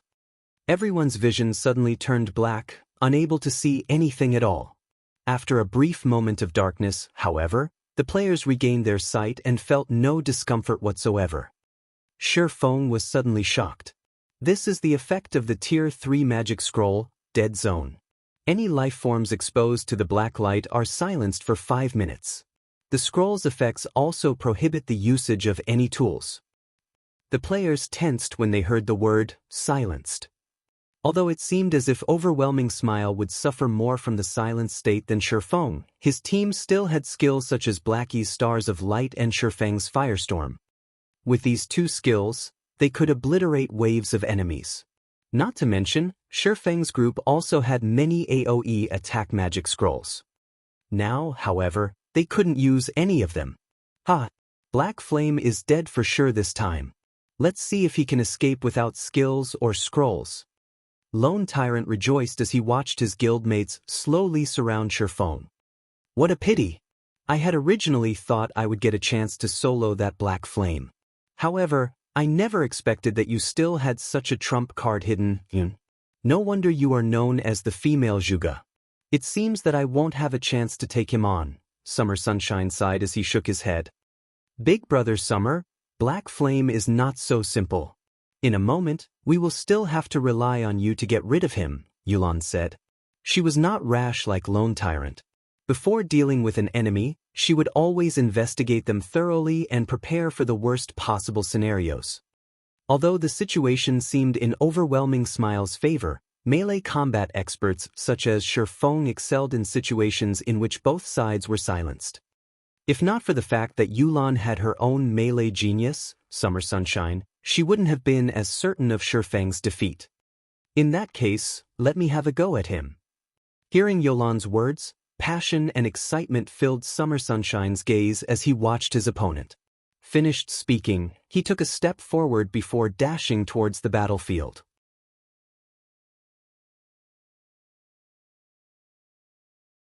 Chapter 455. There isn't only one expert. After everyone had been silenced, only the physical classes could display any considerable combat power. The magical classes could only watch from the sidelines. Yulan had long since prepared for this. Among the 2,000 players from Overwhelming Smile, close to 2/3 were physical classes. Moreover, Overwhelming Smile's attack formation was well organized. Shield warriors and guardian knights led the attack, closely followed by the berserkers, swordsmen, and assassins. Rangers stood the furthest behind, launching a ranged attack. The road leading out of White Fog Canyon had suddenly transformed into an ancient battlefield. Advanced towards the left, Shi Feng took the lead and charged towards thinnest concentration of enemies. His and Virtuous Cloud's teams promptly followed. However, before Shi Feng and the others had taken even a few steps, hundreds of arrows suddenly blotted out the sky. Virtuous Cloud's 3 magical class members were simply too weak in terms of agility and strength. Moreover, magical classes were usually not adept at dodging attacks as they usually dealt damage from a safe distance. Hence, when the first wave of arrows rained down on them, the 3 party members immediately died and dropped a piece of their equipment. Stranger! Virtuous Cloud's vision turned red after she watched her party members die. Glaring at the Overwhelming Smile members in front of her, she gripped her shield and charged forward, die! Unfortunately, although Virtuous Cloud's equipment and level were considerably good, she could not hold her own against 5 shield warriors and guardians knights of the same caliber. The Overwhelming Smile elites forced Virtuous Cloud back, preventing her from reaching the rear rangers. Virtuous Cloud's other 2 party members faced a similar situation. No matter how hard they tried to attack, the enemy held them off. In the end, Virtuous Cloud's party was forced into a constant retreat. In the next moment, however, 2 figures suddenly brushed past Virtuous Cloud's party, slamming into Overwhelming Smile's MTs. Among the 2 figures, the most dazzling was Fire Dance. Brandishing her true fire blades, she sent a blazing arc smashing into a level 23 MT's shield. In the next moment, the assassin forced the MT back by over a dozen steps, and even the players behind said MT had to back up. Immediately after, Fire Dance swung one of her swords at a guardian knight beside her. She flung that guardian knight back by half a dozen yards as well, his body slamming into his fellow guild members. Her strength was astonishing. With a single attack, Fire Dance had shattered Overwhelming Smile's formation. Her strength was overwhelming. She fought like a war goddess. Everyone from Overwhelming Smile was left utterly speechless. While the crowd from Overwhelming Smile was dazed, Fire Dance continued to brandish her short swords as she weaved her way across the enemy front lines. Every time she swung the true fire blades, red streaks of light would follow. And wherever those red streaks of light passed, the members of Overwhelming Smile would be blown off their feet. No one could block Fire Dance's swords. In a short moment, the assassin had shattered Overwhelming Smile's interception. Although Overwhelming Smile's members had tried to attack Fire Dance, the woman was too fast. Before they even swung their weapons, Fire Dance had already run off. She never focused on a single location, giving Overwhelming Smile no opportunities to surround her. On the other hand, although Overwhelming Smile's members could not attack Fire Dance, she could bombard them easily. Against level 23 MTs, her casual strike could deal close to -1000 damage. If she was lucky and triggered a critical hit or flame state, one attack could deal over -2000 damage. The elite MTs of Overwhelming Smile usually had around 4300 HP, whereas those with better equipment had around 4500 HP. Fire Dance only needed around 4 or 5 attacks to kill one of them. Flying Shadow also fared quite well. Although his attacks were not as frightening as Fire Dance's against MTs, he could still deal around -700 damage with each hit. As if they were in a world of their own, Fire Dance and Flying Shadow started a bloodied massacre within Overwhelming Smile's front lines. On the other hand, Overwhelming Smile's players found it difficult to catch either of them, much less deal damage. A Tier 1 class was significantly stronger than a Tier 0 class. Even without skills, a Tier 1 class could still overwhelm and suppress a Tier 0 class with their attributes. Furthermore, Fire Dance and Flying Shadow both possessed equipment that was far superior to the enemy elites. By this time, Shi Feng had also activated the 7 Luminaries' Ring's aura of time. Although silence prevented the usage of skills and spells, it did not impact passive effects. Immediately, enemies within a 150-yard radius of Shi Feng had their movement speed and attack speed reduced by 30%. This debuff weakened Overwhelming Smile further in close-quarters combat. In the meantime, Shi Feng was responsible for protecting Aqua Rose and the other magical classes as they slowly advanced. Realistically, this task should have fallen to Flying Shadow. However, Shi Feng's attributes were currently reduced by 80%. He was about on par with a level 20 ordinary player right now. On top of that, he couldn't use any skills. Melee combat was a competition of attributes and techniques. Compared to Fire Dance and Flying Shadow, the power he could display was significantly inferior. Hence, it was better if he focused on deflecting arrows for the others. In a few moments, Fire Dance and Flying Shadow had carved out a path of blood, allowing Shi Feng and the others to pass safely. How did that Fire Dance become so strong? Lone Tyrant, who observed the battle from afar, was dumbfounded as he watched the unstoppable assassin, his fists clenching. He refused to believe this scene was real. He had personally witnessed Fire Dance's strength before. Although she was certainly a top-tier expert, she had not been unstoppable. Moreover, Fire Dance was an assassin, not a strength-based class. Yet, her attacks could even overwhelm berserkers. Against MTs, Fire Dance still required 4 or 5 hits to finish them off. Against other assassins, however, one of her attacks devoured their HP. If she achieved a critical hit, they would die instantly. This scene had frightened Overwhelming Smile's assassins to a standstill. Sure enough, Zero Wing is trouble. Yulan frowned as she watched Fire Dance's performance. When she had planned this assault, she had not considered Fire Dance and the others as forces to be reckoned with. Facing 2,000 players in a melee battle, a top-tier expert was limited in what they could accomplish. However, Yulan never expected such a performance from both Fire Dance and Flying Shadow. Kill them. Those in the back, keep up. Do not let them escape. Yulan shouted anxiously. Originally, one black flame was enough trouble. Now, however, there were Fire Dance and the slightly weaker Flying Shadow. If Overwhelming Smile did not kill these 3 people today and hinder their growth, they would only become more dangerous in the future. The longer Yulan watched Fire Dance and Flying Shadow slaughter her people, the more she felt that God's domain was completely different from past virtual reality games. It was far more beneficial to have individuals with overwhelming combat power than it was to rely on the strength of numbers.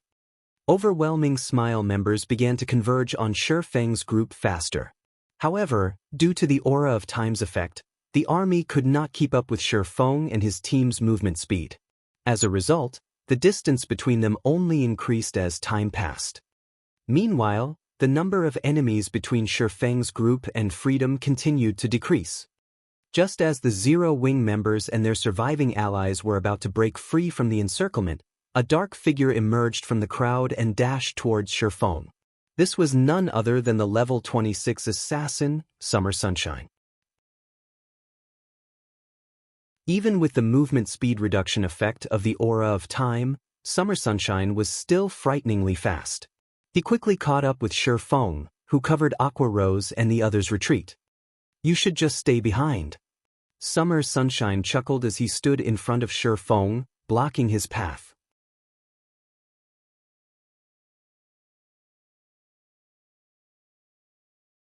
Chapter 456, Death God. "And just who are you, brat? What a big mouth you have. Believe it or not, if I wasn't silenced right now, I could wipe the floor with you at any given second." Due to having been silenced, Blackie had been disappointed that he could not display his strength. With Summer Sunshine's sudden appearance and his arrogant tone when he spoke to Shifeng, Blackie was instantly enraged. So fast. Looking at the youth in front of them, Aqua Rose discovered that he was actually level 26, the same level as her. She also felt an intensity radiate from this assassin. This intensity was heavier and more chilling than that from a Lord-ranked monster. In particular, with confidence and arrogance, he looked at them as if they weren't even the same species, but some lower life forms. He looked down on them like a god over mortals. Just who is this person? Aqua Rose was stunned and confused. Currently, her intuition warned her to flee from this man. This was the first time since she had begun playing God's Domain that she had ever experienced such a feeling. Standing beside Aqua Rose, Violet Cloud was similarly on high alert. After participating in Ouroboros's internal competition with Shifeng, she had some understanding of monster-like experts. Compared to Aqua Rose, she knew how frightening these kind of people could be. Immediately, she pulled Blackie, who was prepared to throw himself to Shifeng's defense, back, warning him, "Brother Blackie, be careful. That man isn't as simple as he looks. He's on an entirely different level than we are." Violet Cloud's caution calmed Blackie immediately. When he examined Summer Sunshine again, cold sweat suddenly dripped down his forehead. Previously, the frustration of being silenced had clouded his mind, so he had failed to detect the powerful aura or the boundless killing intent that emanated from the cocky assassin. "Oh, you guys aren't too shabby after all. You're only the second group of players that I've met since I arrived in Star Moon Kingdom to possess such sharp senses. White River City really is an interesting place." Summer Sunshine could not help his surprise when he saw Aqua Rose and the others' reactions. Not even Underworld's so-called great expert, Ming Sha, had sensed how powerful he was. Yet, Aqua Rose and the others had managed to do so. At least, this showed that they were slightly stronger than Ming Sha. Unfortunately, they were only slightly stronger. Summer Sunshine then pointed toward Shifeng, saying, "I'm not interested in you guys, so you can leave. He, however, has to stay." "You!" Though Blackie wanted to sling a flurry of curses, Shifeng quickly stopped him. "You guys can take off," Shifeng said. But Blackie understood Shifeng's current situation. To face the Great Lord ranked Anubis's gatekeeper, Shifeng had used a berserk skill. He was still in a weakened state at the moment, and his strength had been significantly reduced. Nothing good would come from soloing Summer Sunshine right now. "Can we not defeat him even though we outnumber him?" Virtuous Cloud asked with astonishment. She could not understand the Shifeng's party's current performance. They were experts who were capable of defeating 50 red names single-handedly. Yet now, a single assassin had stopped them in their tracks. Even if the magical classes could not join the fray, the three of them were still elite players. They could defeat a level 26 assassin easily if they worked with Black Flame. "You guys need to get going. If you waste any more time, the enemy will catch up." Shifeng waved his hand, rejecting Virtuous Cloud's proposal. Virtuous Cloud and the others had yet to reach that level, so they did not understand how frightening the youth before them was. Aqua Rose was also helpless. If they had not been silenced, they could have helped in this fight. In their current condition, however, they would be nothing more than cannon fodder to the assassin. Hence, taking the initiative, Aqua Rose said, "Let's go." Following which, Aqua Rose led her party members away. "Guild leader, I'll help you," Fire Dance said through the party chat when she noticed Summer Sunshine. "No need." Led Aqua Rose and the others away from here quickly. "If anyone catches up, it will be very difficult to escape." Shi Feng immediately rejected the offer. It was not because Shi Feng did not believe in Fire Dance's strength. However, the youth named Summer Sunshine was not an ordinary expert. Rather, he was someone who stood at the peak of all assassins in God's domain, Death God Summer Sunshine. The reason he had the title of Death God was that Summer Sunshine had successfully become a Tier 6 class in the past. He was an existence that stood at the peak of God's domain. Summer Sunshine and Violet Cloud were different. Unlike the former, Violet Cloud had only begun to shine during the later stages of God's domain, eventually becoming a god and standing at the peak of God's domain. However, Summer Sunshine had stood at that apex since God's domain had launched. He was one of the few OP players. Initially, Shi Feng had not believed the rumor about Summer Sunshine. Now that he saw the man in person, however, he believed it. Why is he participating in a battle between guilds? Based on the information Shi Feng had obtained about Summer Sunshine in the past, the man had always been an independent player. He had never joined any powers and had never participated in struggles between powers. Now, however, he was actually helping Underworld. However, there was no point wasting his thoughts. The thing he needed to do right now was to escape. "My attributes have been reduced by too much.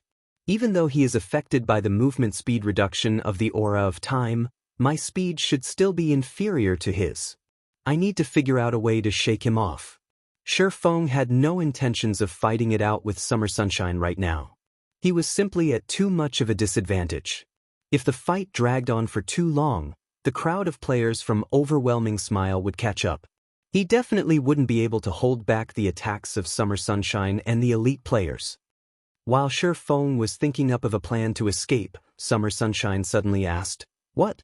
Trying to think of a way to avoid me in battle? I advise you to give up that idea and focus on our fight. I can tell that you are an expert who has also broken through that level. However, it will not be possible for you to throw me off." Saying so, Summer Sunshine took a step forward before abruptly vanishing.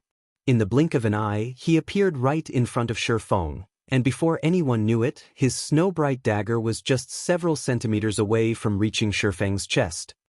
The entire process was simply too fast. How can he be so fast?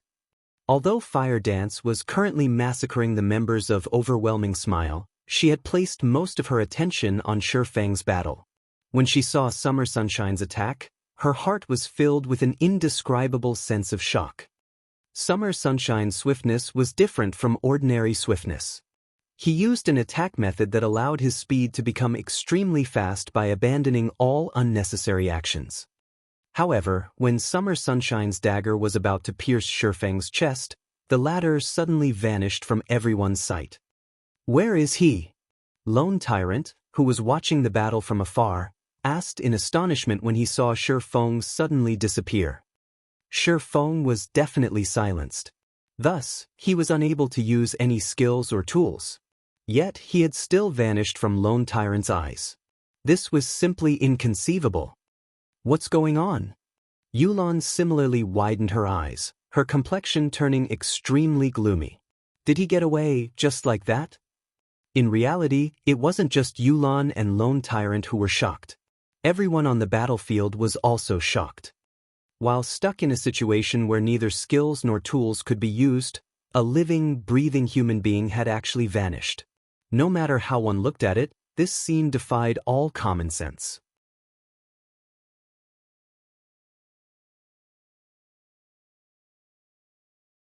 Chapter 457, Fighting Against an Apex Expert. This, Aqua Rose also could not help her surprise when she saw Shi Feng disappear. It wasn't just Aqua Rose who was confused. Even Blackie, who was standing beside her, was stupefied, not to mention Virtuous Cloud and her party, who had little knowledge regarding Shi Feng. Everyone present couldn't use any of their skills, And the same went for their tools as well. Just what sort of method did Shi Feng use to disappear from everyone's eyes? Moreover, unlike assassins who had to go through a short process before vanishing, Shi Feng had taken only an instant to disappear completely. How could I forget that guild leader has this move? At this moment, Fire Dance suddenly recalled that Shi Feng knew void steps. Aqua Rose and the others had never seen Shi Feng use void steps before, so they did not know that Shi Feng possessed such a card. As for Fire Dance, Flying Shadow, and Violet Cloud, they had personally seen Shi Feng use void steps before, so they knew how powerful this technique was. Even if Summer Sunshine was incredible, he would be rendered helpless in the face of this move. After all, an enemy that one could not see was quite frightening. Moreover, the attack method gave one no time to react at all.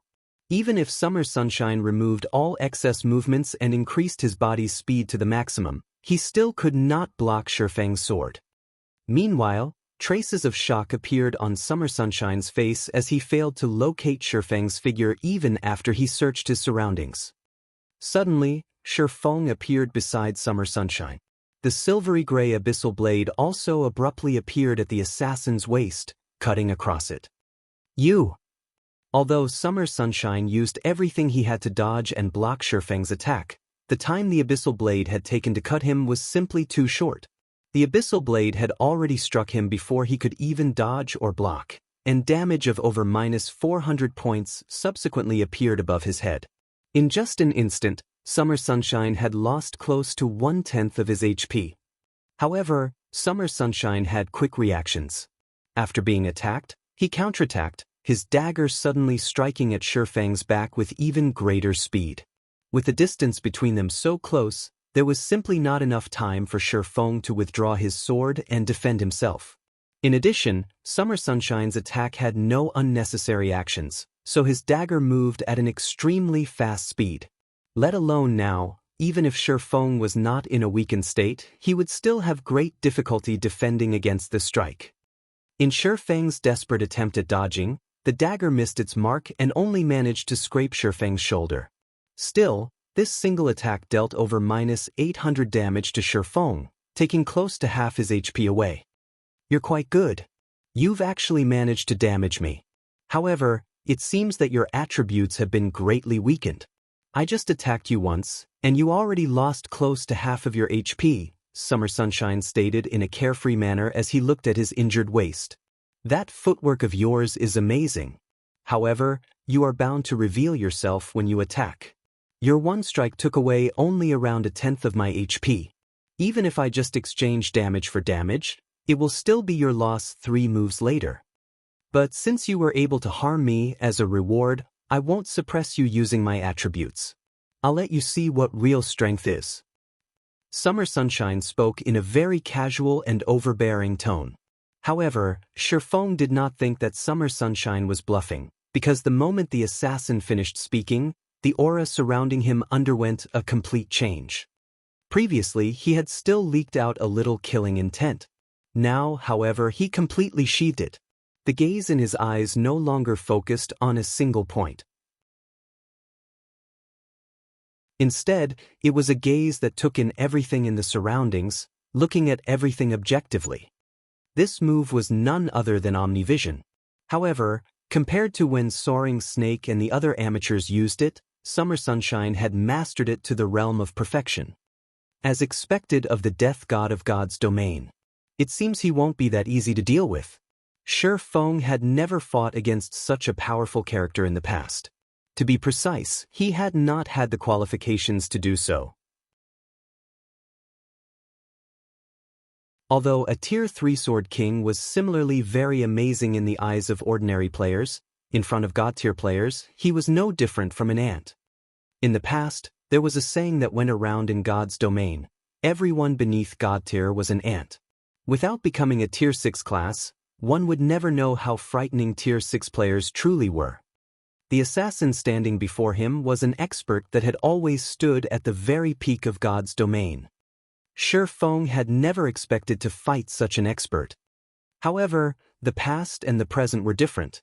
First and foremost, the Summer Sunshine before him right now had yet to become a God-tier expert. Meanwhile, Shifeng himself knew void steps and advanced footwork. Defeating Summer Sunshine and escaping was not necessarily impossible. As for escaping, looking at Summer Sunshine's speed, Shifeng knew escaping was not an option unless he defeated the assassin. In reality, there was another method he could use, and that was to execute void steps continuously. However, due to his attributes being reduced, the distance he could move each time was also greatly reduced. Moreover, using void steps multiple times in quick succession was mentally taxing. He would most likely lose consciousness before he could even run 100 or 200 yards away.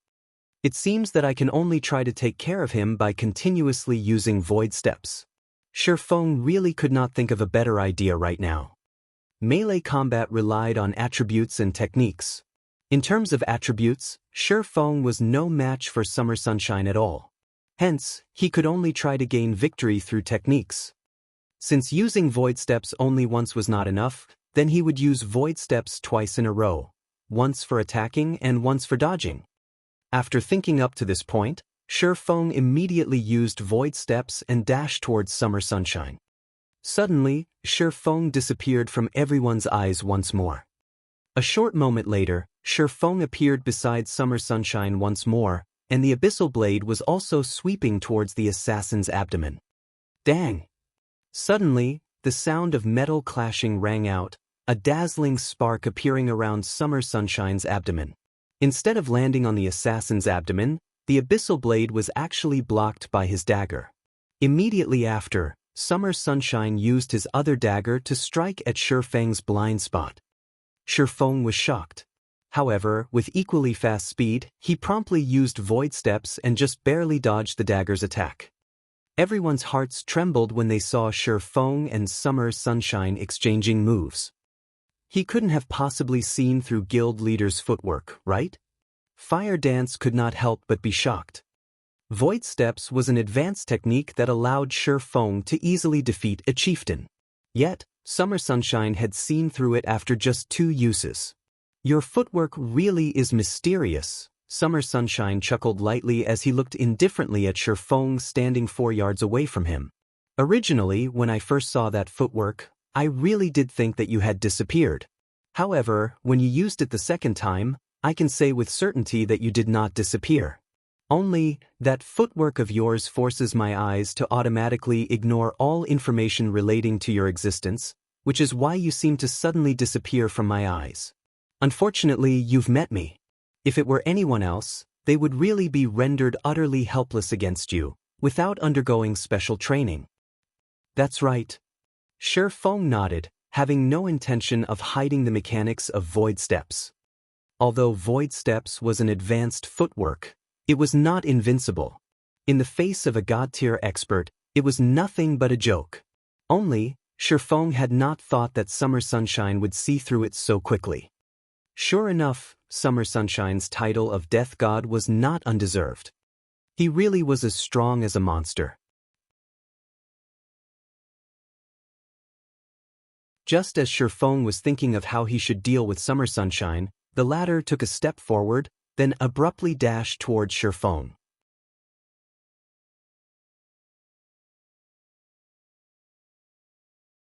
Chapter 458, Fleeting Sword. Straight-line attacks were very easily seen through, yet Summer Sunshine did not seem to care about using them at all. With Omnivision, Shifeng's every action was being scrutinized by Summer Sunshine.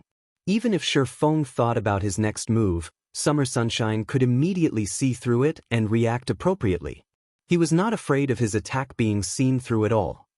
Moreover, unlike Summer Sunshine's previous assault, this time, whether it was his movements or the dagger he was swinging at Shifeng, neither made any noise.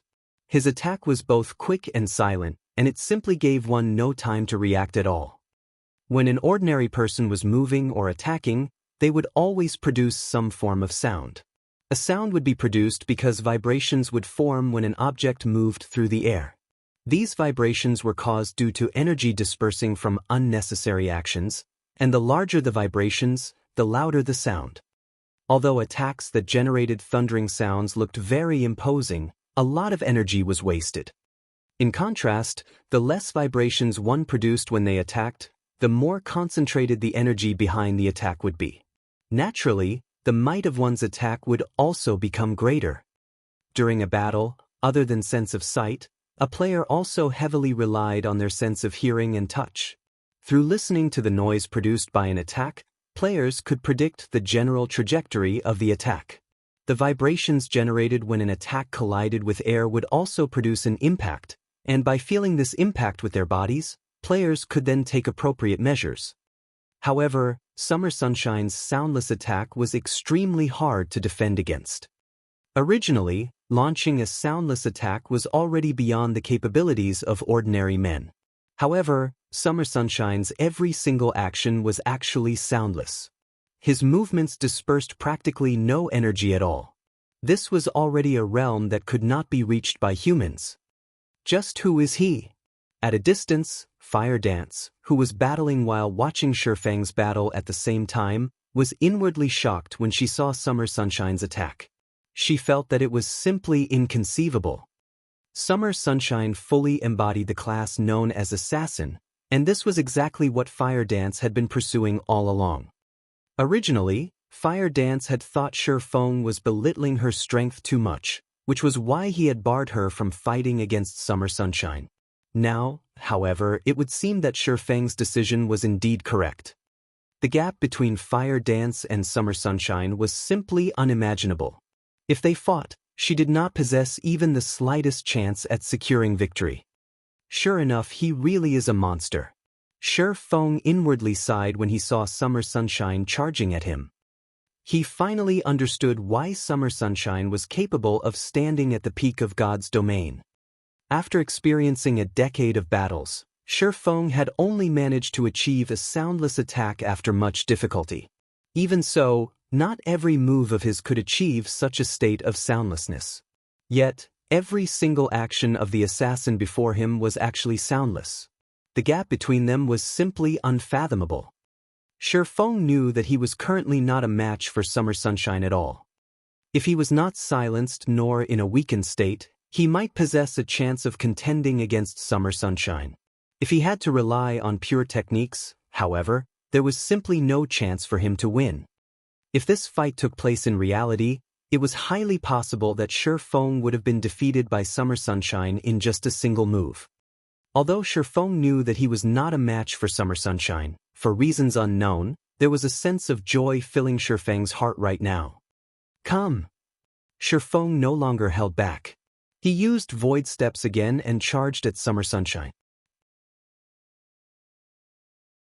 Void Steps placed a severe burden on its user's mental power. At this moment, however, Shifeng couldn't care less. If he did not use Void Steps, then he would only last a few moves against Summer Sunshine. Since he was going to lose either way, he might as well take the final plunge.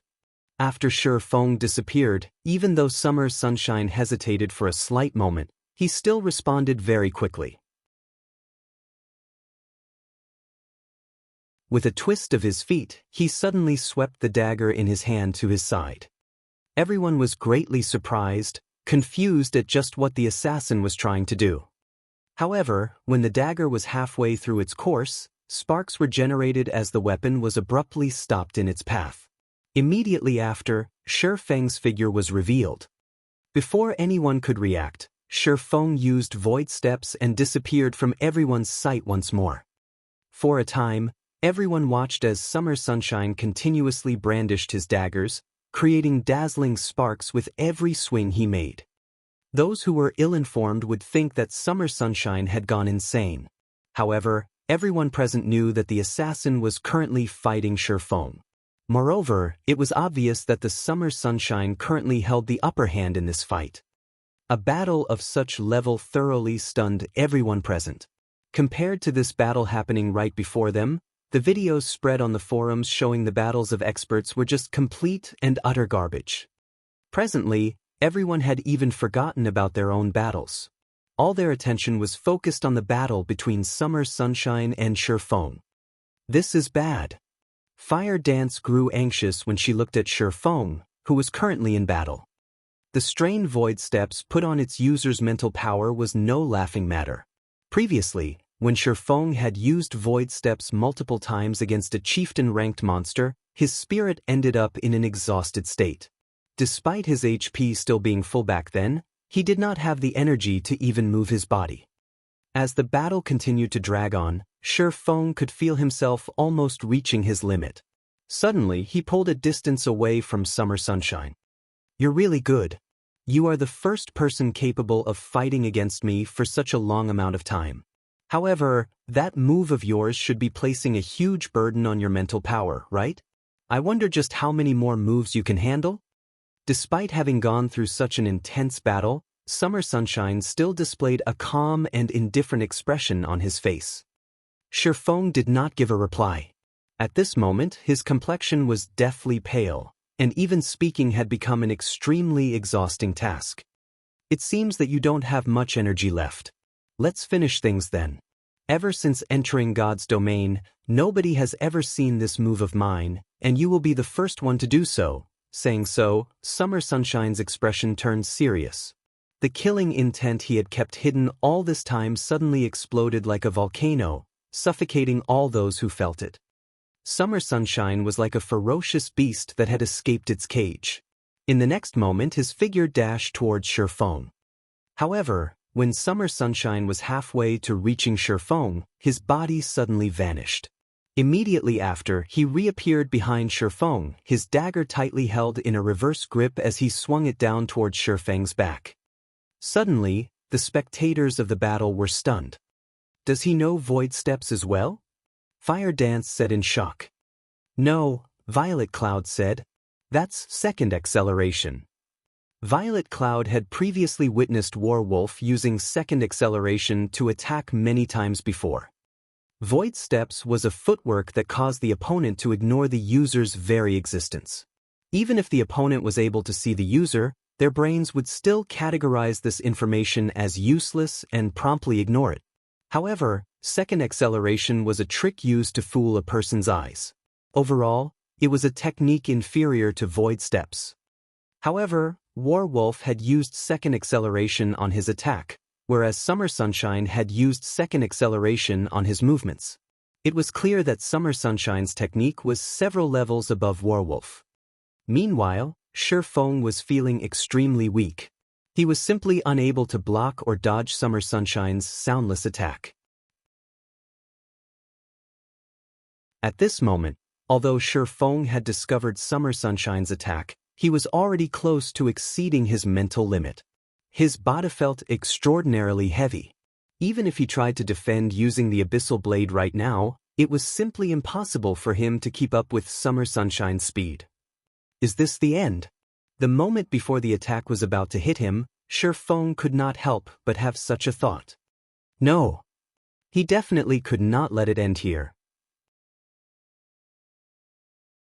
He still needed to reach even greater heights. He definitely could not be defeated here. I need to block it. I must block it. My movements need to be faster. Much faster. At this moment, Shifeng was wholeheartedly trying to make his movements much faster and more precise. However, he no longer possessed the energy to control the other parts of his body. He could only use the most conservative way he could think of to block Summer Sunshine's attack. At this moment, Shifeng's mind had already forgotten to think, his body forgetting to breathe. When there were only a few centimeters left between Summer Sunshine's dagger and Shifeng's body, the Abyssal Blade in Shifeng's hand suddenly slid into the Snowbright dagger. Dang! The impact of the two weapons caused the Snowbright dagger's trajectory to shift, and as a result, the dagger only brushed past Shifeng's body.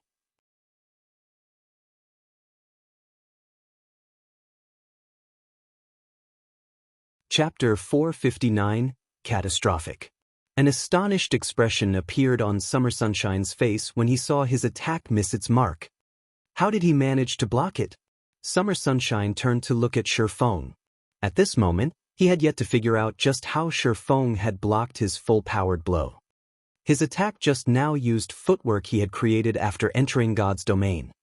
Not to mention Shifeng's current weakened state, even if Shifeng were in peak condition, it still should have been impossible for him to block it. At this moment, the spectating crowd was similarly shocked by the outcome of the exchange. The battle between Shifeng and Summer Sunshine had already exceeded everyone's understanding of the battles in God's domain. Meanwhile, the last scene only served to add to the confusion in everyone's minds. No matter how one looked at it, Shifeng was not in a good condition. Originally, Summer Sunshine was suppressing him. Yet, despite being clearly on his last breath, Shifeng actually managed to repel Summer Sunshine's mysterious attack. Is that black flame a monster? He's not dead even after this. Looking at Shifeng's fragile state, Lone Tyrant sucked in a cold breath in order to suppress the trembling of his body. It seems that Summer Sunshine won't be able to deal with Black Flame by himself. Everyone else, surround Black Flame. Don't bother about the other members of Zero Wing. No matter what, we cannot let Black Flame leave this place alive today. Yulan commanded as she squinted her beautiful eyes. Although she had long since considered the possibility that Summer Sunshine might fail, that had only been a scenario of hers. Now that such a situation had actually happened, she still found it somewhat hard to accept. However, since the problem had already occurred, they needed to solve it immediately. After seeing how powerful Black Flame was, they had even more reason not to let him go. Under Yulan's command, the dazed elite members of Overwhelming Smile immediately started taking action, slowly moving to surround Shifeng. Even the members pinning down Fire Dance and the others promptly retreated to join the encirclement. Just as Overwhelming Smile's members took action, Summer Sunshine resumed his attack on Shifeng. 1 stab, 2 stabs, 3 stabs, 5 stabs, 10 stabs. Instantly, Summer Sunshine stabbed at 10 different locations on Shifeng's body. It looked as if the assassin had released 10 blades of light piercing directly at Shifeng. All 10 attacks were aimed at Shifeng's vital points. If Shifeng failed to block even one of them, his little remaining HP would instantly zero out. Dang. When Summer Sunshine's daggers approached Shifeng's body, a silvery gray glow suddenly flashed across them, deflecting all 10 attacks. However, due to the difference in strength, although Summer Sunshine's attacks were all deflected, they still forced Shifeng to retreat several steps. Fortunately, the difference between him and Summer Sunshine was not too great, so Shifeng did not take any damage from the impact. How do you know? That's swordsmanship. When Summer Sunshine saw Shifeng take action once again, he suddenly recalled a swordsmanship he had seen before. Although Shifeng's mastery of it was still incomplete, having only a few points of semblance, his performance was already very horrifying. Summer Sunshine's question did not receive a reply from Shifeng. At this moment, Shifeng's eyes appeared vacant. He had not heard Summer Sunshine's question at all. He's doing it unconsciously? Summer Sunshine was left slightly speechless when he noticed Shifeng's fragile state. A strong wind was all that would be needed to send Shifeng crumbling to the ground right now. However, Summer Sunshine couldn't care less at the moment. Since he had been entrusted with the task of getting rid of Shifeng, he still needed to complete it, even with Shifeng's mental state already at its limit. On the other hand, even if he did not take action, the approaching members of Overwhelming Smile could still finish off Shifeng. After all, Shifeng was now on his last legs. Just as Summer Sunshine was about to charge at Shifeng, a large black hole appeared in the deep blue sky all at once. A wolf-headed, human-bodied monster suddenly emerged from within the black hole, exuding a frightening aura that constricted the hearts of everyone present. Why is he here? Fire Dance's complexion paled as she raised her head to look at the monster in the air. That wolf-headed monster was none other than the Anubis's gatekeeper. Only, at this moment, the gatekeeper was no longer level 30 but a level 35 Great Lord. Instead, his HP had also risen from 10 million to 15 million. When everyone present looked at the Anubis's gatekeeper, all of them were confused as to why a level 35 Great Lord would suddenly appear at this place. However, Shifeng's party members understood just why the gatekeeper would show up here. The Golden Stone Tablet. The Anubis's gatekeeper had been guarding the Golden Stone Tablet all this time. Now that Feng had stolen it, the Great Lord was naturally here for payback. It's over. We're truly finished this time. As if dealing with overwhelming smile was not enough, now one more Great Lord is added into the fray. Blackie had seen for himself how powerful a Great Lord was. Even after Feng went full berserk, the gatekeeper could still toy around with him as if he were a little boy. Not to mention, the gatekeeper's level had even received an upgrade now. Who knew how much stronger the Great Lord was? Although Blackie and the others sank into despair, the crowd from Overwhelming Smile was on cloud 9. Overwhelming Smile's main goal had been to raid the Great Lord of White Fog Canyon, only it was simply too difficult to approach the Great Lord inside the ruined shrine. The endless waves of goblins gave them no chance to raid the Great Lord at all. A Great Lord? Lone Tyrant's eyes blazed. A field Great Lord was a fantastic opportunity for them to obtain an epic item. Everyone retreat for now. Scouting parties, keep an eye on the Great Lord. Have all Overwhelming Smile members inside White Fog Canyon gather at my location. We cannot let anyone else have this Great Lord. Yulan was similarly feeling very excited. Although the Great Lord's level was somewhat high, God's Domain's second system upgrade had significantly weakened the effects of level suppression.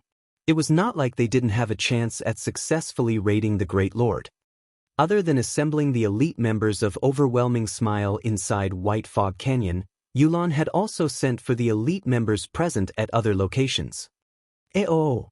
The Anubis's gatekeeper suddenly howled. All at once, a wolf's howl echoed throughout the entire White Fog Canyon, making all who heard it shiver in fear. Even the trees were trembling in the face of this howl. After the gatekeeper released his angry bellow, he turned to look at the crowd from Overwhelming Smile below him. Suddenly, the gatekeeper squinted his eyes, a bone-chilling light flashing in them. In the next moment, a black spear appeared in the gatekeeper's hand. Silver flames abruptly emerged from the spear as the gatekeeper aimed the weapon at the crowd from Overwhelming Smile and threw it. Shio! The black spear easily rent the obstructing air and landed in the center of the crowd. In the next moment, a fiery inferno erupted into the air high enough to be clearly visible to every player in the outer area of White Fog Canyon. When the spear landed, all players within a radius of 40 yards died. Not a single one survived. Since the Overwhelming Smile members stood very close together, just this single attack resulted in the loss of several hundred elite members. This, Lone Tyrant's eyes nearly popped out of their sockets. How is this a monster? Even a casual attack possessed such catastrophic power. This was practically a god. Players like them could barely even be considered cannon fodder. Before Lone Tyrant could finish his words, another black spear appeared in the gatekeeper's hands. Once more, the gatekeeper threw his weapon into the crowd below, killing hundreds with his attack yet again. Everyone, retreat. Retreat into the forest. Yolan's expression turned extremely ugly upon seeing these catastrophic attacks. She had never imagined that a Great Lord was actually this powerful. Not to mention 5,000 or 6,000 elite players, even tens of thousands of elite players would not be enough as warm-up for this monster. If everyone were to continue idling around without taking cover, they would be completely wiped out in only a moment. As for Black Flame, they could only set him aside for now. Upon hearing Yolan's command, everyone promptly charged towards the forests without hesitation. Nobody was foolish enough to stand around and serve as live target practice for the Anubis's gatekeeper. Summer Sunshine looked at Feng, then at the gatekeeper in the sky. Heaving a sigh, he turned around and departed. Fire Dance immediately charged up to the nearly unconscious Feng and dragged him into the nearby forest to hide. After hiding themselves among the trees, Feng and the others were freed from their combative state. At this moment, Feng was forcibly logged out of God's domain and put into his sleep space.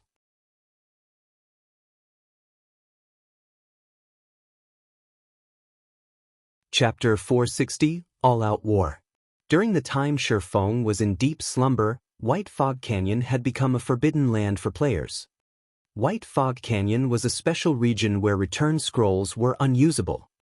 After the Anubis's gatekeeper came out from the land of the fallen star, he would kill any player he met.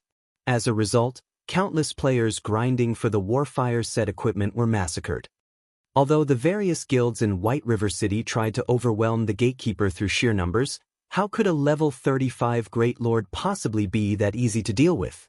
After receiving a few annihilation spears from the gatekeeper, the various guilds in White River City acknowledged their mistake and promptly withdrew from White Fog Canyon, no longer daring to take even half a step inside. At this moment, everyone realized that, compared to the High Lords they had raided before, a Great Lord was on an entirely different level. Although High Lords possessed many AoE skills and could cause players a significant amount of trouble, their usage of such skills was infrequent. They would still give players a little breather. As for a Great Lord, without hesitation, a Great Lord would immediately use spells of mass destruction. Moreover, it would use them repeatedly in quick succession. Even several tens of thousands of players would not suffice to raid a Great Lord.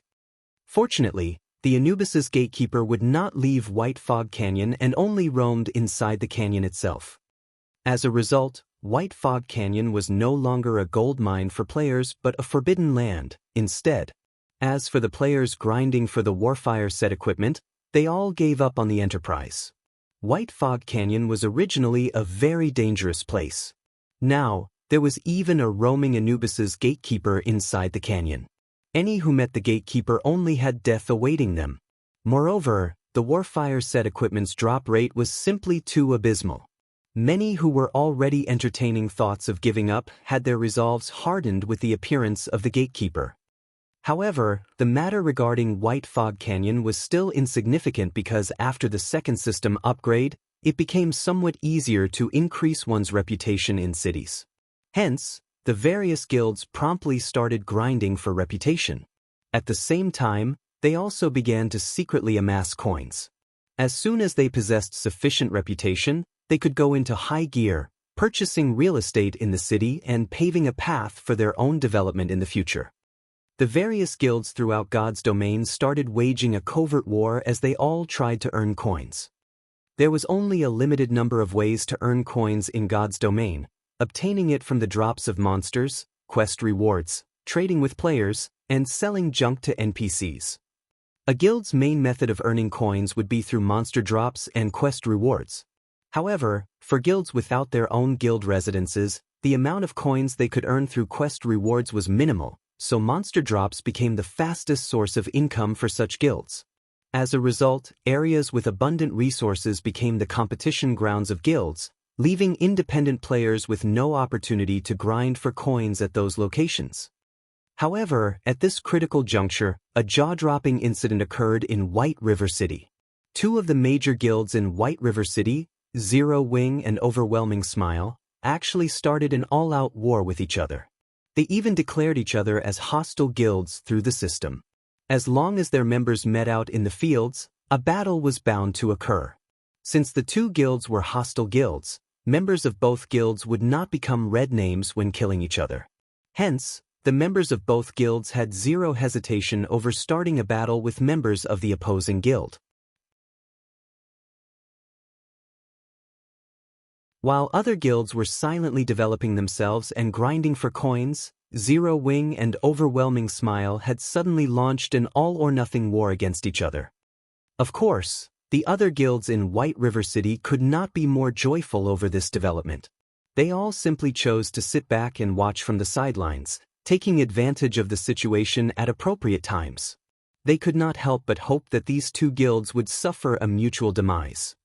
After all, an all-out war like this would greatly affect both guilds involved. In just the first day since Zero Wing and Overwhelming Smile declared war on each other, thousands of members of both guilds had already died to each other out in the fields. Since these players were fighting for their respective guilds, both guilds had established a reward system. As long as their members killed a player from the opposing guild, the system would automatically record the achievement. Through these kills, members could receive contribution points. Moreover, the number of contribution points awarded would vary, Depending on the position of the hostile guild's member killed, the higher the enemy's position was, the more contribution points awarded. Killing an enemy player who had killed many fellow members would also reward more contribution points. Contribution points could then be exchanged for guild points, and these guild points could be exchanged for items available inside the guild's warehouse. This was undeniably a competition between both guilds' background and financial prowess. Inside a bar in White River City, close to 100 players were drinking and chatting merrily. They discussed their personal harvests, matters regarding the secret pavilion's God's domain experts list, and such topics.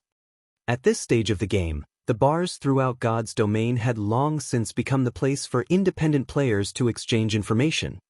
Do you guys want to know why Zero Wing and Overwhelming Smile, two of the most powerful guilds in White River City, suddenly started an all-out war with each other? A level 20 ranger asked the female cleric seated beside him while drinking his beer. Do you know the reason? The cleric girl blinked her eyes, slightly skeptical about the ranger's words. Of course. I have a brother who is an elite member of Overwhelming Smile. He even personally witnessed the reason why both guilds started the war, the ranger youth said proudly. I got a shock when I first heard about this incident from that brother of mine. Can you tell me about it? The female cleric asked with great curiosity. The ranger's voice was quite loud when he spoke, so the players inside the bar heard his words very clearly. At this moment, all of them perked up their ears as well. Zero Wing and Overwhelming Smile were the tyrants of White River City. With the two guilds warring with each other, the hostilities would greatly affect White River City as a whole. As inhabitants of White River City, the players were naturally curious about why these two major guilds would wage an all-out war against each other. Proudly, that ranger youth said, in reality, it was because Overwhelming Smile's members had come into conflict with Zero Wing's members. In the end, Black Flame had slaughtered Overwhelming Smile's 100-man team. In a fit of rage, the higher-ups of Overwhelming Smile secretly set out to kill the guild leader of Zero Wing, Black Flame. Back then, Overwhelming Smile had sent a total of 2,000 elite members. Overwhelming Smile had even invited the help of an extremely powerful expert. If not for the Anubis's gatekeeper showing up, Black Flame might have been killed back then. Having their guild leader encircled was a great humiliation for Zero Wing. Naturally, they would not let matters rest. In the end, they declared an all-out war with Overwhelming Smile. The players inside the bar felt that the ranger's words sounded logical. This was a matter of the guild's reputation. How could Zero Wing possibly concede this matter? Moreover, the hostility present between the two guilds was something long-standing. Obviously, after the encirclement this time, Zero Wing could finally endure Overwhelming Smile's antics no longer. I wonder which guild will come out victorious in this all-out war. I think that it should be Overwhelming Smile. The guild's main headquarters is based in Maple City. It also possesses massive financial support. Haven't you seen how excellent the benefits offered by Overwhelming Smile are? Just the monthly salary of the elite members is enough to make one drool. How could Zero Wing possibly compare? It should be Zero Wing. After all, this place is White River City.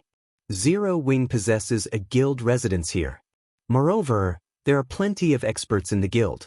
You can't imagine just how excellent the benefits provided by their guild hall are. Among them, the most welcomed is the private rooms. One can accumulate double EXP buffs by resting inside these private rooms. Moreover, Zero Wing's guild warehouse is the envy of every guild in White River City. There are plenty of level 25 equipment stored inside. Right now, many of the players who had defected to Overwhelming Smile regret leaving in the first place.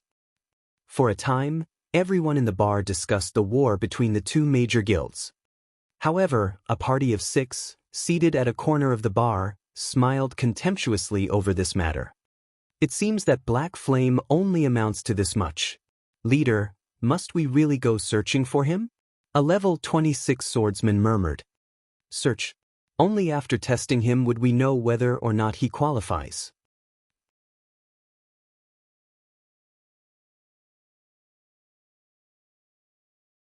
Chapter 461, Exceeding Potential. When the sun set, Shi Feng had already been in deep slumber for over a dozen hours. D. The virtual gaming cabin inside the bedroom continuously let out a warning sound. At this moment, the nutrient solution inside the virtual gaming cabin was already depleted. After the alarm of the gaming cabin rang for some time, the cover of the cabin suddenly opened. So tired, Shi Feng opened his eyes and unwillingly climbed out of the virtual gaming cabin. He then took a look at the time. What? I've actually slept for 18 hours. Although he had exceeded his mental limit once again, it was not as severe as the first time. Even so, he had still slept for such a long time. Just what is going on here? After Shi Feng woke up, his entire body felt drained. Even the nutrient solution he had refilled just a few days ago was completely exhausted. Normally, a full tank of nutrient solution could last a player 15 days. The previous time Shi Feng had exceeded his limit, some solutions still remained. Now, however, the tank was completely emptied. However, compared to the matter of the nutrient solution's depletion, his body's current condition was much more inconceivable for Shi Feng. Not only was his body extremely weak, but he also felt a piercing hunger that he had never felt before. He was so hungry that he could eat an entire cow right now. Although Shi Feng did not understand what was going on, he did know that, if he did not replenish his body's nutrients at once, he could very well faint from hunger. He immediately retrieved the 2 bottles of S-rank nutrient fluid he had set aside for his parents. At this moment, Shi Feng could clearly tell that the hunger he was feeling did not come from his stomach. Instead, it was his body that starved of energy. Even eating a meal would not sate this hunger. What he needed to do right now was replenish the energy of the cells inside his body. Meanwhile, the S-rank nutrient fluids were the best solution for this problem. After removing the cap, Shi Feng directly gulped down a bottle of S-rank nutrient fluid. When the S-rank nutrient fluid reached Shi Feng's intestinal tract, the originally cooling liquid suddenly transformed into a warm current that moved through his blood, re-energizing his entire body. 5 minutes after drinking the S-rank nutrient fluid, Shi Feng felt much more comfortable than before. His spirit had also recovered significantly, and his body was no longer trembling as it had before. The value of 1 million credits was really not overstated. However, this feeling only lasted for a short while before the feeling of hunger flooded his mind once more. He felt as if he was a wolf that had been starving for 3 consecutive days. A bite of meat was simply not enough to sate him. The hunger he was feeling right now was even more intense than earlier. Is 1 bottle not enough? Shi Feng was speechless. A single battle actually required him to sacrifice 2 bottles of S-rank nutrient fluids. No choice. Shi Feng could only remove the cap on the last bottle of S-rank nutrient fluid and empty its contents. Originally, one had to wait an interval of 3 to 5 days before consuming another bottle of S-rank nutrient fluid as the energy contained within the liquid was extremely concentrated. A person's body was simply incapable of completely absorbing all that energy. Instead, drinking 2 bottles consecutively would only damage one's body due to overnutrition. When Shi Feng drank the second bottle, he felt a little heartache. Each bottle cost 1 million credits. Moreover, one could not simply purchase S-rank nutrient fluids even if they could afford it. In the past, even though he had been the guild leader of Shadow, he only got to drink 1 bottle a month. Now, he had actually drunk 2 bottles in a single day. If others were to find out about this, they would definitely look down on him as a wastrel. However, S-rank nutrient fluids were indeed amazing. After drinking 2 bottles and resting for a few minutes, Shi Feng was already completely rid of his fatigue. His body had also recovered to normal. Following which, Shi Feng drank another dozen or so bottles of A-rank nutrient fluid before recovering to his peak condition. Is it my imagination?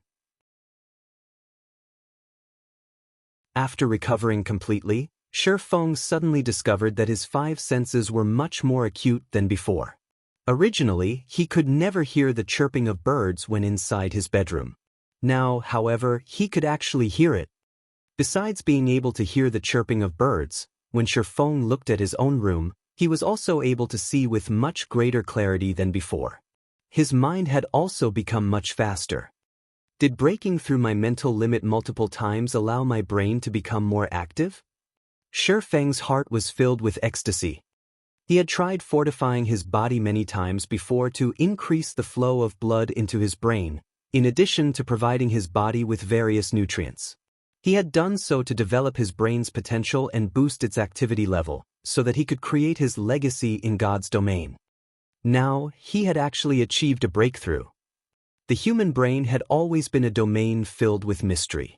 In the past, even the most amazing human could only exhibit 10% of their brain's potential. Advancements in technology had made developing the brain's potential possible, but it was extremely difficult to do so. It was not something one could succeed at just by trying. In Shifeng's previous life, countless people had tried their best and had spent large sums of money just to raise their brain's potential by a tiny fraction. Yet, even so, these people had felt that slight improvement worth their sacrifice. As the activity of the brain increased, a person's control over their body would also improve significantly. In God's domain, there were many genius players who possessed extraordinary talents. However, why were these geniuses better than ordinary players? It was because their brain's activity was out of the ordinary. As a result, their control over their game avatar surpassed ordinary players, allowing them to carry out actions that no ordinary player was capable of. Just like Soaring Snake, whom Shifeng had met some time ago. Soaring Snake was a gifted genius who possessed unmatched reflexes. Meanwhile, Shifeng had broken through that limit by chance, so how could he not grow excited? Although he had only received a slight improvement, Shifeng could now see a new path opening up for him. Moreover, this was a path that led directly to the peak of God's domain. It seems that I need to prepare many more bottles of S-rank nutrient fluid in the future. Shifeng felt uneasy when he recalled the piercing hunger that was transmitted to his brain earlier. After breaking past the limit of his mental power, his brain naturally needed a massive amount of energy to recover. This time, he was only fortunate that he had sufficient bottles of S-rank nutrient fluid to allow him to achieve a breakthrough. Otherwise, he would have had to be admitted into the hospital to rest for some time. Moreover, resting at the hospital would not necessarily increase his brain's activity and develop its potential. When Shifeng thought about improving his brain's activity, his thirst for S-rank nutrient fluids grew even more intense. Only now did Shifeng understand why the first-rate guilds and super guilds in the past were purchasing S-rank nutrient fluids in bulk. There was an 80% chance that they had done so in order to nurture apex experts. On the other hand, he had been under the misconception all this time that S-rank nutrient fluids were only used to strengthen a person's physique. Ding, ding, ding. Suddenly, Shifeng's quantum watch started ringing. Meanwhile, the person calling him was none other than Big Dipper Training Center's chairman, Xiao Yu. Master Shifeng, our side has already completed the preparations for the fighting competition. As for the exact time of the event, it will be set at 2 days from now, at 10 o'clock in the morning. May I know your opinion on this? If you are not free, I can still delay the event by 2 or 3 days, Xiao Yu said. Let's go with 2 days from now then. Shifeng was in a very good mood at the moment. Hearing Xiao Yu's words, he became even more elated. As long as he won the competition, he would obtain not only 5 virtual gaming cabins but also 15 bottles of S-rank nutrient fluid.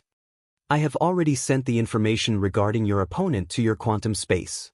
However, that person is very mysterious, and the information we have collected on him is very limited. We only have the records for a few of his matches. He had ended a majority of his matches in just a single move. Xiao Yu had not expected Shifeng to remain so calm. He knew that Zhao Ruoshi had long since told Shifeng every little detail about his opponent's strength, so Shifeng should know how amazing his opponent was.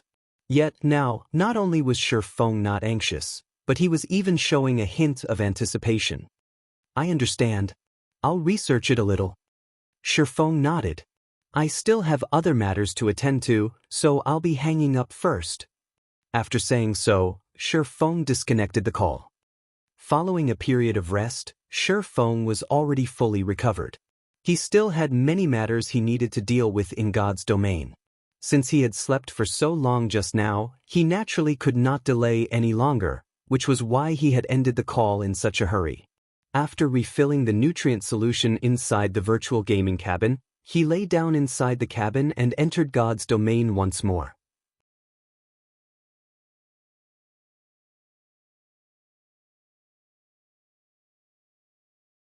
Chapter 462, War of Attrition.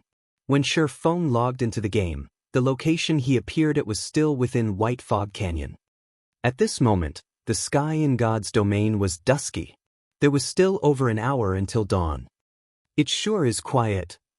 Shi Feng took a look at his surroundings, failing to notice any players or monsters. There was only the sound of leaves rustling in the cold wind. This was a very abnormal situation in White Fog Canyon. However, Shi Feng did not stay in this spot for too long. He dashed towards the exit of the canyon. At this moment, Shi Feng's weakened state had already ended, having recovered his peak condition. If one were to look at Shi Feng's running figure right now, they would not be able to see him clearly at all. They would only see a black figure darting across the map.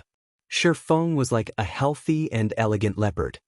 Just as Shi Feng was about to leave White Fog Canyon, a group of over 100 crimson-eyed battle monkeys leaped out of the forest and blocked his path. The monsters in White Fog Canyon were very dangerous due to being in a constant berserk state.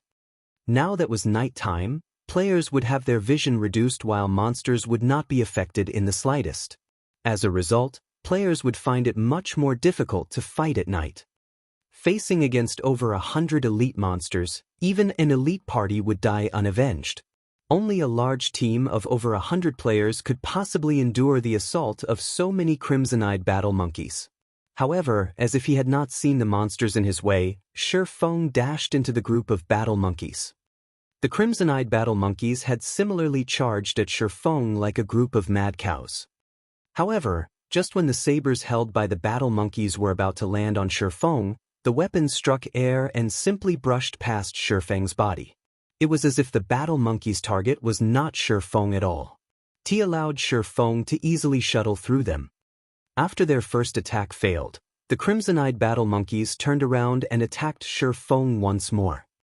This time, 7 battle monkeys surrounded Shi Feng. However, Shi Feng was just like flowing water. Just like before, when the battle monkey's sabers were about to reach Shi Feng, the weapons simply brushed past his body. In just a moment, Shi Feng had weaved his way through the group of crimson-eyed battle monkeys.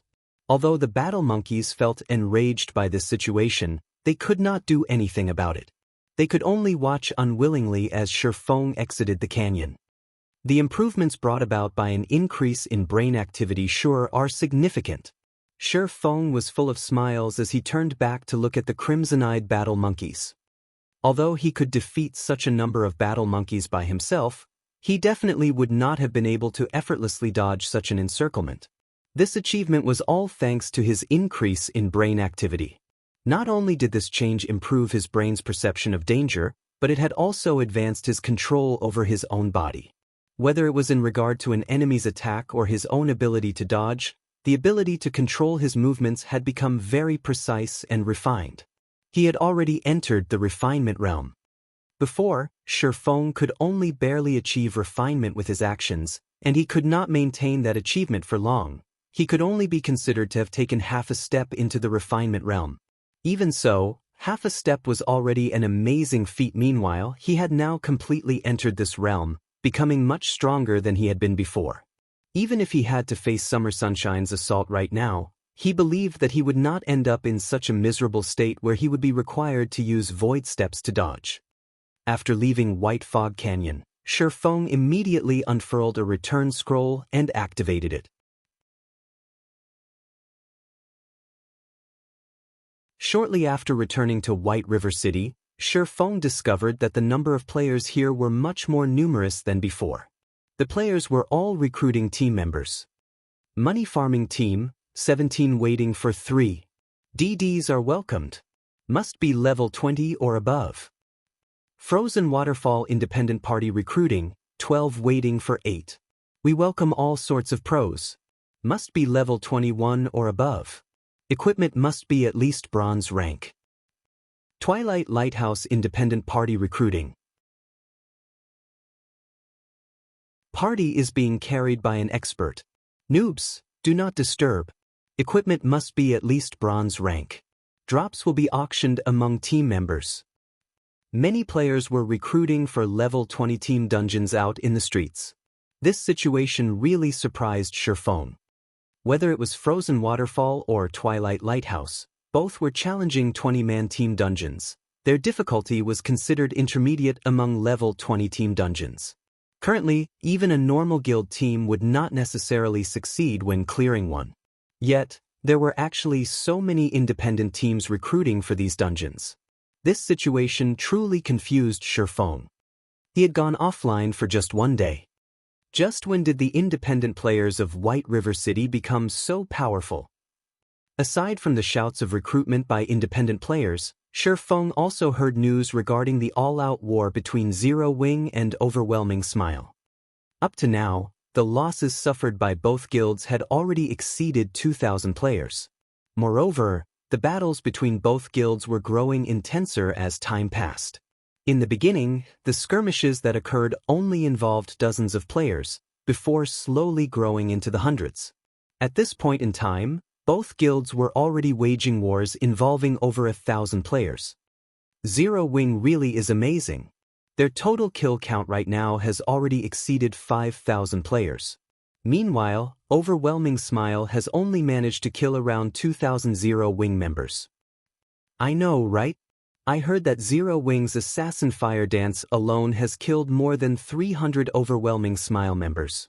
Many players were done in by her, and she has even managed to kill Lone Tyrant, giving Overwhelming Smile a huge headache.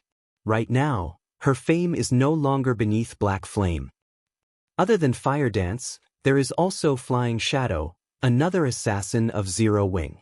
His kill count is just slightly below Fire Dance's.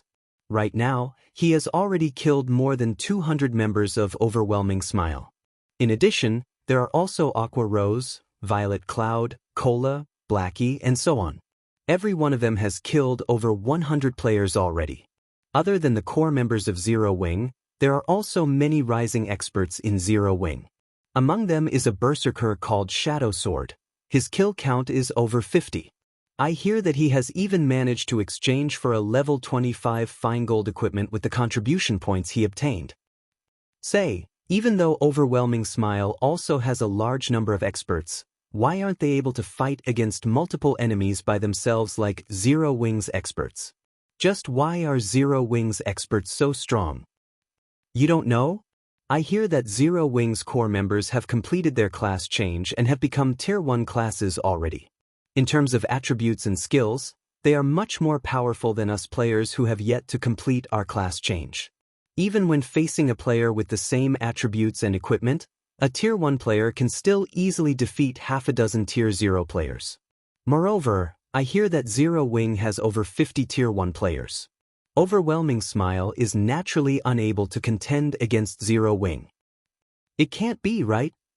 I hear that the class change quest is absurdly difficult. It is practically impossible to complete it without reaching level 27 or 28. Many have tried before, but all of them had failed. Moreover, if one fails their class change quest, they will have to wait a very long time before they can challenge the quest again. Just how have so many players from Zero Wing completed their class change? The players holding discussions on the street marveled at Zero Wing's strength. At the same time, they had also received a glimpse of how powerful a Tier 1 class was. It was not something a Tier 0 class could compare to at all. When Shifeng heard these conversations, a faint smile appeared on his face. After so many days of effort, there were finally some results. Over 50 Tier 1 players could indeed play a huge role in a battle involving thousands of players. Unfortunately, with just two guilds battling against each other, wars involving thousands of players rarely occurred. A majority of the battles fought between the two guilds were merely small skirmishes that involved several dozen players. As a result, the potential of these 50-plus Tier 1 players was less than it could be. Moreover, when comparing the backgrounds and fundings of the two guilds, Overwhelming Smile was leaps and bounds above Zero Wing. Although Overwhelming Smile's death count was more than double Zero Wing's death count, Overwhelming Smile was supported by Underworld from behind. Their financial prowess was definitely more than a dozen times greater than Zero Wing's. Even if the compensation and rewards they gave was triple or quadruple of what Zero Wing gave, they could still afford to grind Zero Wing into dust. This was the reason why Shifeng had been unwilling to start an all-out war all this time, as doing so would be very detrimental to Zero Wing. Following which, Shifeng contacted Aqua Rose to get a more detailed understanding of the present situation.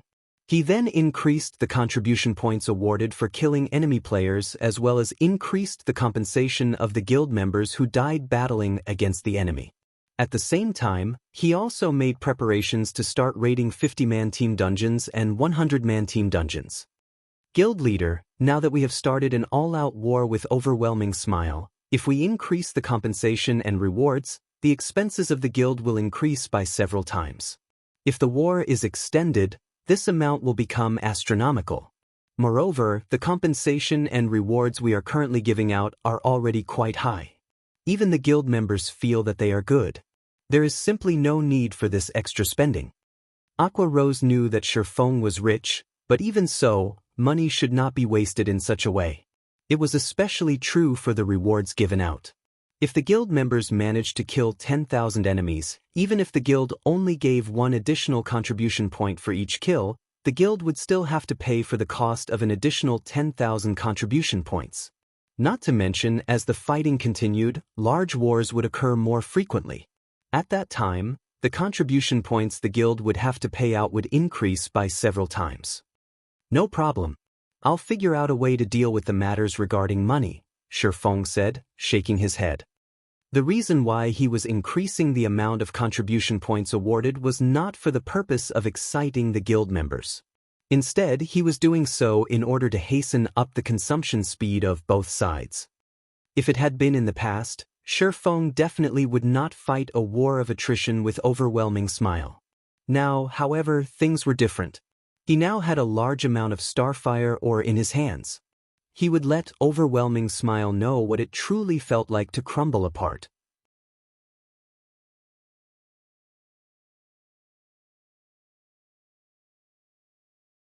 Chapter 463, Imperial Heirloom. I'll make the adjustments now then. Aqua Rose could only nod her head in reply upon hearing Shifeng's confident answer. Right? Have you compensated Virtuous Cloud and the others? Shifeng suddenly asked. After all was said and done, Overwhelming Smile had ambushed them because of him. He also still owed Virtuous Cloud 6 pieces of secret silver equipment. However, due to his short hibernation this time, he had not been able to bring them to make their selection. I've already brought them to the guild's warehouse to exchange for 10 pieces of level 20 secret silver equipment. However, there is one matter that you definitely won't be able to guess, Aqua Rose said, revealing a mysterious smile. What happened?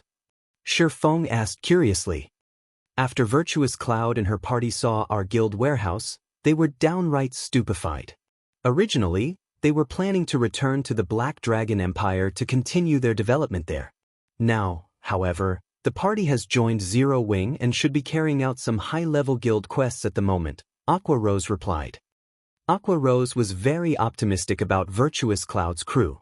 An independent party attaining such high levels and good equipment was quite an amazing feat. Now that they had entered Zero Wing, it wouldn't be long before they became experts.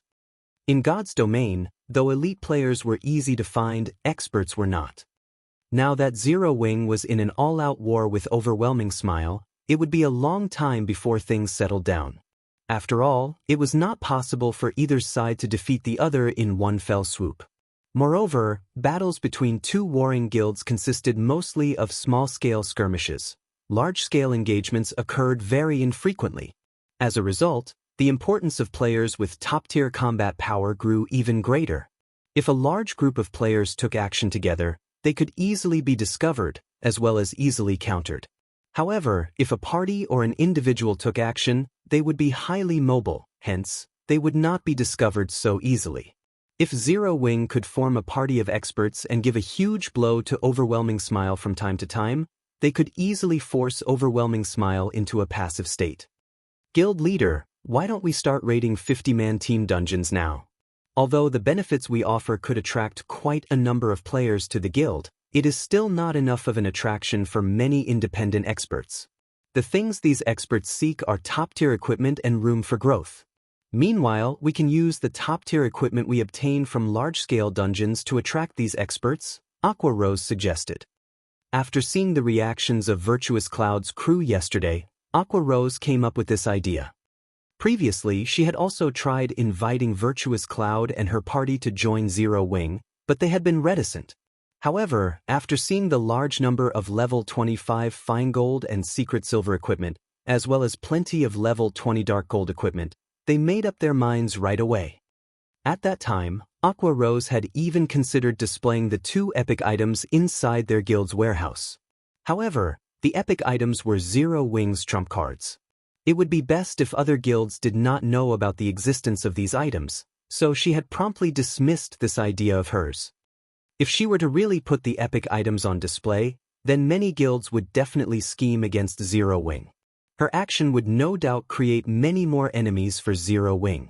The guilds that were maintaining neutrality might even side with Overwhelming Smile. At that time, Zero Wing's position would become very tenuous. Hence, only core members who had signed a confidentiality agreement could know about the existence of the epic items. We still have to wait for some time regarding the matter of the large-scale team dungeons.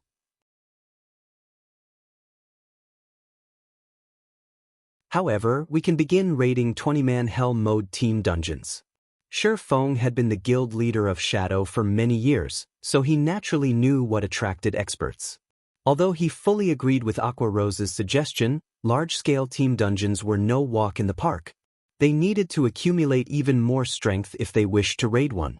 On the other hand, they could give 20-man Hell Mode team dungeons a try. Players had a fixed probability for obtaining dark gold items from 20-man Hell Mode team dungeons, though the majority of the items were fine gold rank. In addition, there were plenty of production materials that were available only in Hell Mode dungeons. The guild could also obtain guild popularity by clearing Hell Mode dungeons. As the guild's popularity increased, the guild quests commissioned by NPCs would also improve in quality, and this was what Zero Wing needed the most at the moment. I'll get everyone prepared right now then. Upon hearing Shi Feng's words, Aqua Rose immediately went into action with great excitement. As for Shi Feng himself, he made a trip to the bank. Although there were many things demanding his attention right now, the all-out war with Overwhelming Smile, in particular, at the end of the day, there was only one task that he needed to complete, which was to earn money. Shi Feng had experienced countless all-out wars between guilds in the past, so he had long since known what took priority. Although he himself possessed frightening combat power, allowing him to easily hunt and kill Overwhelming Smile members out in the fields, just how many members were there in Overwhelming Smile?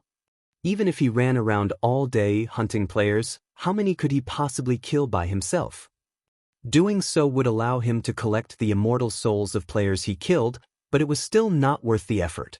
Moreover, even if he did nothing but hunt players from Overwhelming Smile all day long, completing his quest would take many days. During this time, Overwhelming Smile with its huge funding could easily recruit a large number of additional players. Even if Shi Feng worked himself to death, he still wouldn't be able to win the war by himself. After all, this was currently the early stages of God's domain. The various guilds had yet to possess their very own towns and cities. Killing Overwhelming Smile's members would only cause the guild a little trouble and slightly affect its development speed. Most importantly, Shi Feng simply did not have the time to do something like this. He only had a little time left to complete the epic quest Darkness Descends, and he was still far from his goal of earning 30,000 gold. If he failed to complete the quest, at that time, he would have to face the wrath of a Tier 4 demon. With his current strength, he would certainly die. Hence, earning money was his top priority right now. The war between the two guilds would definitely grow more intense as time passed, and the same was true for the expenditure of both guilds. It was especially true for the expenditure on equipment. Aside from losing equipment as a result of dying, fights between players would also cause the durability of weapons and equipment to fall at a faster rate than when fighting monsters. Naturally, repairing these weapons and equipment would also require a large sum of coins. Presently, guilds had a limited source of income for coins. Guilds would only begin raking in large sums of coins once they possessed their own towns and cities during the middle stage of the game. Although Overwhelming Smile had large funding, having a large funding did not necessarily equate to having a large number of coins. This was where Shifeng's confidence came from. Half an hour later, Shifeng arrived at the bank. He then retrieved all the Starfire ore as well as the Philosopher's Stone from his warehouse. He also retrieved the Dragon Scale set equipment forging design he had stored away all this time. At present, aside from the Warfire set equipment, the level 20 fine gold ranked Dragon Scale set equipment was definitely the best set equipment available. It was naturally an item that all guilds would fight desperately to obtain. After Shifeng organized the items inside his bag, he suddenly noticed the golden stone tablet inside it.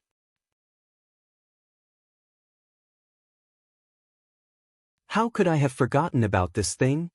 Shifeng's mind had been occupied with too many things during this period of time, and he had completely forgotten about the golden stone tablet he had snatched away from the Anubis's gatekeeper.